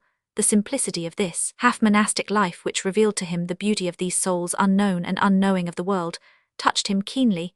He had believed such morals impossible in France, and admitted their existence nowhere. But in Germany, even so, they seemed to him fabulous, only real. In the novels of Auguste Lafontaine, soon Eugenie became to him the Margaret of Gotha. For her fall day by day, his words, his looks enraptured the poor girl, who yielded herself up with delicious non-resistance to the current of love. She caught her happiness as a swimmer seizes the overhanging branch of a willow to draw himself from the river and lie at rest upon its shore. Did no dread of a coming absence sadden the happy hours of those fleeting days? Daily some little circumstance reminded them of the parting that was at hand. 3 days after the departure of des Grassins, Grandet took his nephew to the civil courts, with the solemnity which country people attach to all legal acts, that he might sign a deed surrendering his rights in his father's estate. Terrible renunciation, species of domestic apostasy. Charles also went before Maître Crotchat to make 2 powers of attornion for des Grassins, the other for the friend whom he had charged with the sale of his belongings. After that he attended to all the formalities necessary to obtain a passport for foreign countries. And finally, when he received his simple mourning clothes from Paris, he sent for the tailor of Saumur, and sold to him his useless wardrobe. This last act pleased Grandet exceedingly. "Ah, now you look like a man prepared to embark and make your fortune," he said, when Charles appeared in a surtout of plain black cloth. "Good, very good." "I hope you will believe, monsieur," answered his nephew, "that I shall always try to conform to my situation." "What's that?" said his uncle, his eyes lighting up at a handful of gold which Charles was carrying. "Monsieur, I have collected all my buttons and rings and other superfluities, which may have some value, but not knowing anyone in Saumur, I wanted to ask you to To buy them, said Grandet, interrupting him. No, uncle, only to tell me of an honest man who— Give me those things, I will go upstairs, and estimate their value. I will come back, and tell you what it is to a fraction jeweller's gold, examining a long chain 18 or 19 carats. The goodman held out his huge hand, and received the mass of gold which he carried away. Cousin, said Grandet, may I offer you these 2 buttons? They can fasten ribbons round your wrists. That sort of bracelet is much the fashion just now. I accept without hesitation, she answered, giving him an understanding look. And here is my mother's thimble. I have always kept it carefully in my dressing case, said Charles, presenting a pretty gold thimble to Madame Grandet, who for many years had longed for one. I cannot thank you, no words are possible, my nephew, said the poor mother, whose eyes filled with tears night and morning in my prayers. I shall add one for you, the most earnest of all for those who travel. If I die, Eugenie will keep this treasure for you. They are worth 989 francs 75 centimes, said Grandet, opening the door to save you the pain of selling them. I will advance the money in livres. The word livres on the literal of the Loire signifies that crown prices of 6 livres are to be accepted as 6 francs without deduction. I dared not propose it to you, answered Charles, but it was most repugnant to me to sell my jewels to some second-hand dealer in your own town. People should wash their dirty linen at home. As Napoleon said, I thank you for your kindness. Grandet scratched his ear, and there was a moment's silence. My dear uncle, resumed Charles, looking at him with an uneasy air, as if he feared to wound his feelings, my aunt and cousin have been kind enough to accept a trifling remembrance of me. Will you allow me to give you these sleeve buttons, which are useless to me now? They will remind you of a poor fellow who far away will always think of those who are henceforth all his family. My lad, you mustn't rob yourself this way. Let me see, wife, what have you got? He added, turning eagerly to her. A gold thimble. And you little girl, what diamond buttons? Yes, ill, except your present nephew, he answered, shaking Charles by the hand. Beauty, you must let me priorize your passage to the Indies. Yes, I wish to pay your passage because I see, my boy, in valuing your jewels, I estimated only the weight of the gold. Very likely the workmanship is worth something, so let us settle it, that I am to give you 1,500 francs in livres. Crutchart will lend them to me. I haven't got a copper farthing here unless Perrottet, who is behindhand with his rent, should pay up. By the by, I'll go and see him. He took his hat, put on his gloves, and went out. Then you are really going, said Eugenie to her cousin with a sad look, mingled with admiration. I must, he said, bowing his head. For some days past Charles' whole bearing, manners, and speech had become those of a man who, in spite of his profound affliction, feels the weight of immense obligations, and has the strength to gather courage from misfortune. He no longer repined, he became a man. Eugenie never augured better of her cousin's character than when she saw him come down in the plain black clothes, which suited well with his pale face and sombre countenance on that day. The 2 women put on their own mourning, and all 3 assisted at a requiem celebrated in the parish church for the soul of the late Guillaume Grandet. At the second breakfast, Charles received letters from Paris and began to read them. Well, cousin, are you satisfied with the management of your affairs? Said Eugenie in a low voice. Never ask such questions, my daughter, said Grandet. What the devil do I tell you my affairs? Why do you poke your nose into your cousin's? Let the lad alone. Oh, I haven't any secrets, said Charles. Ta, nephew, you'll soon find out that you must hold your tongue in business. When the 2 lovers were alone in the garden, Charles said to Eugenie, drawing her down on the old bench beneath the walnut tree, I did right to trust Alphonse. He has done famously. He has managed my affairs with prudence and good faith. I now owe nothing in Paris, all my things have been sold. And he tells me that he has taken the advice of an old sea captain, and spent 3,000 francs on a commercial outfit of European curiosities, which will be sure to be in demand in the Indies. He has sent my trunks to Nantes, where a ship is loading for San Domingo in 5 days. Eugenie, we must bid each other farewell, perhaps forever, at least for years. My outfit, and 10,000 francs, which 2 of my friends send me, are a very small beginning. I cannot look to return for many years, my dear cousin. Do not weight your life in the scales with mine. I may perish. Some good marriage may be offered to you. Do you love me? She said. Oh yes, indeed yes, he answered with a depth of tone that revealed an equal depth of feeling. I shall wait, Charles. Good heavens, there is my father at his window, she said, repulsing her cousin, who leaned forward to kiss her. She ran quickly under the archway. Charles followed her. When she saw him, she retreated to the foot of the staircase, and opened the swing door. Then, scarcely knowing where she was going, Eugenie reached the corner near Nanoen's den, in the darkest end of the passage. There Charles caught her hand, and drew her to his heart, passing his arm about her waist. He made her lean gently upon him. Eugenie no longer resisted, she received and gave the purest, the sweetest, and yet with all the most unreserved of kisses. "Dear Eugenie, a cousin is better than a brother, for he can marry you," said Charles. "So be it," cried Nanoen, opening the door of her lair. The two lovers, alarmed, fled into the hall, where Eugenie took up her work, and Charles began to read the litanies of the Virgin in Madame Grandet's prayer book. "Mercy," cried Nanoen, "now they're saying their prayers." As soon as Charles announced his immediate departure, Grandet bestirred himself to testify much interest in his nephew. He became very liberal of all that cost him nothing, took pains to find a packer, declared the man asked too much for his cases, insisted on making them himself out of old planks, got up early in the morning to fit and plane and nail together the strips, out of which he made to his own satisfaction some strong cases in which he packed all Charles' effects. He also took upon himself to send them by boat down the Loire to insure them, and get them to Nantes in proper time. After the kiss taken in the passage, the hours fled for Eugenie with frightful rapidity. Sometimes she thought of following her cousin. Those who have known that most endearing of all passions, one whose duration is each day shortened by time, by age, by mortal illness, by human chances and fatalitesty, will understand the poor girl's tortures. She wept as she walked in the garden, now so narrow to her, as indeed the court, the house, the town, all seemed. She launched in thought upon the wide expanse of the ocean he was about to traverse. At last the eve of his departure came that morning, in the absence of Grandet and of Nanoen. The precious case which contained the two portraits was solemnly installed in the only drawer of the old cabinet, which could be locked, where the now empty velvet purse was lying. This deposit was not made without a goodly number of tears and kisses. When Eugenie placed the key within her bosom, she had no courage to forbid the kiss with which Charles sealed the act. "It shall never leave that place, my friend," she said. "Then my heart will be always there." "Ah, Charles, it is not right," she said, as though she blamed him. "Are we not married?" he said. "I have thy promise, then take mine." "Thine, I am thine forever," they each said, repeating the words twice over. No promise made upon this earth was ever purer. The innocent sincerity of Eugenie had sanctified for a moment the young man's love. On the morrow the breakfast was sad. Nanoen herself, in spite of the gold-embroidered robe, and the Jeanette cross bestowed by Charles, had tears in her eyes.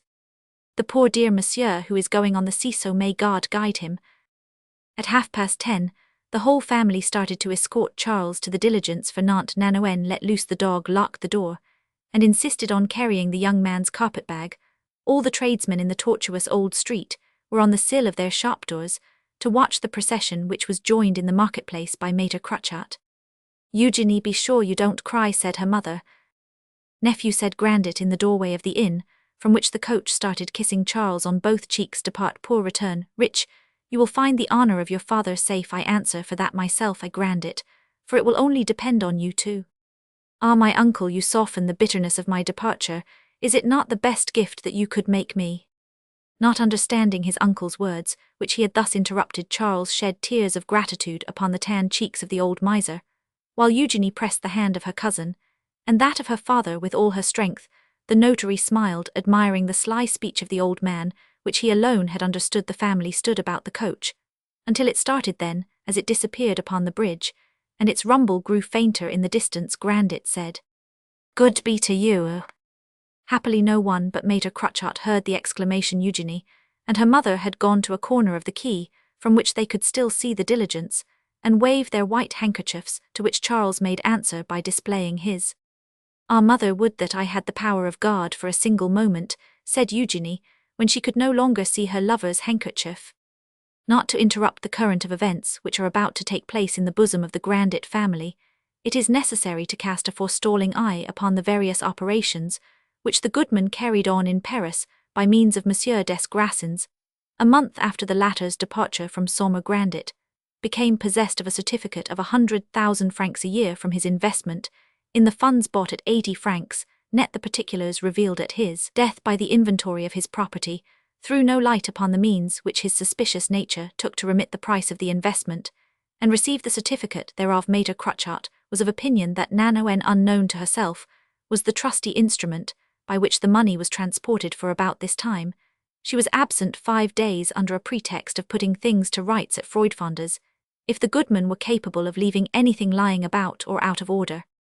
In all that concerned the business of the house of Guillaume Grandet, the old cooper's intentions were fulfilled to the letter. The Bank of France, as everybody knows, affords exact information about all the large fortunes in Paris, and the provinces. The names of Des Grassins and Félix Grandet of Saumur were well known there, and they enjoyed the esteem bestowed on financial celebrities whose wealth comes from immense and unencumbered territorial possessions. The arrival of the Saumur banker for the purpose, it was said, of honorably liquidating the affairs of Grandet of Paris, was enough to avert the shame of protested notes from the memory of the defunct merchant. The seals on the property were taken off in presence of the creditors, and the notary employed by Grandet went to work at once on the inventory of the assets.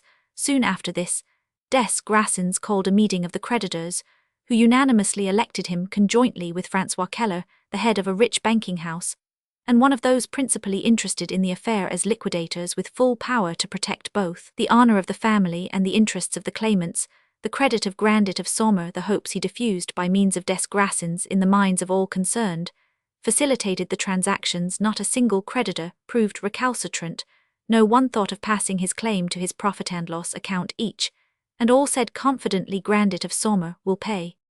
6 months went by. The Parisians had redeemed the notes in circulation as they fell due, and held them under lock and key in their desks. First result, aimed at by the old cooper. 9 months after this preliminary meeting, the two liquidators distributed 47% to each creditor on his claim. This amount was obtained by the sale of the securities, property, and possessions of all kinds belonging to the late Guillaume Grandet, and was paid over with scrupulous fidelity. Unimpeachable integrity was shown in the transaction. The creditors gratefully acknowledged the remarkable and incontestable honor displayed by the Grandets. When these praises had circulated for a certain length of time, the creditors asked for the rest of their money. It became necessary to write a collective letter to Grandet of Saumur. "Here it comes," said the old man, as he threw the letter into the fire. "Patience, my good friends." In answer to the proposals contained in the letter, Grandet of Saumur demanded that all vouchers for claims against the estate of his brother should be deposited with a notary, together with acquittances for the 47% already paid.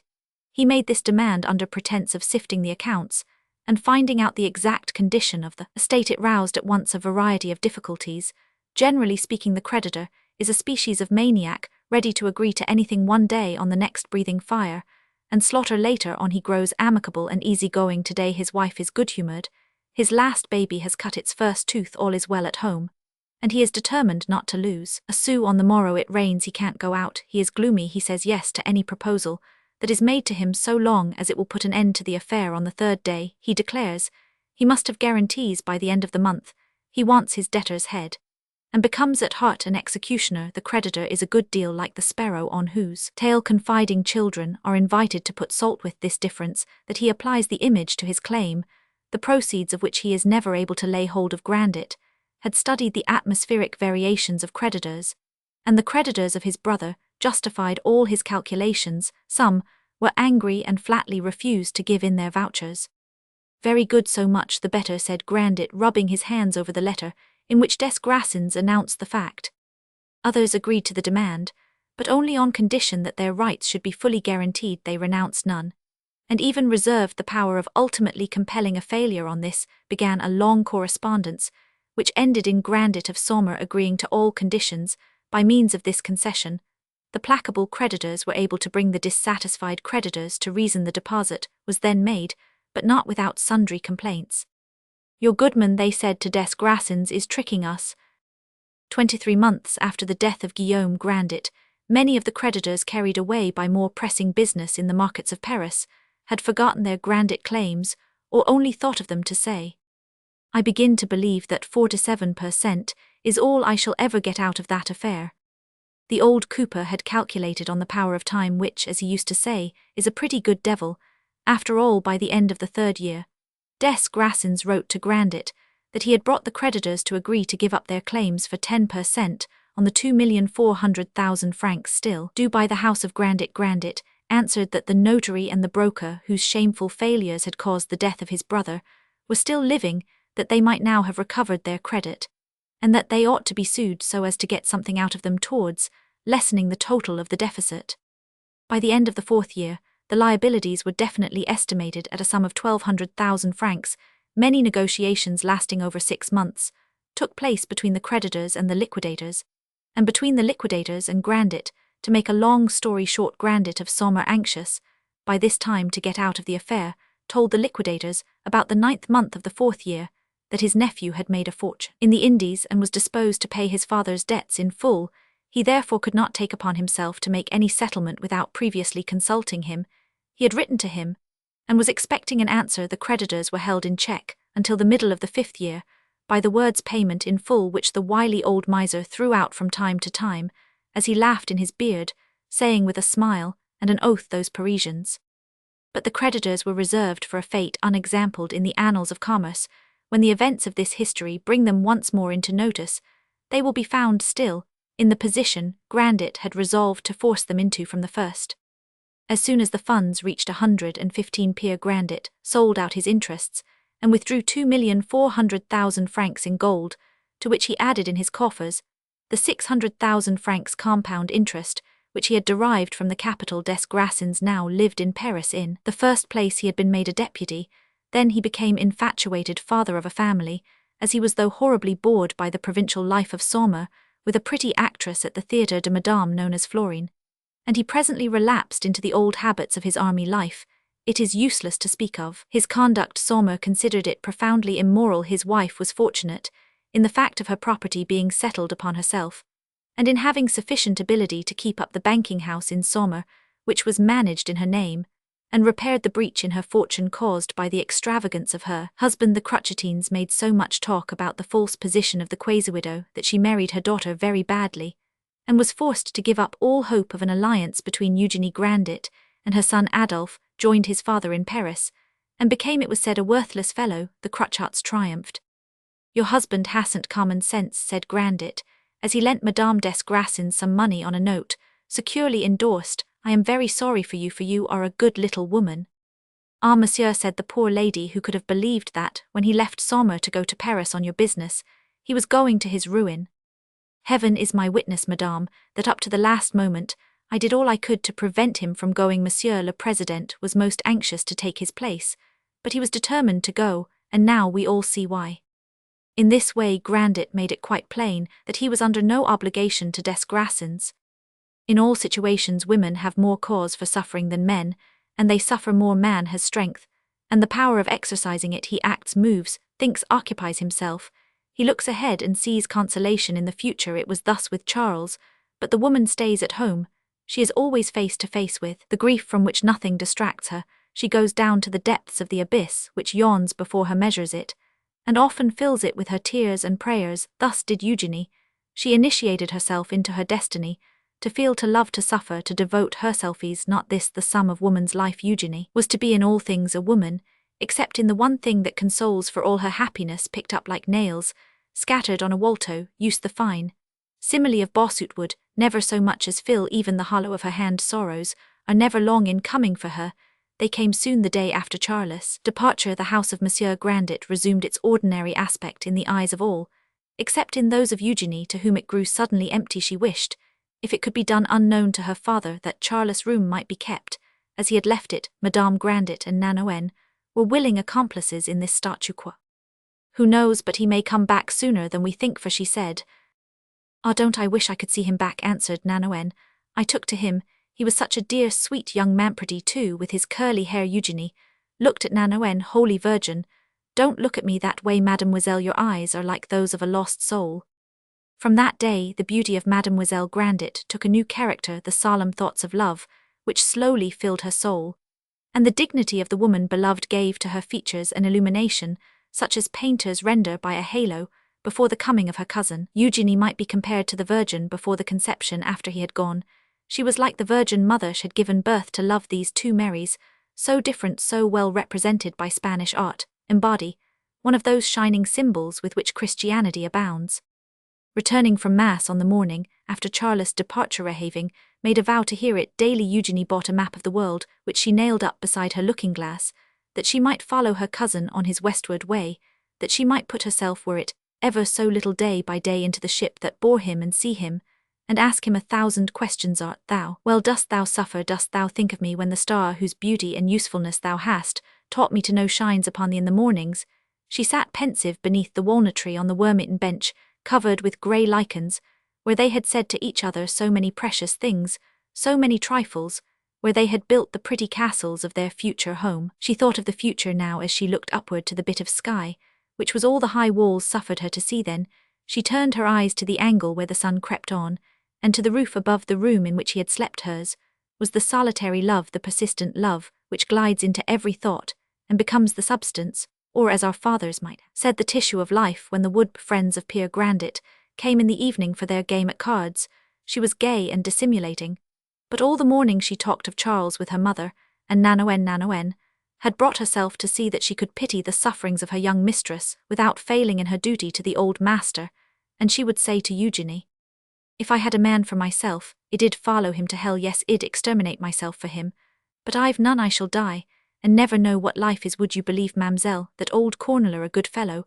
all the same, is always round my petticoats for the sake of my money, just for all the world like the rats who come smelling after the master's cheese, and paying court to you. I see it all. I've got a shrewd eye, though I am as big as a steeple. Well, ma'amselle, it pleases me, but it isn't love. X.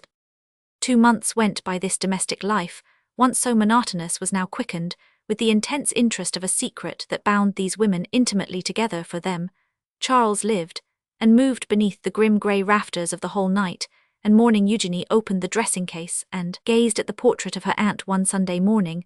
Her mother surprised her as she stood absorbed in finding her cousin's features in his mother's face. Madame Grandet was then, for the first time, admitted into the terrible secret of the exchange made by Charles against her daughter's treasure. "You gave him all," cried the poor mother, terrified. "What will you say to your father on New Year's Day, when he asks to see your gold?" Eugenie's eyes grew fixed, and the two women lived through mortal terror for more than half the morning. They were so troubled in mind that they missed High Mass, and only went to the military service in 3 days. The year 1819 would come to an end in 3 days. A terrible drama would begin, a bourgeois tragedy without poison or dagger, or the spilling of blood. Butters regards the actors in it more cruel than all the fabled horrors in the family of the Atrides. "What will become of us?" said Madame Grandet to her daughter, letting her knitting fall upon her knees. The poor mother had gone through such anxiety for the past 2 months that the woolen sleeves which she needed for the coming winter were not yet finished. This domestic fact, insignificant as it seems, bore sad results for want of those sleeves. A chill seized her in the midst of a sweat, caused by a terrible explosion of anger on the part of her husband. "I have been thinking, my poor child, that if you had confided your secret to me, we should have had time to write to Monsieur des Grassins in Paris. He might have sent us gold pieces like yours, though Grandet knows them all perhaps. Where could we have got the money? I would have pledged my own property, besides Monsieur des Grassins would have." "It is too late," said Eugenie in a broken, hollow voice. "Tomorrow morning we must go and wish him a happy new year in his chamber." "But my daughter, why should I not consult the Cruchats?" No, it would be delivering me up to them, and putting ourselves in their power. Besides, I have chosen my course. I have done right. I repent of nothing. God will protect me. His will be done. Our mother, if you had read his letter, you too would have thought only of him." The next morning, January 1, 1820, the horrible fear to which mother and daughter were a prey suggested to their minds a natural excuse by which to escape the solemn entrance into Grandet's chamber. The winter of 18,191,820 was one of the coldest of that epoch. The snow encumbered the roofs. Madame Grandet called to her husband as soon as she heard him stirring in his chamber, and said, "Grandet, will you let Nanoen light a fire here for me? The cold is so sharp that I am freezing under the bedclothes at my age. I need some comforts. Besides," she added, after a slight pause, "Eugenie shall come and dress here. The poor child might get an illness from dressing in her cold room in such weather. Then we will go and wish you a happy new year beside the fire in the hall." "Ta ta ta ta, what a tongue, a pretty way to begin the new year, Madame Grandet. You never talked so much before, but you haven't been sopping your bread in wine, I know that." There was a moment's silence. "Well," resumed the goodman, who no doubt had some reason of his own for agreeing to his wife's request, "I'll do what you ask, Madame Grandet. You are a good woman, and I don't want any harm to happen to you at your time of life, though, as a general thing, the Bertilliers are as sound as a roach hine isn't that." So he added after a pause, "Well, I forgive them, We got their property in the end, and he coughed. You are very gay this morning, monsieur, said the poor woman gravely. I am always gay. Guy le tonneliers. Raccommodez votre covier. He answered, entering his wife's room, fully dressed. Yes, on my word. It is cold enough to freeze you solid. We shall have a fine breakfast, wife. Des Grassins has sent me a pate de foiegras truffled. I am going now to get it at the coach office. There'll be a double Napoleon for Eugenie in the package, he whispered in Madame Grandet's ear. I have no gold left, wife. I had a few stray pieces. I don't mind telling you that, but I had to let them go in business. Then, by way of celebrating the new year, he kissed her on the forehead. Eugenie, cried the mother, when Grandet was fairly gone, I don't know which side of the bed your father got out of, but he is good-tempered this morning. Perhaps we shall come out safe after all. What's happened to the master? Said Nanoen, entering her mistress' room to light the fire first place. He said, Good morning, Happy New Year, you big fool, go and light my wife's fire, she's cold. And then didn't I feel silly when he held out his hand and gave me a 6-franc piece which isn't worn one bit. Just look at it, Madame, the kind man, he is a good man. That's a fact. There are some people who the older they get the harder they grow. But Hughie, he's getting soft and improving with time like your Ratafia. He is a good man. The secret of Grandet's joy lay in the complete success of his speculation. Monsieur des Grassins, after deducting the amount which the old cooper owed him for the discount on 150,000 francs in Dutch notes, and for the surplus which he had advanced to make up the sum required for the investment in the funds which was to produce 100,000 francs a year, had now sent him by the diligence 30,000 francs in silver coin, the remainder of his first half-year's interest, informing him at the same time that the funds had already gone up in value. They were then quoted at 89. The shrewdest capitalists bought in towards the last of January at 93. Grandet had thus gained in 2 months 12% on his capital. He had simplified his accounts, and would in future receive 50,000 francs interest every 6 months, without incurring any taxes or costs for repairs. He understood at last what it was to invest money in the public securities system, for which provincials have always shown a marked repugnancy, and at the end of years he found himself master of a capital of 6 millions, which increased without much effort of his own, and which, joined to the value and proceeds of his territorial possessions, gave him a fortune that was absolutely colossal. The 6 francs bestowed on Nanoen were perhaps the reward of some great service which the poor servant had rendered to her master, unawares. Oh, where's Pierre Grandet going? He has been scurrying about since sunrise, as if to a fire, said the tradespeople to each other, as they opened their shops for the day. When they saw him coming back from the wharf, followed by a porter from the coach office, wheeling a barrow which was laden with sacks, they all had their comments to make. Water flows to the river, the old fellow was running after his gold, said one. He gets it from Paris and Freudfond and Holland, said another. He'll end by buying up Saumur, cried a third. He doesn't mind the cold, he's so wrapped up in his gains, said a wife to her husband. Hey, Monsieur Grandet, if that's too heavy for you, said a cloth dealer, his nearest neighbour, ill take it off your hands. Heavy, said the cooper, I should think so, it's all sous. Silver sous, said the porter in a low voice. If you want me to take care of you, keep your tongue between your teeth, said the goodman to the porter as they reached the door. The old fox, I thought he was deaf, seems, he can hear fast enough in frosty weather. Here's 20 sous for your new year, and mum, said Grandet, be off with you, Nanoen. Shall take back your barrow, Nanoen. Are the linnets at church? Yes, monsieur. Then lend a hand, go to work, he cried, piling the sacks upon her in a few moments. All were carried up to his inner room, where he shut himself in with them. When breakfast is ready, knock on the wall, he said, as he disappeared. Take the barrow back to the coach office. The family did not breakfast that day until 10 o'clock. Your father will not ask to see your gold downstairs, said Madame Grandet, as they got back from Mass. You must pretend to be very chilly, we may have time to replace the treasure before your fete day. Grandet came down the staircase thinking of his splendid speculation in government securities, and wondering how he could metamorphose his Parisian silver into solid gold. He was making up his mind to invest in this way everything he could lay hands on, until the funds should reach a par value. Fatal reverie for Eugenie. As soon as he came in, the 2 women wished him a happy new year. His daughter, by putting her arms round his neck, and caressing him. Madame Grandet gravely, and with dignity. Ha, my child, he said, kissing his daughter on both cheeks. I work for you, don't you see? I think of your happiness. Must have money to be happy. Without money, there's not a particle of happiness here. There's a new Napoleon for you, I sent to Paris for it, on my word of honor. It's all the gold I have. You are the only one that has got any gold. I want to see your gold, little one. Oh, it is too cold, let us have breakfast, answered Eugenie. Well, after breakfast then, it will help the digestion. That fat des Grassins sent me the pate. Eat as much as you like, my children. It costs nothing. Des Grassins is getting along very well. I am satisfied with him. The old fish is doing Charles a good service, and gratis too. He is making a very good settlement of that poor deceased Grandet's business, who he muttered with his mouth full, after a pause. How good it is. Eat some wife that will feed you for at least 2 days. I am not hungry. I am very poorly, you know that. Ah bah, you can stuff yourself as full as you please without danger. You're a Bertilliere. They are all hearty. You are a bit yellow, that's true, but I like yellow myself. The expectation of ignominious and public death is perhaps less horrible to a condemned criminal than the anticipation of what was coming after breakfast to Madame Grandet and Eugenie. The more gleefully the old man talked and ate, the more their hearts shrank within them. The daughter, however, had an inward prop at this crisis, gathered strength through love. For him, she cried within her, I would die 1,000 deaths. At this thought she shot a glance at her mother, which flamed with courage.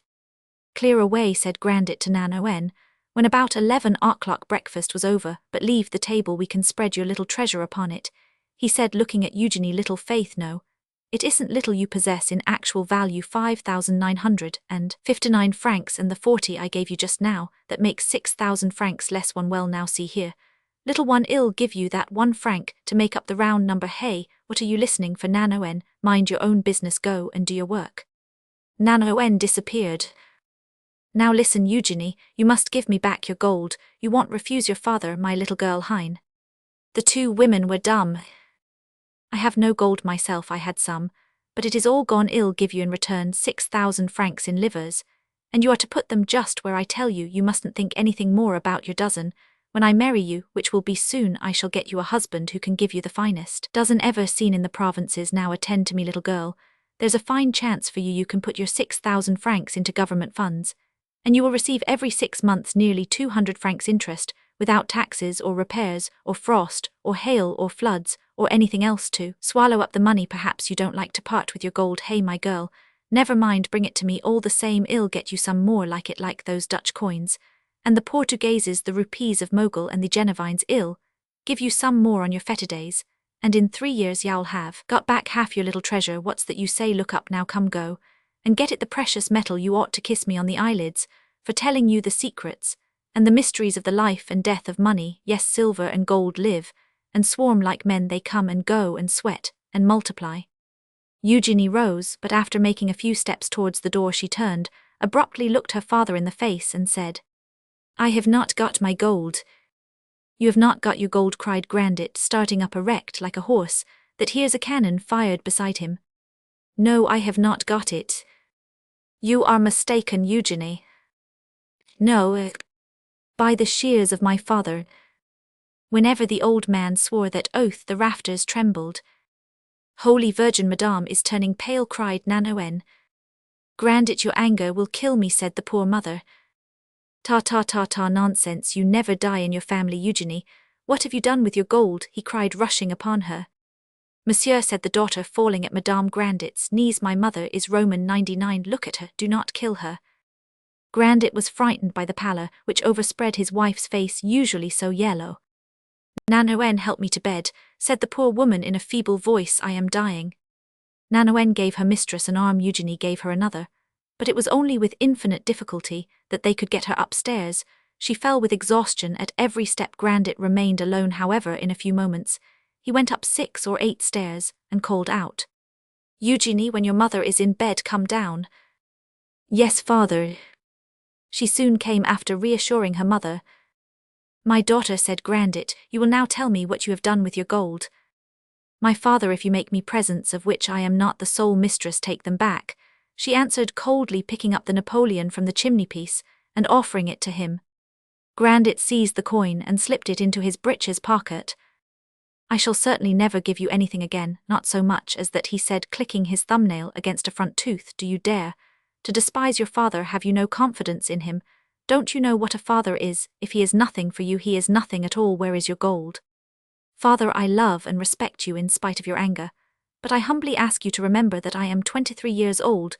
You have told me often that I have attained my majority, and I do not forget it. I have used my money as I chose to use it, and you may be sure that it was put to a good use." "What use?" "That is an inviolable secret," she answered. "Have you no secrets? I am the head of the family. I have my own affairs.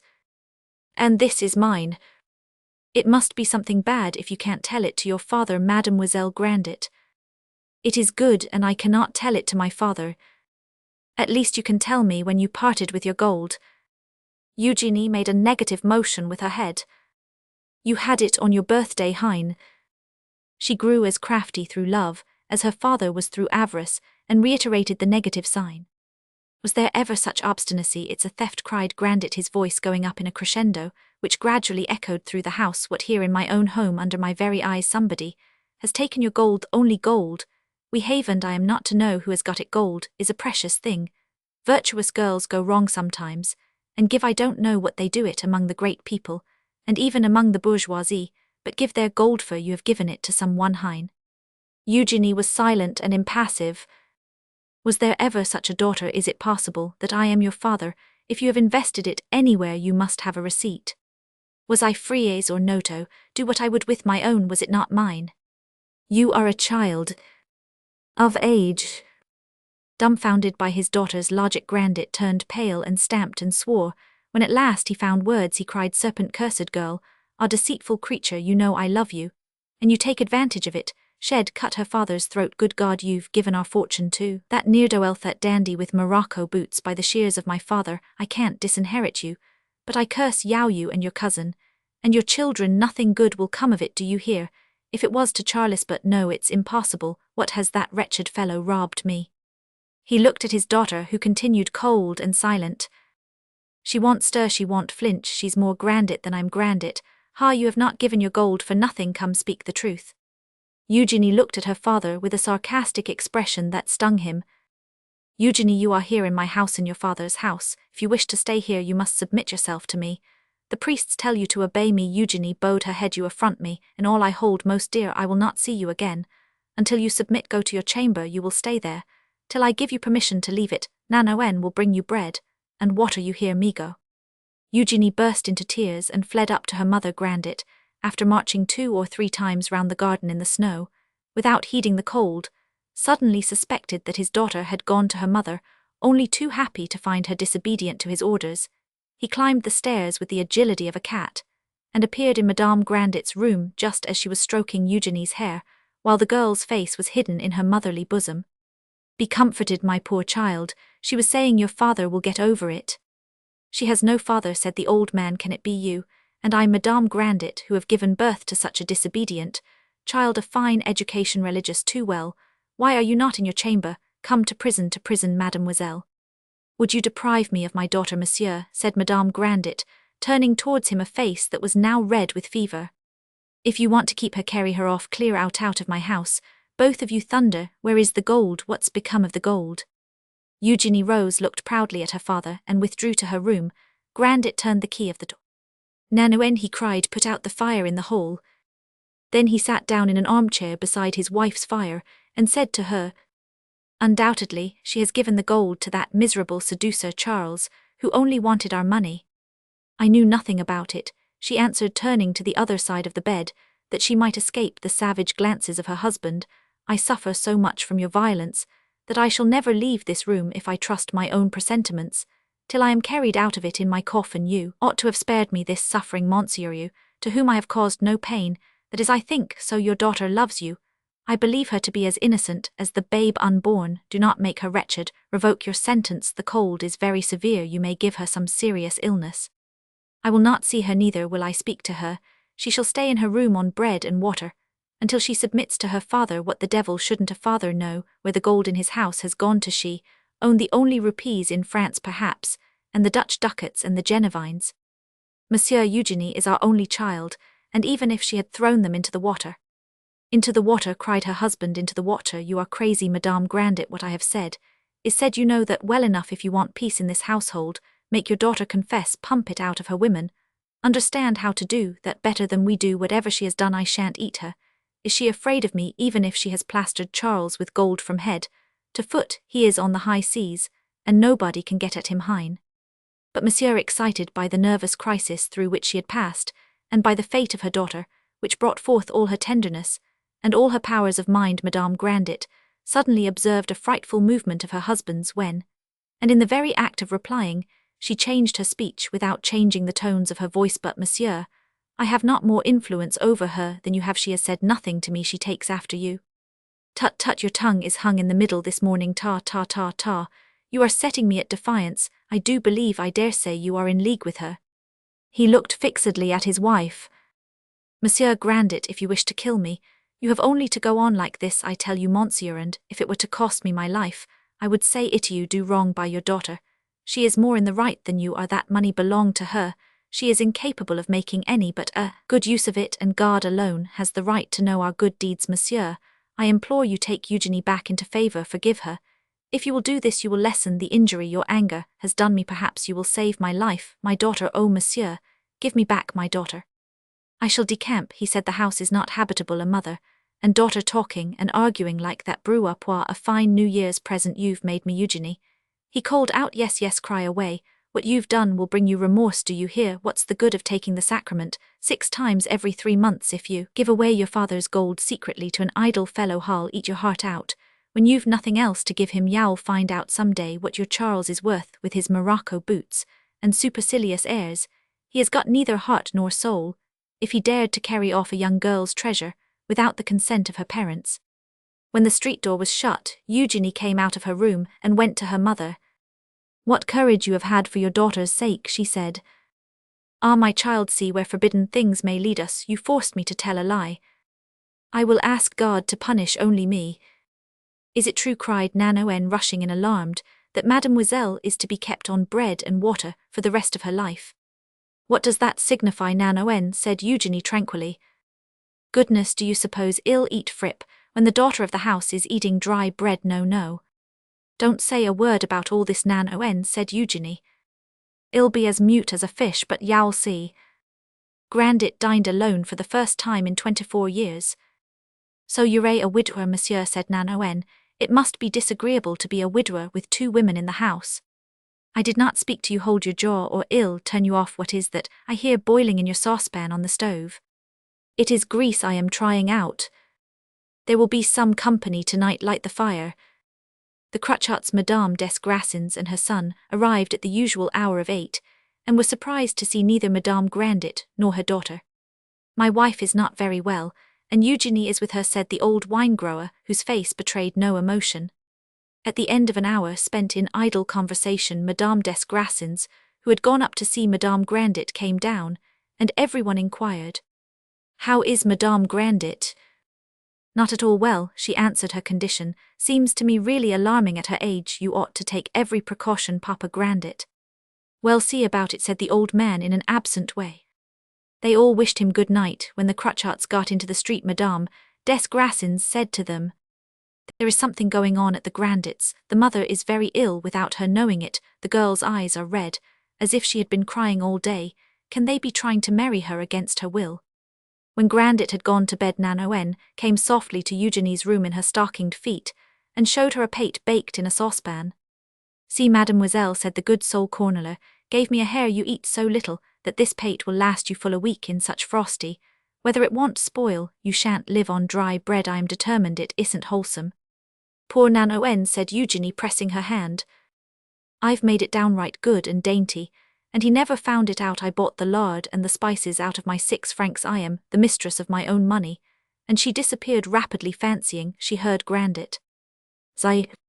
For several months, the old wine-grower came constantly to his wife's room at all hours of the day, without ever uttering his daughter's name or seeing her, or making the smallest allusion to her. Madame Grandet did not leave her chamber, and daily grew worse. Nothing softened the old man. He remained unmoved, harsh and cold as a granite rock. He continued to go and come about his business as usual, but ceased to stutter, talked less, and was more obdurate in business transactions than ever before. Often he made mistakes in adding up his figures. Something is going on at the Grandets, said the Grassinists and the Crutchotines. What has happened in the Grandet family became a fixed question which everybody asked everybody else at the little evening parties of Saumur. Eugenie went to mass escorted by Nanoen. If Madame des Grassins said a few words to her, on coming out of church she answered in an evasive manner without satisfying any curiosity. However, at the end of 2 months, it became impossible to hide either from the 3 Cruchots or from Madame des Grassins the fact that Eugenie was in confinement. There came a moment when all pretexts failed to explain her perpetual absence. Then, though it was impossible to discover by whom the secret had been betrayed, all the town became aware that ever since New Year's Day Mademoiselle Grandet had been kept in her room without fire on bread and water by her father's orders, and that Nanoen cooked little dainties and took them to her secretly at night. It was even known that the young woman was not able to see or take care of her mother, except at certain times when her father was out of the house.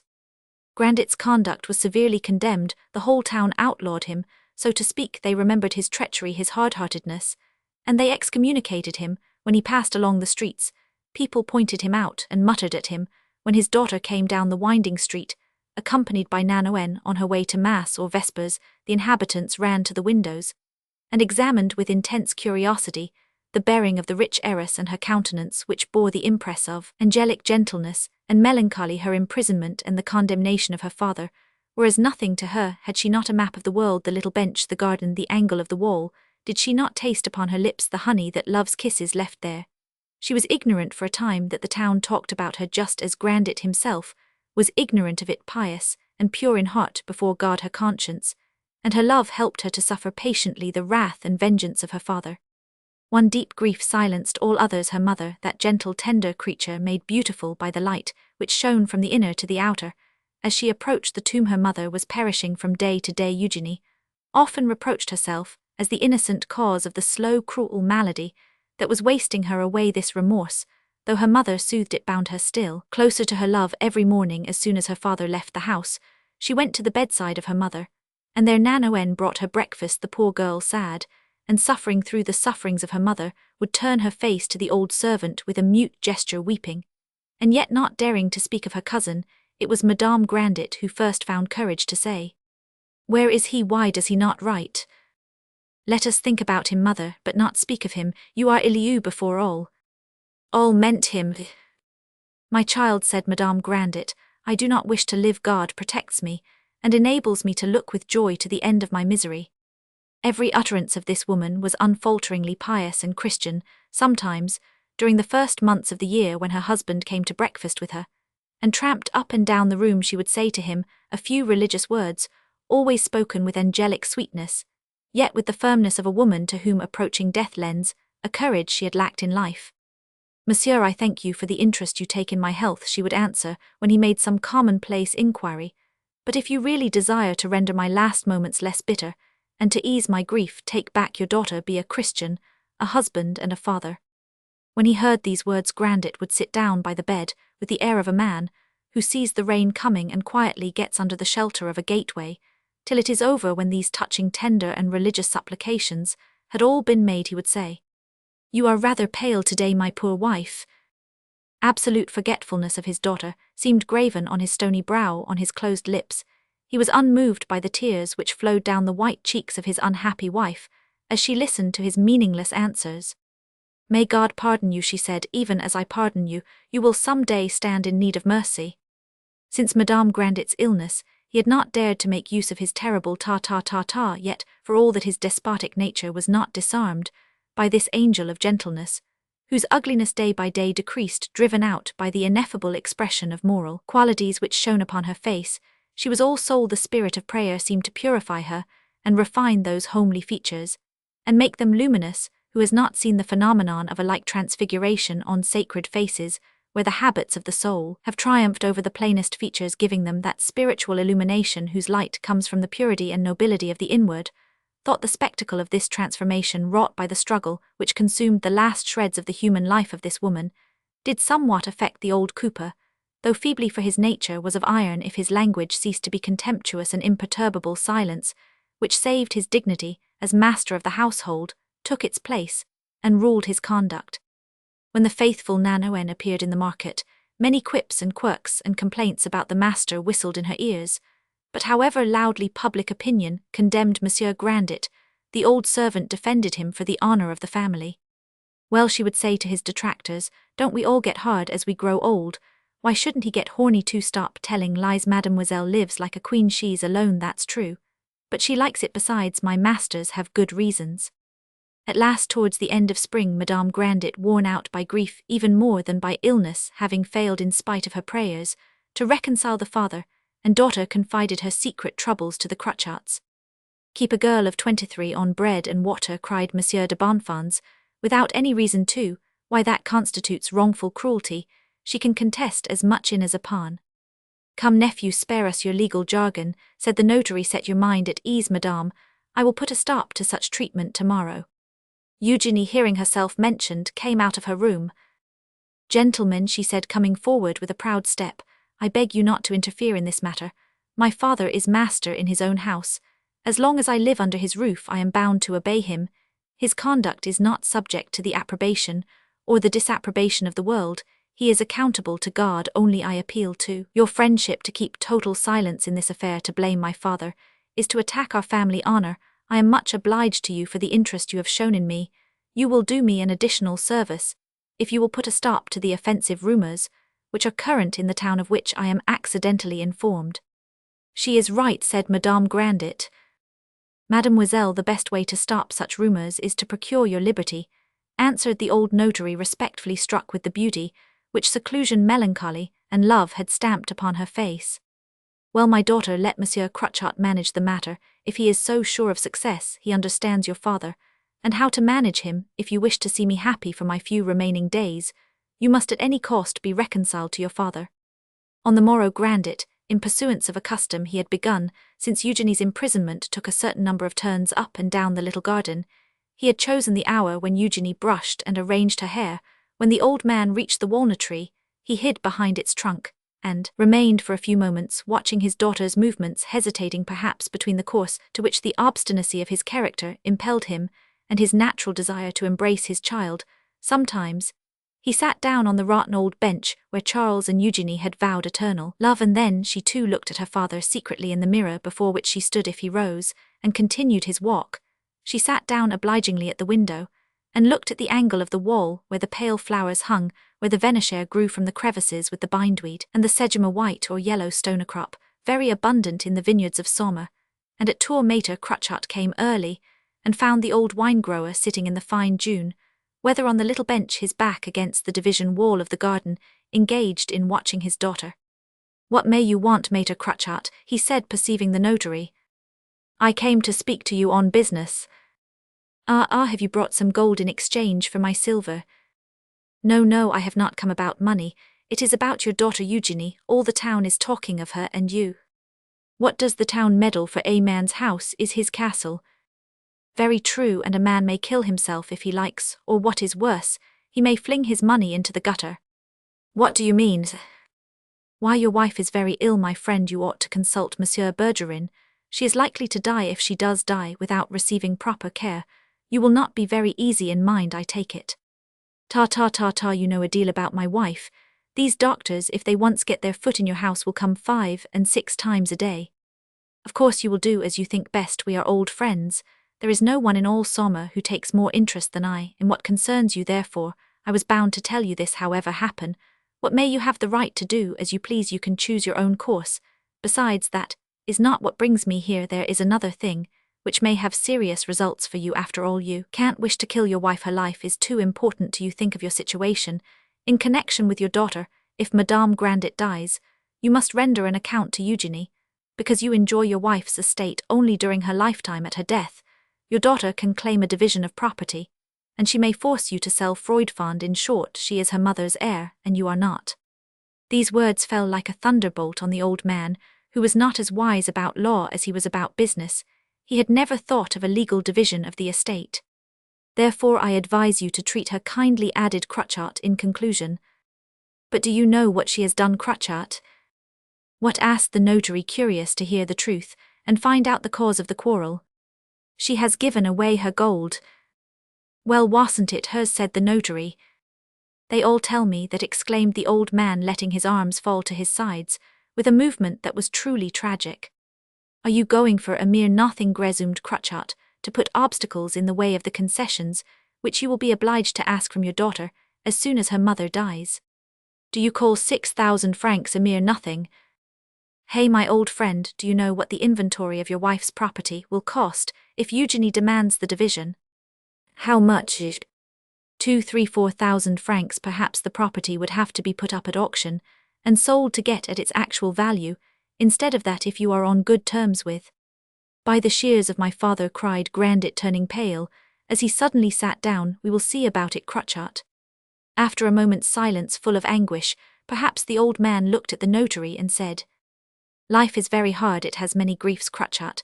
He continued solemnly, You would not deceive me, swear to me upon your honour that all you've told me is legally true. Show me the law, I must see the law. My poor friend, said the notary, don't, I know my own business. Then it is true I am robbed, betrayed, killed, destroyed by my own daughter. It is true that your daughter is her mother's heir. Why do we have children? Ah, my wife, I love her, luckily she's sound and healthy, she's a Bertelier. She has not a month to live. Grandet struck his forehead, went a few steps, came back, cast a dreadful look on Crutchart, and said, What can be done? Eugenie can relinquish her claim to her mother's property. Should she do this, you would not disinherit her, I presume, but if you want to come to such a settlement, you must not treat her harshly. What I am telling you, old man, is against my own interests. What do I live by if it isn't liquidations, inventories, conveyances, divisions of property? Well, see, don't let's talk any more about it, Crutchart, it rings my vitals. Have you received any gold? No, but I have a few old louis, a dozen or so, which you may have my good friend make it up with. Eugenie, don't you know all Saumur is pelting you with stones? The scoundrels! Come, the funds are at 99, do be satisfied for once in your life. At 99 are they, Crutchart? Yes. Hey, 99, repeated the old man, accompanying the notary to the street door. Then, too agitated by what he had just heard to stay in the house, he went up to his wife's room and said, Come, mother, you may have your daughter to spend the day with you. I am going to Freudfund. Enjoy yourselves, both of you. This is our wedding day, wife. See here, are 60 francs for your altar at the fete. You've wanted one for a long time. Come, cheer up, enjoy yourself, and get well. Hurrah for happiness. He threw 10 silver pieces of 6 francs each upon the bed, and took his wife's head between his hands, and kissed her forehead. My good wife, you are getting well, are not you?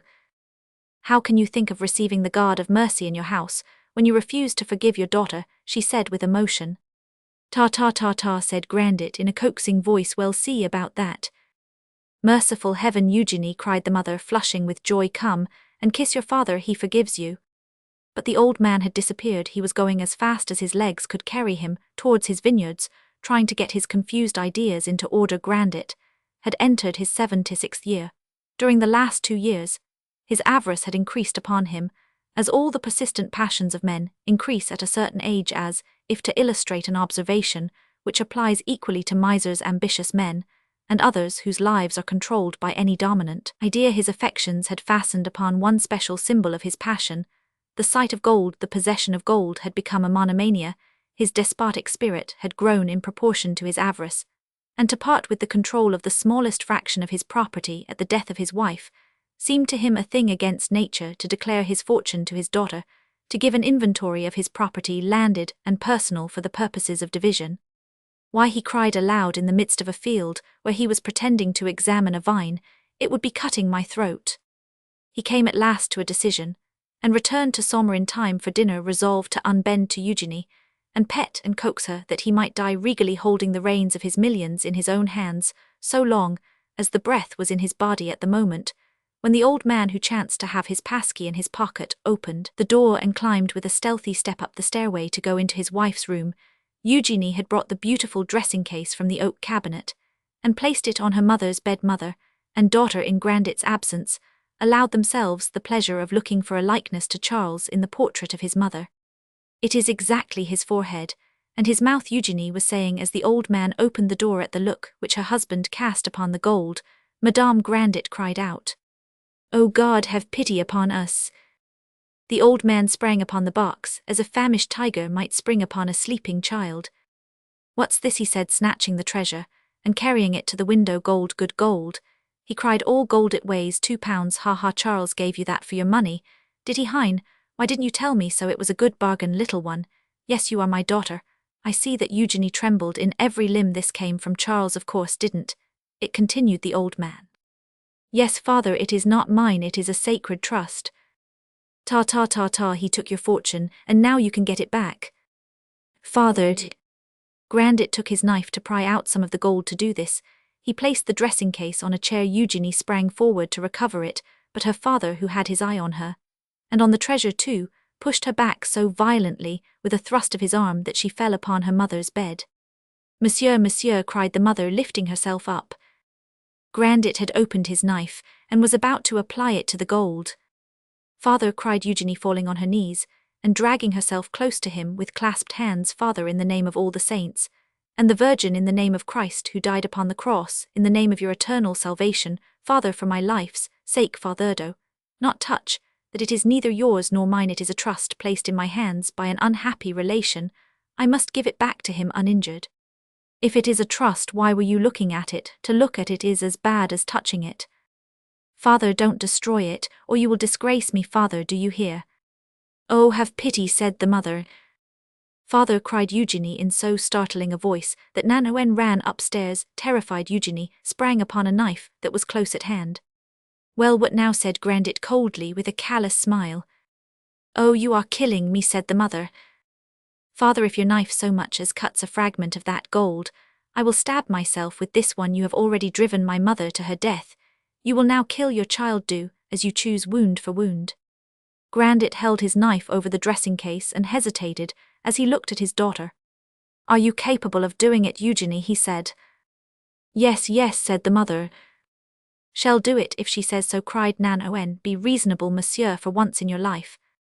The old man looked at the gold, and then at his daughter alternately. For an instant Madame Grandet fainted. There, don't you see, monsieur, that Madame is dying, cried Nanoen. Come, come, my daughter, we won't quarrel for a box. Here, take it, he cried hastily, flinging the case upon the bed. Nanoen, go and fetch Monsieur Bergerin. Come, mother, said he, kissing his wife's hand. It's all over there, we've made up havent. We little one, no more dry bread, you shall have all you want. Ah. She opens her eyes. Well, mother, little mother, come see, I am kissing Eugenie. She loves her cousin, and she may marry him if she wants to. She may keep his case, but don't die, mother, live a long time. Yet my poor wife, come, try to move, listen. You shall have the finest altar that ever was made in Saumur. Oh, how can you treat your wife and daughter so, said Madame Grandet in a feeble voice. I won't do so again, never again, cried her husband. You shall see my poor wife. He went to his inner room, and returned with a handful of louis, which he scattered on the bed. Here, Eugenie, see, wife. All these are for you, he said, fingering the coins. Come, be happy, wife, feel better, get well, you shan't want for anything, nor Eugenie either. Here's 100 louis d'or for her. You won't give these away, will you, Eugenie Hine? Madame Grandet and her daughter looked at each other in astonishment. Take back your money, father, we ask for nothing but your affection. Well, well, that's right, he said, pocketing the coins. Let's be good friends. We will all go down to dinner today, and well play Lodo every evening for 2 sous. You shall both be happy, hey, wife? Alas, I wish I could, if it would give you pleasure, said the dying woman, but I cannot rise from my bed. Poor mother, said Grandet, you don't know how I love you, and you too, my daughter. He took her in his arms, and kissed her. Oh, how good it is to kiss a daughter when we have been angry with her. There, mother, don't you see it's all over now? Go and put that away, Eugenie, he added, pointing to the case. Go, don't be afraid. I shall never speak of it again, never. Monsieur Bergerin, the celebrated doctor of Saumur, presently arrived. After an examination, he told Grandet positively that his wife was very ill, but that perfect peace of mind, a generous diet and great care might prolong her life until the autumn. Will all that cost much? Said the old man. Will she need medicines? Not much medicine, but a great deal of care, answered the doctor, who could scarcely restrain a smile. Now, Monsieur Bergerin, said Grandet, you are a man of honor, are not you? I trust to you. Come and see my wife how, and when you think necessary, save my good wife. I love her, don't you see, though I never talk about it. I keep things to myself. I am full of trouble. Troubles began when my brother died. I have to spend enormous sums on his affairs in Paris. While I'm paying through my nose, there's no end to it. Adieu, monsieur. If you can save my wife, save her. Ill spare no expense, not even if it costs me 100 or 200 francs. In spite of Grandet's fervent wishes for the health of his wife, whose death threatened more than death to him, in spite of the consideration he now showed on all occasions for the least wish of his astonished wife and daughter, In spite of the tender care which Eugenie lavished upon her, Mother Madame Grandet rapidly approached her end. Every day she grew weaker, and wasted visibly as women of her age, when attacked by serious illness, are wont to do. She was fragile as the foliage in autumn. The radiance of heaven shone through her, as the sun strikes athwart the withering leaves and gilds them. It was a death worthy of her livelier Christian death, and is not that sublime in the month of October 1822, her virtues, her angelic patience, her love for her daughter seemed to find special expression. And then she passed away without a murmur, lamb without spot. She went to heaven, regretting only the sweet companion of her cold and dreary life, for whom her last glance seemed to prophesy a destiny of sorrows. She shrank from leaving her ewe lamb white as herself alone, in the midst of a selfish world that sought to strip her of her fleece and grasp her treasures. "My child," she said as she expired, "there is no happiness except in heaven. You will know it some day." Roman 12. On the morrow of this death, Eugenie felt a new motive for attachment to the house in which she was born, where she had suffered so much, where her mother had just died. She could not see the window and the chair on its casters without weeping. She thought she had mistaken the heart of her old father. When she found herself the object of his tenderest cares, he came in the morning, and gave her his arm to take her to breakfast. He looked at her for hours together with an that was almost kind. He brooded over her, as though she had been gold. The old man was so unlike himself. He trembled so often before his daughter, that Nanoen and the Crutchetines, who witnessed his weakness, attributed it to his great age, and feared that his faculties were giving away. But the day on which the family put on their mourning, and after dinner, to which meal Mater Crutchet, the only person who knew his secret, had been invited, the conduct of the old miser was explained. "My dear child," he said to Eugenie when the table had been cleared, and the doors carefully shut, "you are now your mother's heiress, and we have a few little matters to settle between us. Isn't that so, Crutchet?" "Yes." "Is it necessary to talk of them today, father?" "Yes, yes, little one, I can't bear the uncertainty in which I am placed. I think you don't want to give me pain." "Oh, father." "Well then, let us settle it all tonight. What is it you wish me to do?" "My little girl, it is not for me to say. Tell her, Crutchet. Mademoiselle, your father does not wish to divide the property, nor sell the estate, nor pay enormous taxes on the ready money, which he may possess. Therefore, to avoid all this, he must be released from making the inventory of his whole fortune, part of which you inherit from your mother, and which is now undivided between you and your father." "Crutchet, are you quite sure of what you are saying before you tell it to a mere child?" "Let me tell it my own way, Grandet." "Yes, yes, my friend, neither you nor my daughter wish to rob me, do you, little one?" "But Monsieur Crutchet, what am I to do?" said Eugenie impatiently. "Well," said the notary, "it is necessary to sign this deed, by which you renounce your rights to your mother's estate, and leave your father the use and disposition, during his lifetime, of all the property undivided between you, of which he guarantees you the capital." "I do not understand a word of what you are saying," returned Eugenie. "Give me the deed, and show me where I am to sign it." Pierre Grandet looked alternately at the deed, and at his daughter, and at the deed, undergoing as he did so such violent emotion that he wiped the sweat from his brow. "My little girl," he said, "if instead of signing this deed, which will cost a great deal to record, you would simply agree to renounce your rights as heir to your poor dear deceased mother's property, and would trust to me for the future, I should like it better. In that case, I will pay you monthly the good round sum of 100 francs. See now, you could pay for as many masses as you want for anybody, hein, 100 francs a month in livers." "I will do all you wish, father."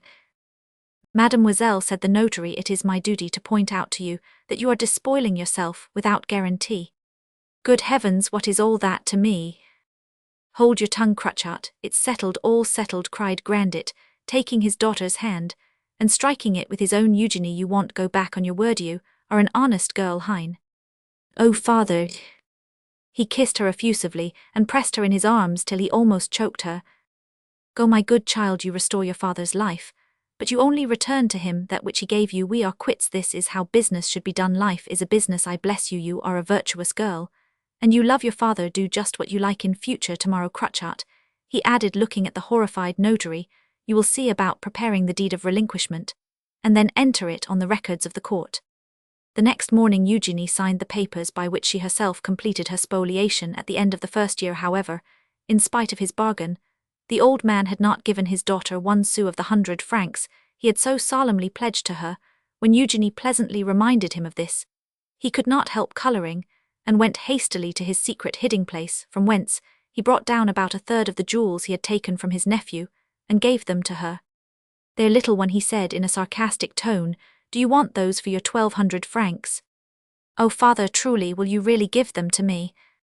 "I'll give you as many more next year," he said, throwing them into her apron, "so, before long you'll get all his gewgaws," he added, rubbing his hands, delighted to be able to speculate on his daughter's feelings. Nevertheless, the old man, though still robust, felt the importance of initiating his daughter into the secrets of his thrift and its management for 2 consecutive years. He made her order the household meals in his presence and receive the rents, and he taught her slowly and successively the names and remunerative capacity of his vineyards and his farms. About the 3rd year, he had so thoroughly accustomed her to his avaricious methods that they had turned into the settled habits of her own life, and he was able to leave the household keys in her charge without anxiety, and to install her as mistress of the house. 5 years passed away without a single event to relieve the monotonous existence of Eugenie and her father. The same actions were performed daily with the automatic regularity of clockwork. The deep sadness of Mademoiselle Grandet was known to every one, but if others surmised the cause, she herself never uttered a word that justified the suspicions which all Saumur entertained about the state of the rich heiress' heart. Her only society was made up of the Cruchots and a few of their particular friends, whom they had little by little introduced into the Grandet household. They had taught her to play whist, and they came every night for their game during the year 1827. Her father, feeling the weight of his infirmities, was obliged to initiate her still further into the secrets of his landed property, and told her that in case of difficulty she was to have recourse to Maître Cruchot, whose integrity was well known to him. Towards the end of this year, the old man, then 82, was seized by paralysis, which made rapid progress. Dr. Bergerin gave him up. Eugenie, feeling that she was about to be left alone in the world, came, as it were, nearer to her father, and clasped more tightly this last living link of affection to her mind, as in that of all loving women love was the whole of life. Charles was not there, and she devoted all her care and attention to the old father, whose faculties had begun to weaken though his avarice remained instinctively acute. The death of this man offered no contrast to his life in the morning.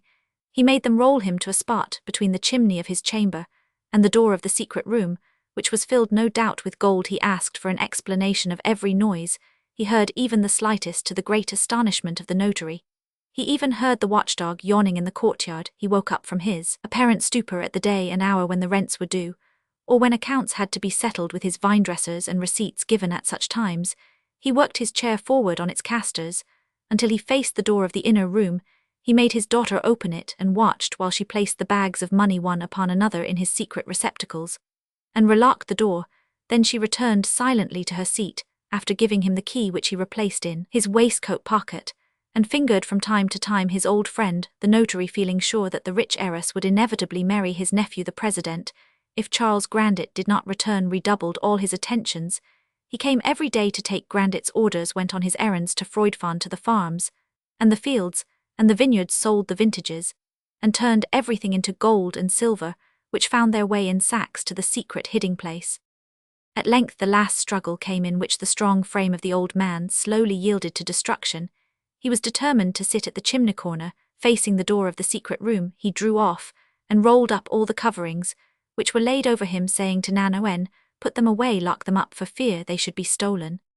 So long as he could open his eyes, in which his whole being had now taken refuge, he turned them to the door behind which lay his treasures, saying to his daughter, "Are they there? Are they there?" in a tone of voice which revealed a sort of panic fear. "Yes, my father," she would answer. "Take care of the gold, put gold before me." Eugenie would then spread coins on a table before him, and he would sit for hours together with his eyes fixed upon them, like a child who at the moment it first begins to see gazes in stupid contemplation at the same object, and like the child, a distressful smile would flicker upon his face. "It warms me," he would sometimes say, as an expression of beatitude stole across his features. When the cure of the parish came to administer the last sacraments, the old man's eyes, sightless apparently for some hours, kindled at the sight of the cross, the candlesticks, and the holy-water vessel of silver. He gazed at them fixedly, and his wen moved for the last time when the priest put the crucifix of silver gilt to his lips that he might kiss the Christ. He made a frightful gesture, as if to seize it, and that last effort cost him his life. He called Eugenie, whom he did not see though she was kneeling beside him, bathing with tears his stiffening hand, which was already cold. "My father, bless me," she entreated. Take care of it all, you will render me an account yonder, he said, proving by these last words that Christianity must always be the religion of misers. Eugénie Grandet was now alone in the world in that grey house with none but Nanoen to whom she could turn with the certainty of being heard and understood. Nanoen, the sole being who loved her for herself, and with whom she could speak of her sorrows. La Grande Nanoen was a providence for Eugénie. She was not a servant, but a humble friend. After her father's death, Eugénie learned from Maître Crotchat that she possessed an income of 300,000 francs from landed and personal property, in the arrondissement of Saumur, also 6 millions, invested at 3% in the funds bought at 60, and now worth 76 francs, also 2 millions in gold coin, and 100,000 francs in silver crown pieces, besides all the interest which was still to be collected. The sum total of her property reached 17 millions. Where is my cousin, was her one thought. The day on which Maître Crotchat handed in to his client a clear and exact schedule of the whole inheritance, Eugénie remained alone, with Nanoen sitting beside the fireplace in the vacant hall, where all was now a memory from the chair on casters which her mother had sat in to the glass from which her cousin drank. Nanoen, we are alone. Yes, mademoiselle, and if I knew where he was, the darling, I'd go on foot to find him. The ocean is between us, she said, while the poor heiress wept in company of an old servant in that cold dark house, which was to her the universe. The whole province rang from Nantes to Orleans with the 17 millions of Mademoiselle Grandet. Among her first acts, she had settled an annuity of 1,200 francs on Nanoen, who, already possessed of 600 more, became a rich and enviable match in less than a month. That good soul passed from single to wedded life under the protection of Antoine Corneler, who was appointed keeper of all Mademoiselle Grandet's estates. Madame Corneler possessed one striking advantage over her contemporaries. Although she was 59 years of age, she did not look more than 40. Her strong features had resisted the ravages of time, thanks to the healthy customs of her semi-conventual life. She laughed at old age from the vantage ground of a rosy skin and an iron constitution. Perhaps she never looked as well in her life as she did on her marriage day. She had all the benefits of her ugliness, and was big and fat and strong, with a look of happiness on her indestructible features, which made a good many people envy Corneler. Fast colours, said the draper. Quite likely to have children, said the salt merchant. She's pickled in brine, saving your presence. She is rich, and that fellow Corneler has done a good thing for himself, said a third man. When she came forth from the old house on her way to the parish church, Nanoen, who was loved by all the neighbourhood, received many compliments as she walked down the tortuous street. Eugénie had given her 3 dozen silver forks and spoons as a wedding present. Corneler, amazed at such magnificence, spoke of his mistress with tears in his eyes. He would willingly have been hacked in pieces in her behalf. Madame Corneler, appointed housekeeper to Mademoiselle Grandet, got as much happiness out of her new position as she did from the possession of a husband. She took charge of the weekly accounts, she locked up the provisions and gave them out daily after the manner of her defunct master. She ruled over 2 servants, a cook, and a maid whose business it was to mend the houselinen and make Mademoiselle's dresses. Corneler combined the functions of keeper and bailiff. It is unnecessary to say that the women servants selected by Nanoen were perfect treasures. Mademoiselle Grandet thus had 4 servants whose devotion was unbounded. The farmers perceived no change after Monsieur Grandet's death. The usages and customs he had sternly established were scrupulously carried out by Monsieur and Madame Corneler. At 30 years of age, Eugénie knew none of the joys of life. Her pale, sad childhood had glided on beside a mother whose heart, always misunderstood and wounded, had known only suffering. Leaving this life joyfully, the mother pitied the daughter because she still must live, and she left in her child's soul some fugitive remorse and many lasting regrets. Eugénie's first and only love was a wellspring of sadness within her. Meeting her lover for a few brief days, she had given him her heart between 2 kisses, furtively exchanged. Then he had left her, and a whole world lay between them. This love, cursed by her father, had cost the life of her mother, and brought her only sorrow mingled with a few frail hopes. Thus her upward spring towards happiness had wasted her strength, and given her nothing in exchange for it. In the life of the soul, as in the physical life, there is an inspiration and a respiration. The soul needs to absorb the sentiments of another soul, and assimilate them, that it may render them back enriched. Were it not for this glorious human phenomenon, there would be no life, for the heart air would be wanting, it would suffer, and then perish. Eugénie had begun to suffer, for her wealth was neither a power nor a consolation. She could not live, except through love, through religion, through faith in the future love, explained to her the mysteries of eternity her heart, and the gospel taught her to know two worlds. She bathed night and day in the depths of two infinite thoughts, which for her may have had but one meaning. She drew back within herself, loving and believing. Herself beloved for 7 years, her passion had invaded everything. Her treasuries were not the millions whose revenues were rolling up. They were Charles' dressing case, the portraits hanging above her bed, the jewels recovered from her father, and proudly spread upon a bed of wool in a drawer of the oaken cabinet, the thimble of her aunt used for a while by her mother, which she wore religiously, as she worked at a piece of embroidery, a Penelope's web, begun for the sole purpose of putting upon her finger that gold so rich in memories. It seemed unlikely that Mademoiselle Grandet would marry during the period of her mourning. Her genuine piety was well known. Consequently, the Crotchats, whose policy was sagely guided by the old abbe, contented themselves for the time being with surrounding the great heiress, and paying her the most affectionate attentions every evening. The hall was filled with a party of devoted Crotchatines who sang the praises of its mistress in every key. She had her doctor in ordinary, her grand almoner, her chamberlain, her first lady of honour, her prime minister, above all her chancellor, a chancellor who would fain have said much to her. If the heiress had wished for a train-bearer, one would instantly have been found. She was a queen obsequiously flattered. Flattery never emanates from noble souls. It is the gift of little minds, who thus still further belittle themselves to worm their way into the vital being of the persons around whom they crawl. Flattery means self-interest, so the people who night after night assembled in Mademoiselle Grandet's house, they called her Mademoiselle de Froidfond, outdid each other in expressions of admiration. This concert of praise, never before bestowed upon Eugenie, made her blush under its novelty, but insensibly her ear became habituated to the sound, and, however coarse the compliments might be, she soon was so accustomed to hear her beauty lauded, that if any newcomer had seemed to think her plain, she would have felt the reproach far more than she might have done 8 years earlier.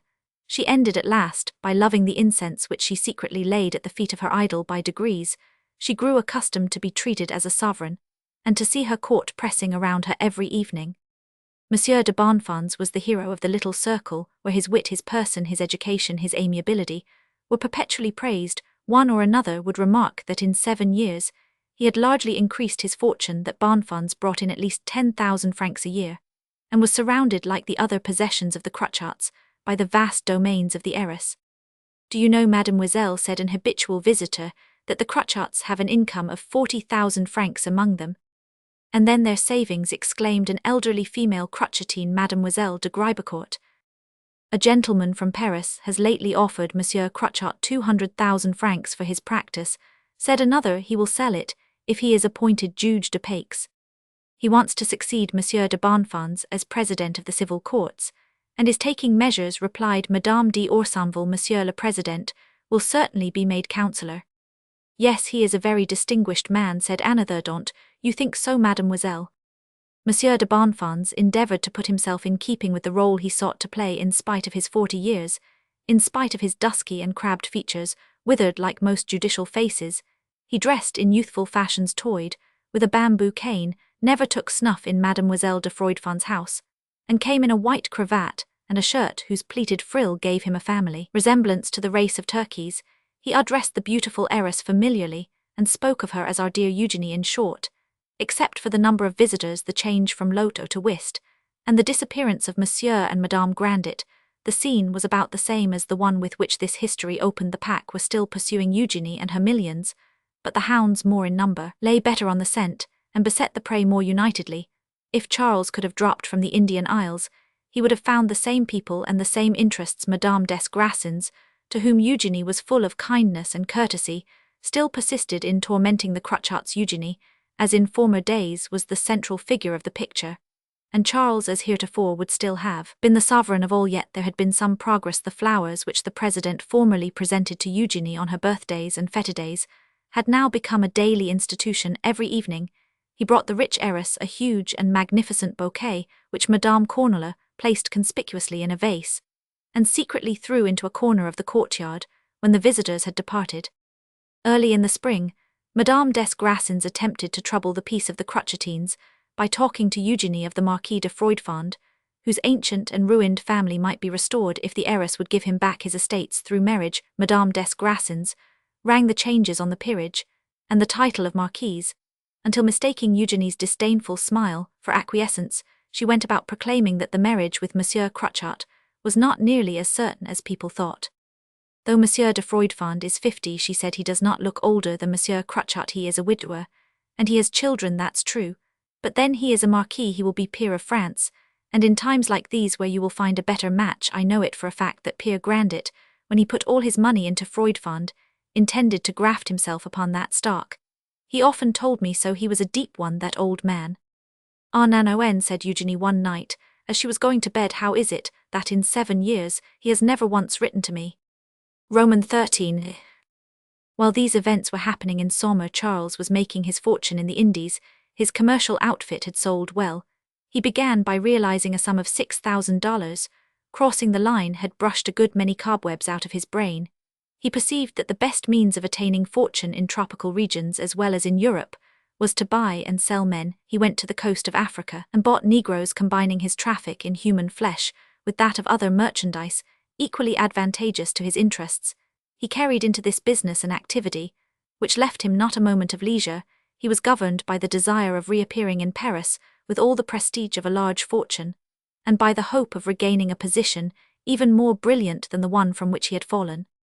By dint of jostling with men, travelling through many lands, and studying a variety of conflicting customs, his ideas had been modified, and had become sceptical. He ceased to have fixed principles of right and wrong, for he saw what was called a crime in one country, lauded as a virtue in another. In the perpetual struggle of selfish interests his heart grew cold, then contracted, and then dried up. The blood of the Grandets did not fail of its destiny. Charles became hard and eager for prey. He sold Chinamen, Negroes, birds' nests, children, artists. He practiced usury on a large scale. The habit of defrauding custom houses soon made him less scrupulous about the rights of his fellow men. He went to the island of St. Thomas, and bought for a mere song merchandise that had been captured by pirates, and took it to ports where he could sell it at a good price. If the pure and noble face of Eugenie went with him on his first voyage, like that image of the Virgin which Spanish mariners fastened to their masts, if he attributed his first success to the magic influence of the prayers and intercessions of his gentle love later on women of other kinds, blacks, mulattoes, whites, and Indian dancing girls, orgies and adventures in many lands, completely effaced all recollection of his cousin of Saumur, of the house, the bench, the kiss snatched in the dark passage. He remembered only the little garden shut in with crumbling walls, for it was there he learned the fate that had overtaken him, but he rejected all connection with his family. His uncle was an old dog who had filched his jewels. Eugenie had no place in his heart, nor in his thoughts, though she did have a place in his accounts as a creditor for the sum of 6,000 francs. Such conduct and such ideas explained Charles Grandet's silence in the Indies, at St. Thomas on the coast of Africa, at Lisbon, and in the United States.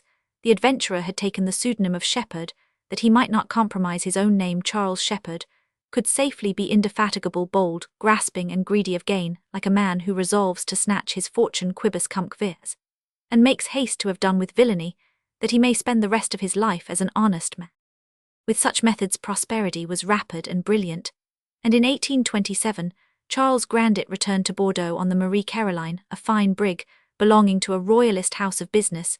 He brought with him 1,900,000 francs worth of gold dust, from which he expected to derive 7 or 8% more at the Paris mint. On the brig he met a gentleman in ordinary to his Majesty Charles Roman 10, Monsieur d'Aubrion, a worthy old man who had committed the folly of marrying a woman of fashion, with a fortune derived from the West India Islands. To meet the costs of Madame d'Aubrion's extravagance, he had gone out to the Indies to sell the property, and was now returning with his family to France. Monsieur and Madame d'Aubrion of the house of d'Aubrion de Butch, a family of southern France whose last capital or chief died before 1789, were now reduced to an income of about 20,000 francs, and they possessed an ugly daughter whom the mother was resolved to marry without a doubt, the family fortune being scarcely sufficient for the demands of her own life in Paris. This was an enterprise whose success might have seemed problematical to most men of the world, in spite of the cleverness with which men credit a fashionable woman. In fact, Madame d'Aubrion herself, when she looked at her daughter, almost despaired of getting rid of her to anyone, even to a man craving connection with nobility. Mademoiselle d'Aubrion was a long, spare, spindling demoiselle. Like her namesake, the insect, her mouth was disdainful, over it hung a nose that was too long, thick at the end, sallow in its normal condition, but very red after a meal, a sort of vegetable phenomenon, which is particularly disagreeable when it appears in the middle of a pale, dull, and uninteresting face. In one sense, She was all that a worldly mother, 38 years of age and still a beauty with claims to admiration, could have wished. However, to counterbalance her personal defects, the Marquise gave her daughter a distinguished air, subjected her to hygienic treatment, which provisionally kept her nose at a reasonable flesh tint, taught her the art of dressing well, endowed her with charming manners, showed her the trick of melancholy glances which interest a man and make him believe that he has found a long-sought angel, taught her the maneuver of the foot, letting it peep beneath the petticoat to show its tiny size at the moment when the nose became aggressively red. In short, Madame d'Aubrion had cleverly made the very best of her offspring by means of full sleeves, deceptive pads, puffed dresses amply trimmed, and high-pressure corsets. She had obtained such curious feminine developments that she ought, for the instruction of mothers, to have exhibited them in a museum. Charles became very intimate with Madame d'Aubrion precisely because she was desirous of becoming intimate with him. Persons who were on board the brig declared that the handsome Madame d'Aubrion neglected no means of capturing so rich a son-in-law. On landing at Bordeaux in June 1827, Monsieur, Madame, Mademoiselle d'Aubrion and Charles lodged at the same hotel and started together for Paris. The Hotel d'Aubrion was hampered with mortgages. Charles was destined to free it. The mother told him how delighted she would be to give up the ground floor to a son-in-law. Not sharing Monsieur d'Aubrion's prejudices on the score of nobility, she promised Charles Grandet to obtain a royal ordinance from Charles Roman, which would authorize him, Grandet, to take the name and arms of d'Aubrion, and to succeed by purchasing the entailed estate for 36,000 francs a year to the titles of Captal de Butch and Marquis d'Aubrion. By thus uniting their fortunes, living on good terms and profiting by sinecures, the two families might occupy the Hotel d'Aubrion with an income of over 100,000 francs. And when a man has 100,000 francs a year, a name, a family, and a position at court, for I will get you appointed as gentleman of their bedchamber. Can do what he likes, she said to Charles. You can then become anything you choose, master of the rolls in the Council of State, prefect, secretary, to an embassy, the ambassador himself, if you like. Charles Roman 10 is fond of d'Aubrion. They have known each other from childhood. Intoxicated with ambition, Charles toyed with the hopes thus cleverly presented to him, in the guise of confidences poured from heart to heart, believing his father's affairs to have been settled by his uncle. He imagined himself suddenly anchored in the Faubourg Saint-Germain, that social object of all desire, where under shelter of Mademoiselle Mathilde's purple nose he was to reappear as the Comte d'Aubrion, very much as the Drew reappeared in Brise, dazzled by the prosperity of the Restoration, which was tottering when he left France. Fascinated by the splendor of aristocratic ideas, his intoxication, which began on the brig, increased after he reached Paris, and he finally determined to take the course and reach the high position which the selfish hopes of his would mother-in-law pointed out to him. His cousin counted for no more than a speck in this brilliant perspective, but he went to see Annette, true woman of the world. Annette advised her old friend to make the marriage, and promised him her support in all his ambitious projects. In her heart she was enchanted to fasten an ugly and uninteresting girl on Charles, whose life in the West Indies had rendered him very attractive. His complexion had bronzed, his manners had grown decided and bold like those of a man accustomed to make sharp decisions, to rule and to succeed. Charles breathed more at his ease in Paris, conscious that he now had a part to play. Desgrassins, hearing of his return, of his approaching marriage and his large fortune, came to see him and inquired about the 300,000 francs still required to settle his father's debts. He found Grandet in conference with a goldsmith from whom he had ordered jewels for Mademoiselle d'Aubrion's corbel, and who was then submitting the designs. Charles had brought back magnificent diamonds, and the value of their setting, together with the plate and jewellery of the new establishment, amounted to more than 200,000 francs. He received Desgrassins, whom he did not recognize, with the impertinence of a young man of fashion, conscious of having killed 4 men in as many duels in the Indies. Monsieur Desgrassins had already called several times. Charles listened to him coldly, and then replied without fully understanding what had been said to him. My father's affairs are not mine. I am much obliged, monsieur, for the trouble you have been good enough to take me, which however I really cannot profit. I have not earned 2 millions by the sweat of my brow to fling them at the head of my father's creditors. But suppose that your father's estate were within a few days to be declared bankrupt. Monsieur, in a few days I shall be called the Comte d'Aubrion. You will understand, therefore, that what you threaten is of no consequence to me. Besides, you know as well as I do that when a man has an income of 100,000 francs his father has never failed. So saying, he politely edged Monsieur Desgrassins to the door. At the beginning of August in the same year, Eugenie was sitting on the little wooden bench where her cousin had sworn to love her eternally, and where she usually breakfasted if the weather were fine. The poor girl was happy for the moment in the fresh and joyous summer air, letting her memory recall the great and the little events of her love and the catastrophes which had followed it. The sun had just reached the angle of the ruined wall, so full of chinks, which no one through a caprice of the mistress was allowed to touch, though Cornelia often remarked to his wife that it would fall and crush somebody. One of these days, at this moment, the postman knocked and gave a letter to Madame Cornelia, who ran into the garden crying out, "Mademoiselle, a letter." She gave it to her mistress, adding, "Is it the one you expected?" The words rang as loudly in the heart of Eugenie as they echoed in sound from wall to wall of the court and garden. "Paris, from him he has returned." Eugenie turned pale and held the letter for a moment.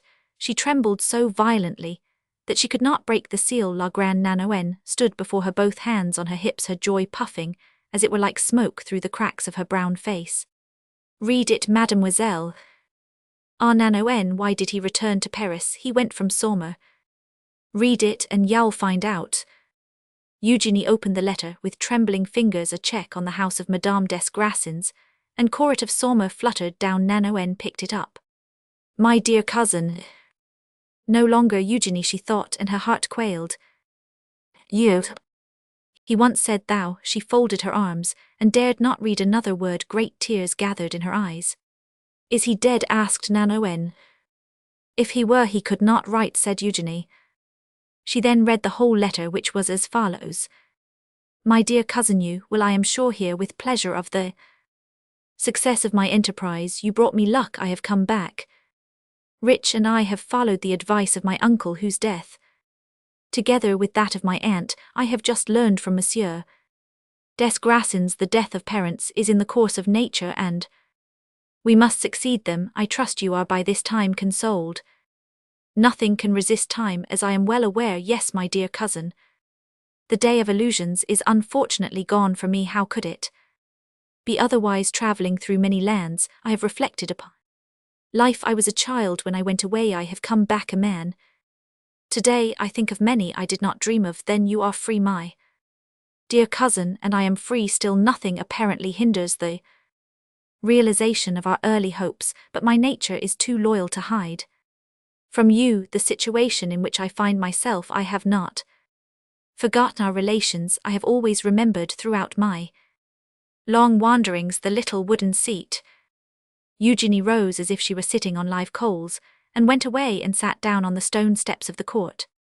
The little wooden seat where we vowed to love each other forever, the passage, the grey hole, my attic chamber, and the night when by your delicate kindness you made my future easier to me. Yes, these recollections sustained my courage. I said in my heart that you were thinking of me at the hour we had agreed upon. Have you always looked at the clouds at 9 o'clock? Yes, I am sure of it. I cannot betray so true a friendship. No, I must not deceive you. An alliance has been proposed to me which satisfies all my ideas of matrimony. Love in marriage is a delusion. My present experience warns me that in marrying we are bound to obey all social laws and meet the conventional demands of the world.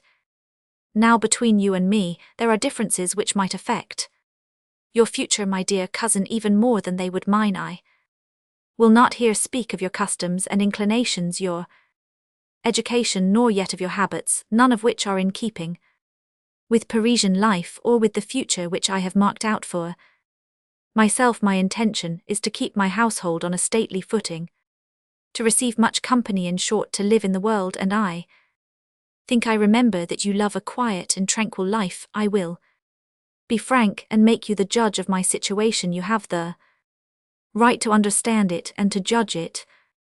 I possess at the present moment an income of 80,000 francs. This fortune enables me to marry into the family of Aubryon, whose heiress, a young girl 19 years of age, brings me a title, a place of gentleman of the bedchamber to his Majesty, and a very brilliant position. I will admit to you, my dear cousin, that I do not love Mademoiselle d'Aubryon, but in marrying her I secure to my children a social rank whose advantages will one day be incalculable. Monarchical principles are daily coming more and more into favor. Thus, in course of time, My son, when he becomes Marquis d'Aubrion, having, as he then will, have an entailed estate with a rental of 40,000 francs, year, can obtain any position in the state which he may think proper to select. We owe ourselves to our children.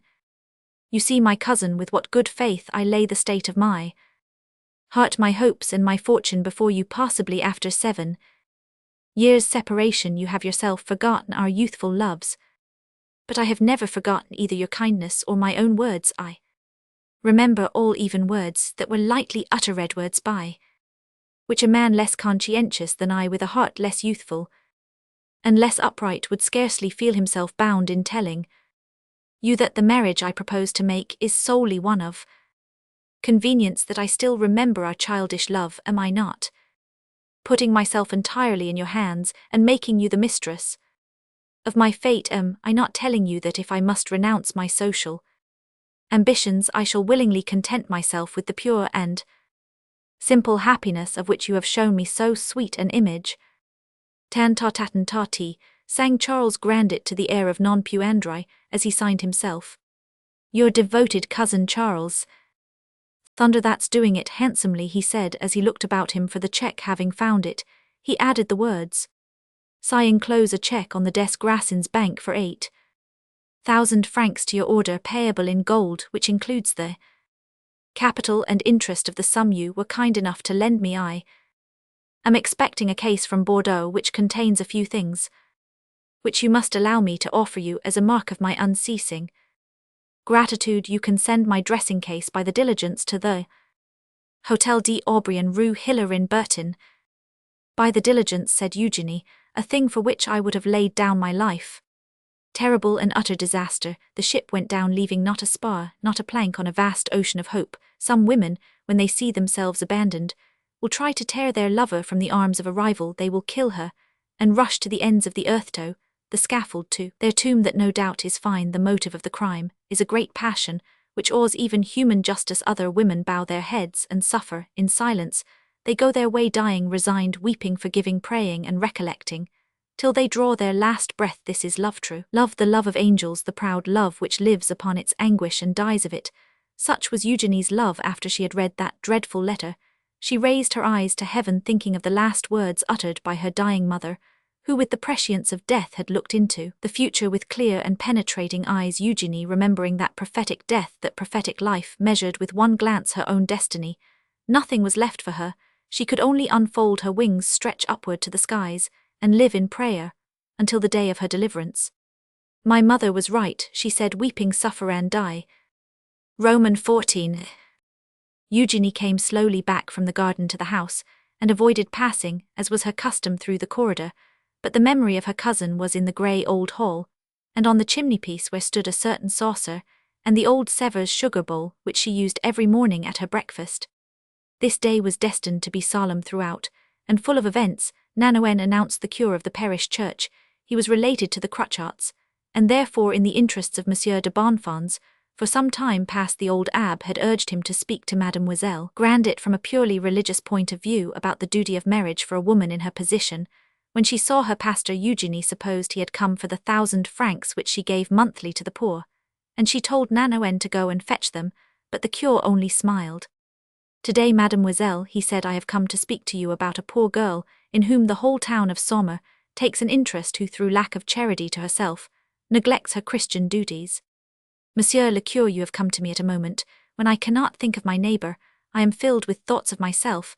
I am very unhappy. My only refuge is in the church. Her bosom is large enough to hold all human woe, her love so full that we may draw from its depths and never drain it dry.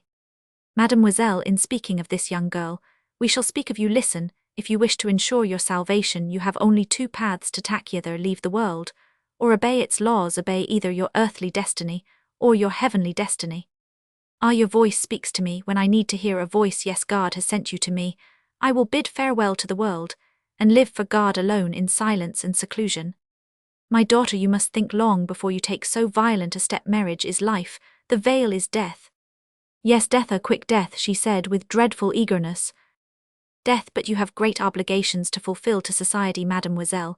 Are you not the mother of the poor, to whom you give clothes and wood in winter, and work in summer? Your great fortune is a loan which you must return, and you have sacredly accepted it as such. To bury yourself in a convent would be selfishness. To remain an old maid is to fail in duty in the first place. Can you manage your vast property alone? May you not lose it. You will have lawsuits. You will find yourself surrounded by inextricable difficulties.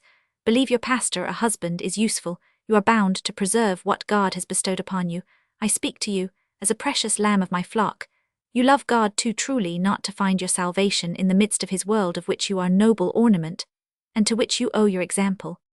At this moment Madame des Grassins was announced. She came incited by vengeance and the sense of a great despair. Mademoiselle, she said, here is Monsieur le Curé. I am silent. I came to speak to you on business, but I see that you are conferring with. Madame, said the Curé, I leave the field to you. Oh, Monsieur le Curé, said Eugenie, come back later. Your support is very necessary to me just now. Ah yes, indeed, my poor child, said Madame des Grassins. What do you mean? Asked Eugenie and the Curé together. Don't I know about your cousin's return, and his marriage with Mademoiselle d'Aubrion? A woman doesn't carry her wits in her pocket. Eugenie blushed and remained silent for a moment. From this day forth, she assumed the impassible countenance for which her father had been so remarkable. Well, madame, she presently said ironically, no doubt I carry my wits in my pocket, for I do not understand you speak. Say what you mean before Monsieur le Curé. You know he is my director. Well then, mademoiselle, here is what des Grassins writes me. Read it. Eugenie read the following letter. My dear wife, Charles Grandet has returned from the Indies and has been in Paris about a month. A month, thought Eugenie, her hand falling to her side. After a pause she resumed the letter. I had to dance attendance before I was allowed to see the future Vicomte d'Aubrion, though all Paris is talking of his marriage, and the banns are published.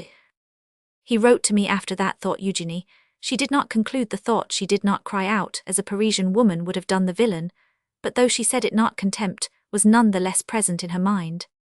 The marriage, however, will not come off. The Marquis d'Aubrion will never give his daughter to the son of a bankrupt. I went to tell Grandet of the steps his uncle and I took in his father's business and the clever manoeuvres by which we had managed to keep the creditors quiet until the present time. The insolent fellow had the face to say to me, who for 5 years have devoted myself night and day to his interests and his honor, that his father's affairs were not his, a solicitor would have had the right to demand fees amounting to 30 or 40,000 francs, 1% on the total of the debts. But patience, there are 1,200,000 francs legitimately owing to the creditors, and I shall at once declare his father a bankrupt. I went into this business on the word of that old crocodile. Grandet and I have made promises in the name of his family. If Monsieur de Vicomte d'Aubrion does not care for his honor, I care for mine. I shall explain my position to the creditors. Still, I have too much respect for Mademoiselle Eugenie, to whom, under happier circumstances, we once hoped to be allied, to act in this matter before you have spoken to her about it. There Eugenie paused and coldly returned the letter without finishing it. I thank you, she said to Madame des Grassins. Ah, you have the voice and manner of your deceased father. Madame des Grassins replied. Madame, you have 8,000 francs to pay us, said Nanoen, producing Charles' cheque. That's true. Have the kindness to come with me now, Madame Corneler. Monsieur le Curé, said Eugenie, with a noble composure, inspired by the thought she was about to express. Would it be a sin to remain a virgin after marriage? That is a case of conscience whose solution is not within my knowledge. If you wish to know what the celebrated Sanchez says of it in his treatise de Matrimonio, I shall be able to tell you tomorrow. The Curé went away. Mademoiselle Grandet went up to her father's secret room, and spent the day there alone without coming down to dinner, in spite of Nanoen's entreaties.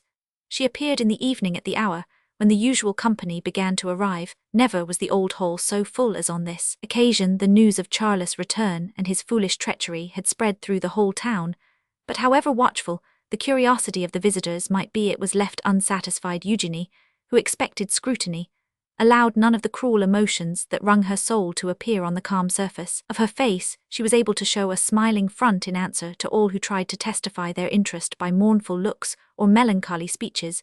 She hid her misery behind a veil of courtesy. Towards 9 o'clock the games ended, and the players left the tables paying their losses and discussing points of the game as they joined the rest of the company. At the moment when the whole party rose to take leave, an unexpected and striking event occurred, which resounded through the length and breadth of Saumur, from thence through the arrondissement, and even to the 4 surrounding prefectures. "Stay, Monsieur le Président," said Eugenie to Monsieur de Bonfons, as she saw him take his cane. There was not a person in that numerous assembly who was unmoved by these words. The President turned pale, and was forced to sit down. "The President gets the millions," said Mademoiselle de Gribecourt. "It is plain enough the President marries Mademoiselle Grandet," cried Madame d'Orsonville. "All the trumps in one hand," said the Abbé. "A love game," said the notary. Each and all said his say, made his pun, and looked at the heiress mounted on her millions, as on a pedestal. The drama, begun 9 years before, had reached its conclusion. To tell the President in face of all Saumur to stay was surely the same thing as proclaiming him her husband. In provincial towns, social conventionalities are so rigidly enforced that an infraction like this constituted a solemn promise. "Monsieur le Président," said Eugenie, in a voice of some emotion when they were left alone, "I know what pleases you in me. Swear to leave me free during my whole life, to claim none of the rights which marriage will give you over me, and my hand is yours. Oh," she added, seeing him about to kneel at her feet, "I have more to say. I must not deceive you. In my heart I cherish one inextinguishable feeling. Friendship is the only sentiment which I can give to a husband. I wish neither to affront him nor to violate the laws of my own heart. But you can possess my hand and my fortune only at the cost of doing me an inestimable service." "I am ready for all things," said the President. "Here are 1,500,000 francs," she said, drawing from her bosom a certificate of 100 shares in the Bank of France. "Go to Paris, not tomorrow, but instantly. Find Monsieur des Grassins, learn the names of my uncle's creditors, call them together, pay them in full all that was owing, with interest at 5% from the day the debt was incurred to the present time. Be careful to obtain a full and legal receipt in proper form before a notary. You are a magistrate, and I can trust this matter in your hands. You are a man of honor. I will put faith in your word, and meet the dangers of life under shelter of your name. Let us have mutual indulgence. We have known each other so long that we are almost related. You would not wish to render me unhappy." The President fell at the feet of the rich heiress, his heart beating and wrung with joy. "I will be your slave," he said. "When you obtain the receipts, Monsieur," she resumed with a cold glance, "you will take them with all the other papers to my cousin Grandet, and you will give him this letter on your return. I will keep my word." The President understood perfectly that he owed the acquiescence of Mademoiselle Grandet to some bitterness of love, and he made haste to obey her orders lest time should effect a reconciliation between the pair. When Monsieur de Bonfons left her, Eugenie fell back in her chair and burst into tears. All was over. The President took the mail-post and reached Paris the next evening. The morning after his arrival, he went to see des Grassins, and together they summoned the creditors to meet at the notary's office, where the vouchers had been deposited. Not a single creditor failed to be present. Creditors, though they were justice must be done to them, were all punctual. Monsieur de Bonfons, in the name of Mademoiselle Grandet, paid them the amount of their claims with interest. The payment of interest was a remarkable event in the Parisian commerce of that day, when the receipts were all legally registered, and des Grassins had received for his services the sum of 50,000 francs allowed to him by Eugenie. The President made his way to the Hôtel d'Aubrion, and found Charles just entering his own apartment after a serious encounter with his prospective father-in-law. The old Marquis had told him plainly that he should not marry his daughter until all the creditors of Guillaume Grandet had been paid in full. The President gave Charles the following letter: "My cousin Monsieur le Président de Bonfons has undertaken to place in your hands the acquittance for all claims upon my uncle, also a receipt by which I acknowledge having received from you the sum total of those claims. I have heard of a possible failure, and I think that the son of a bankrupt may not be able to marry Mademoiselle d'Aubrion. Yes, my cousin, you judged rightly of my mind and of my manners. I have, it is true, no part in the world. I understand neither its calculations nor its customs, and I could not give you the pleasures that you seek in it. Be happy according to the social conventions to which you have sacrificed our love to make your happiness complete. I can only offer you your father's honor. Adieu. You will always have a faithful friend in your cousin, Eugenie." The president smiled at the exclamation, which the ambitious young man could not repress, as he received the documents. "We shall announce our marriages at the same time," remarked Monsieur de Bonfons. "Ah, you marry Eugenie well, I am delighted, she is a good girl, but," added Charles, struck with a luminous idea, "she must be rich." She had said the president with a mischievous smile about 19 millions 4 days ago, but she has only 17 millions today. Charles looked at him thunderstruck. 17 mil. 17 millions, yes, monsieur, we shall muster Mademoiselle Grandet, and I an income of 750,000 francs when we marry. "My dear cousin," said Charles, recovering a little of his assurance, "we can push each other's fortunes." "Agreed," said the president. "Here is also a little case, which I am charged to give into your own hands," he added, placing on the table the leather box which contained the dressing case. "Well, my dear friend," said Madame d'Aubrion, entering the room, without noticing the president, "don't pay any attention to what poor Monsieur d'Aubrion has just said to you. The Duchesse de Chaulieu has turned his head, I repeat nothing, shall interfere with the marriage." "Very good, madame. The 3 millions which my father owed were paid yesterday." "In money?" she asked. "Yes, in full capital and interest, and I am about to do honor to his memory." "What folly!" exclaimed his mother-in-law. "Who is this?" she whispered in Grandet's ear, perceiving the president. "My man of business," he answered in a low voice. The marquise bowed superciliously to Monsieur de Bonfons. "We are pushing each other's fortunes already," said the president, taking up his hat. "Good-be, cousin." "He is laughing at me, the old cockatoo, I'd like to put 6 inches of iron into him," muttered Charles. The president was out of hearing. 3 days later, Monsieur de Bonfons, on his return to Saumur, announced his marriage with Eugenie. 6 months after the marriage, he was appointed councillor in the Cour Royale at Angers. Before leaving Saumur, Madame de Bonfons had the gold of certain jewels once so precious to her melted up, and put together with the 8,000 francs paid back by her cousin into a golden pyx, which she gave to the parish church where she had so long prayed for him.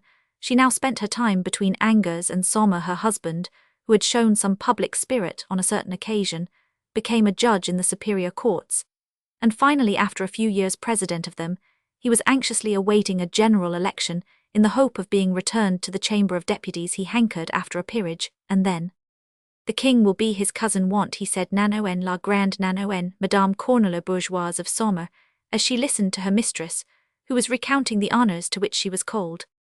Nevertheless, Monsieur de Bonfons, he had finally abolished his patronymic of Crotchat, did not realize any of his ambitious ideas. He died 8 days after his election as deputy of Saumur. God, who sees all and never strikes amiss, punished him no doubt for his sordid calculations, and the legal cleverness with which accurante Crotchat he had drawn up his marriage contract, in which husband and wife gave to each other, in case they should have no children, their entire property of every kind, landed or otherwise, without exception or reservation, dispensing even with the formality of an inventory, provided that said omission of said inventory shall not injure their heirs and assigns, it being understood that this deed of gift is etc. etc. This clause of the contract will explain the profound respect which Monsieur le Président always testified for the wishes and above all for the solitude of Madame de Bonfons. Women cited him as the most considerate and delicate of men, pitied him, and even went so far as to find fault with the passion and grief of Eugenie, blaming her, as women know so well how to blame, with cruel but discreet insinuation. Madame de Bonfons must be very ill to leave her husband entirely alone. Poor woman, is she likely to get well? What is it? Something gastric, a cancer. She has grown perfectly yellow. She ought to consult some celebrated doctor in Paris. How can she be happy without a child? They say she loves her husband. Then why not give him an heir in his position to do? You know, it is really dreadful. If it is the result of mere caprice, it is unpardonable. Poor president. Endowed with the delicate perception which a solitary soul acquires through constant meditation, through the exquisite clearsightedness with which a mind aloof from life fastens on all that falls within its sphere, Eugenie, taught by suffering, and by her later education to divine, thought knew well that the president desired her death, that he might step into possession of their immense fortune, augmented by the property of his uncle the notary, and his uncle the abbe, whom it had lately pleased God to call to himself. The poor solitary pitied the president. Providence avenged her for the calculations and the indifference of a husband who respected the hopeless passion on which she spent her life, because it was his surest safeguard to give life to a child, would give death to his hopes, the hopes of selfishness, the joys of ambition which the president cherished as he looked into the future. God thus flung piles of gold upon this prisoner, to whom gold was a matter of indifference, who longed for heaven, who lived pious and good in holy thoughts, succoring the unfortunate in secret, and never wearying of such deeds. Madame de Bonfons became a widow at 36. She is still beautiful, but with the beauty of a woman who is nearly 40 years of age. Her face is white and placid, and calm, her voice gentle, and self-possessed. Her manners are simple. She has the noblest qualities of sorrow, the saintliness of one who has never soiled her soul by contact with the world, but she has also the rigid bearing of an old maid, and the petty habits inseparable from the narrow round of provincial life. In spite of her vast wealth, she lives as the poor Eugénie Grandet once lived. The fire is never lighted on her hearth, until the day when her father allowed it to be lighted in the hall, and it is put out in conformity with the rules which governed her youthful years. She dresses as her mother dressed. The house in Saumur, without sun, without warmth, always in shadow, melancholy, is an image of her life. She carefully accumulates her income, and might seem parsimonious did she not disarm criticism by a noble employment of her wealth. Pious and charitable institutions, a hospital for old age, Christian schools for children, a public library, richly endowed, bear testimony against the charge of avarice which some persons lay at her door. The churches of Saumur owe much of their embellishment to her. Madame de Bonfons, sometimes ironically spoken of as Mademoiselle, inspires for the most part reverential respect, and yet that noble heart, beating only with tenderest emotions, has been from first to last subjected to the calculations of human selfishness. Money has cast its frigid influence upon that hallowed life, and taught distrust of feelings to a woman who is all feeling. I have none but you to love me, she says to Nanoen. The hand of this woman stanches the secret wounds in many families. She goes on her way to heaven attended by a train of benefactions. The grandeur of her soul redeems the narrowness of her education, and the petty habits of her early life. Such is the history of Eugénie Grandet, who is in the world, but not of it, who created to be supremely a wife and mother, has neither husband nor children nor family. Lately there has been some question of her marrying again. The Saumur people talk of her, and of the Marquis de Froidfond, whose family are beginning to beset the rich widow, just as in former days the Cruchots laid siege to the rich heiress Nanoen, and Corneler are, it is said, in the interests of the Marquis. Nothing could be more false. Neither La Grande Nanoen nor Corneler has sufficient mind to understand the corruptions of the world.